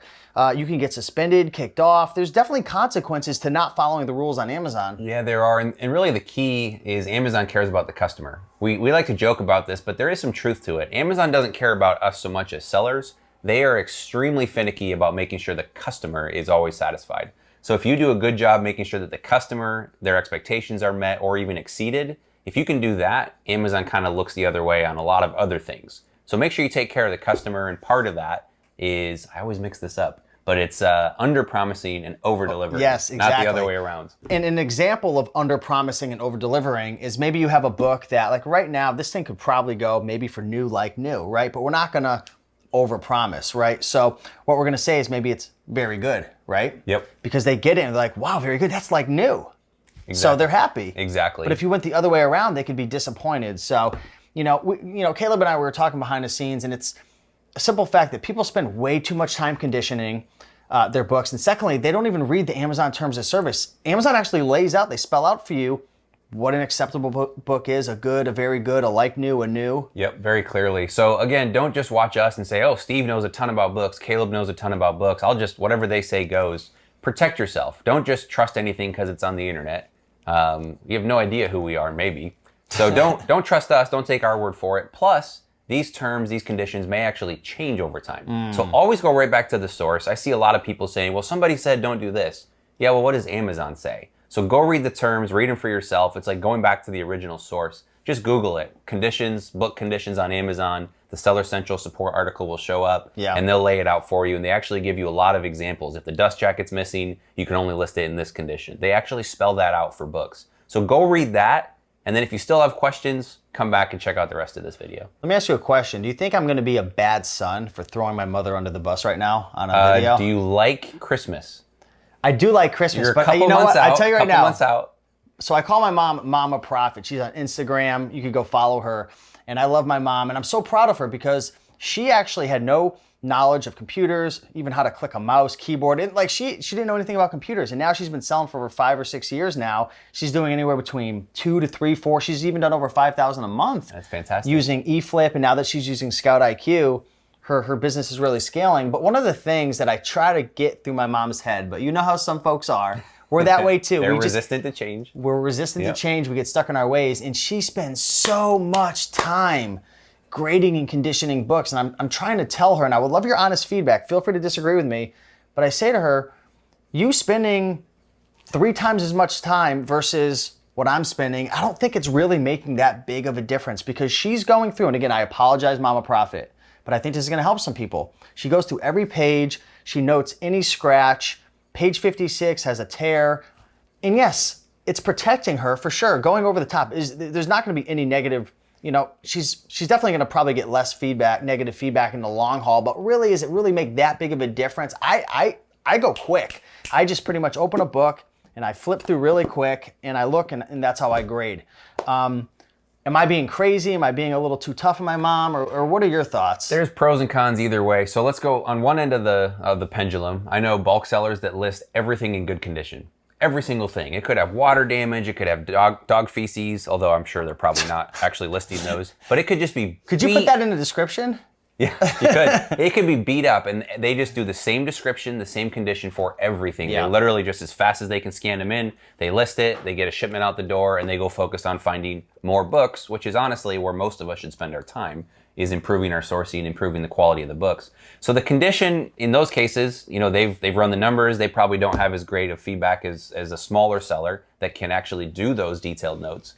So that's on one end of the spectrum. The other end of the spectrum is someone that goes and actually looks through every single page and says, oh, there's a little scuff on the bottom. There's a few dog-eared pages, page 83, whatever. Like, that's great, and there's a certain buyer that will love that and will probably pay a little more for that book. Her feedback's spectacular. Probably 100%, 99%. It is, 100%. Yeah. So you could do that, but it depends.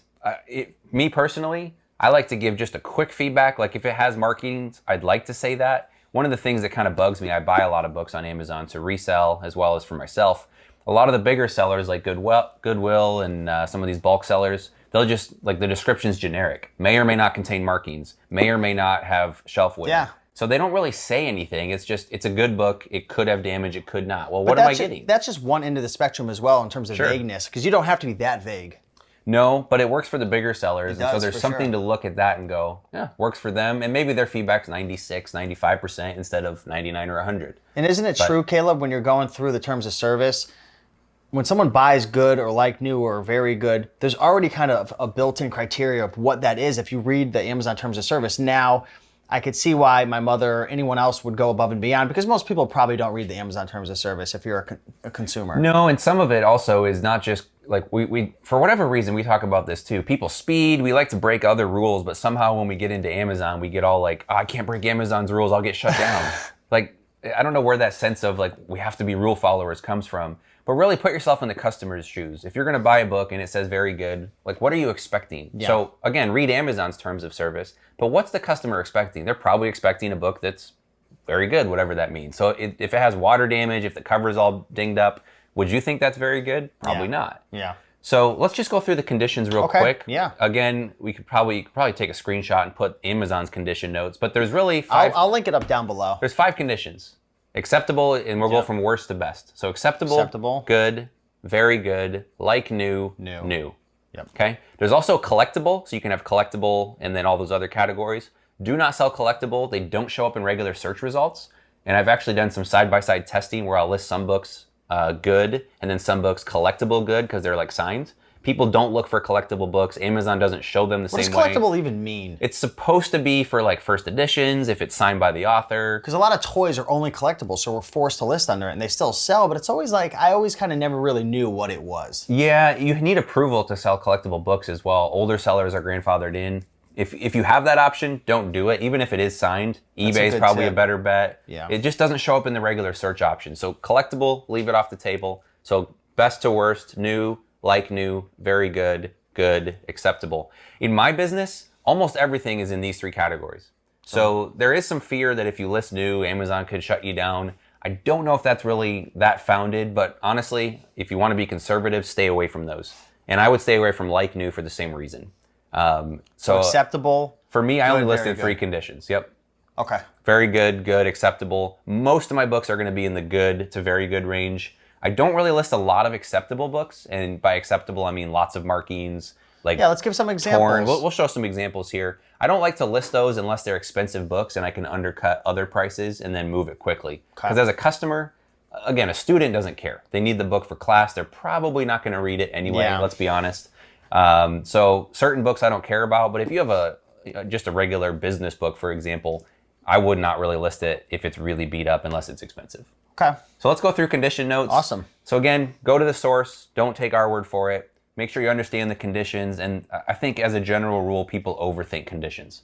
So again, for me, when I'm looking at a book, I'm literally grabbing it off the pile. I list with AccelerList, so I'm going to scan it in, make a price decision, a condition decision. I might click a few like preset condition notes, like if it has markings. Again, I don't want to say it may or may not have it. I want to say it's clean or it's marked. I want to be very, very clear because some customers care. And with AccelerList, I can do that with one click. I don't have to type it out. I love that. It's very, you just very go fast. in and you create all your condition notes, and then anytime you're listing it, you pick the condition good, and then you hit the condition note, and it automatically populates it. Exactly. It's amazing. So here's how fast I condition. I grab a book off the pile. I'm not going to clean up the book either. I think there's a lot of people that want to say, hey, we can take a good book. Yeah, should we polybag it? And polybag it and wipe it and hug it and love on it and turn it into a very good book.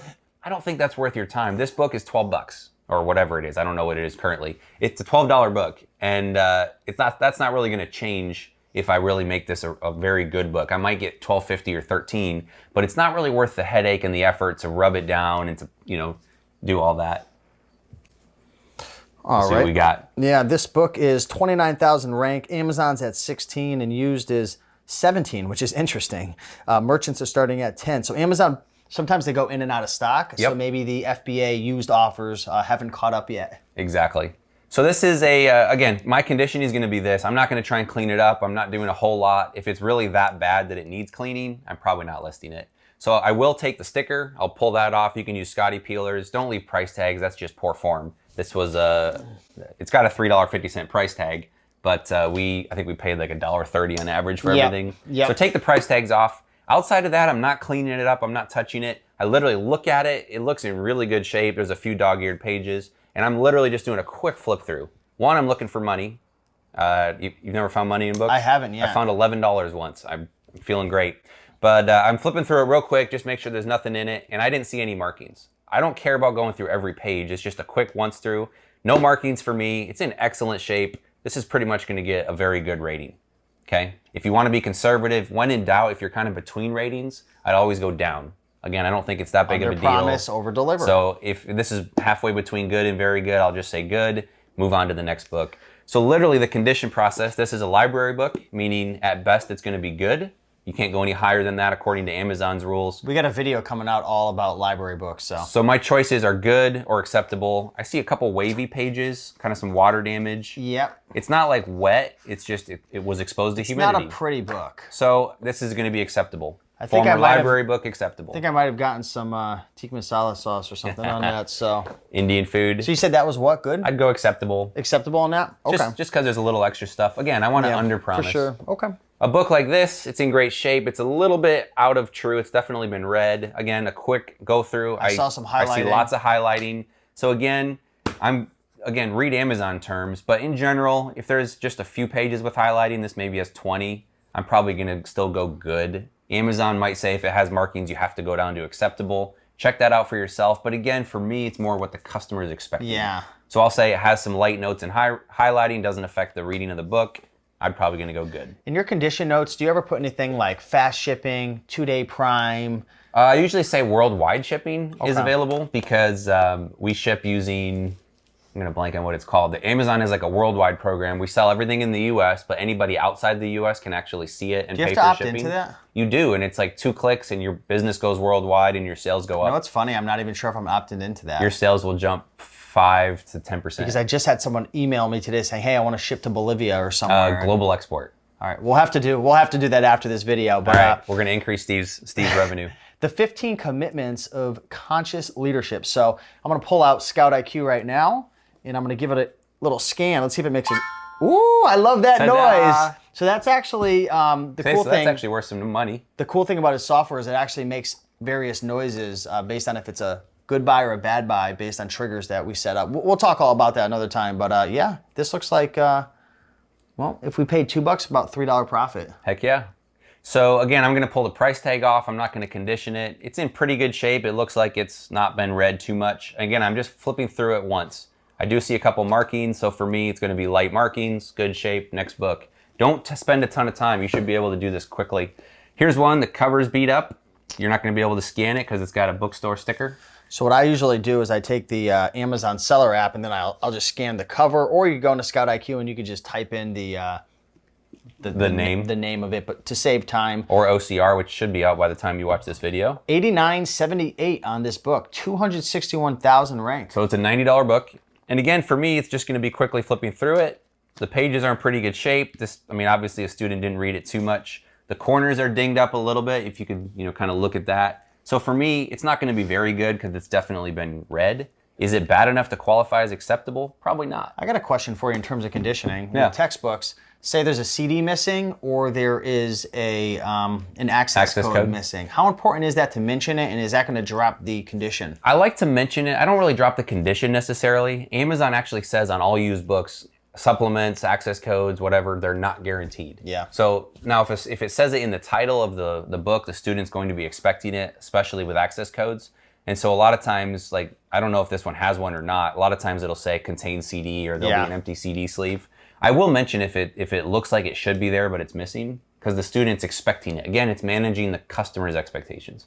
So I'll try and say it. They can still return it if they want, but again, it's not guaranteed. How important is that nowadays in college, from your understanding? I don't know if you've networked with anyone. It depends on the book. Are the students expecting them? A lot of times they do. And textbooks will get returned more than regular books. Yeah. Partly because students change classes, partly because access codes, everything else. But that's it's a $90 bill. Here's a good example of a book. So again, Amazon's terms of service, they're going to say certain things. Holy cow, it's like 7 or 8 pounds. Man, so this was actually an eFLIP purchase. I bought a bunch of them, and the price somewhat tanked on this one. Was it beat up when you bought it? That's a return.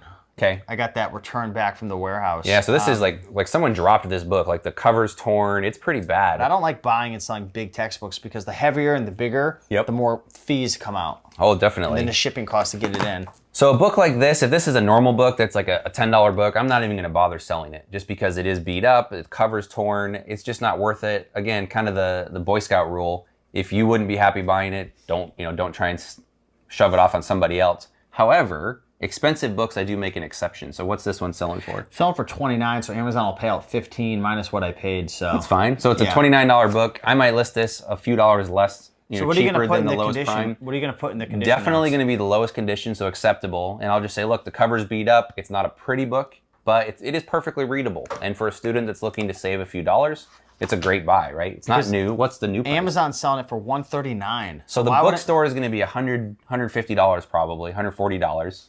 And a student can buy it from me for $25. Yeah. So you're actually doing the student a favor. Again, too often we think, oh, we're just selling widgets. We're just, who cares? We're not really providing value. You're just saving a student $125 that they can spend on beer instead. You're making the world better.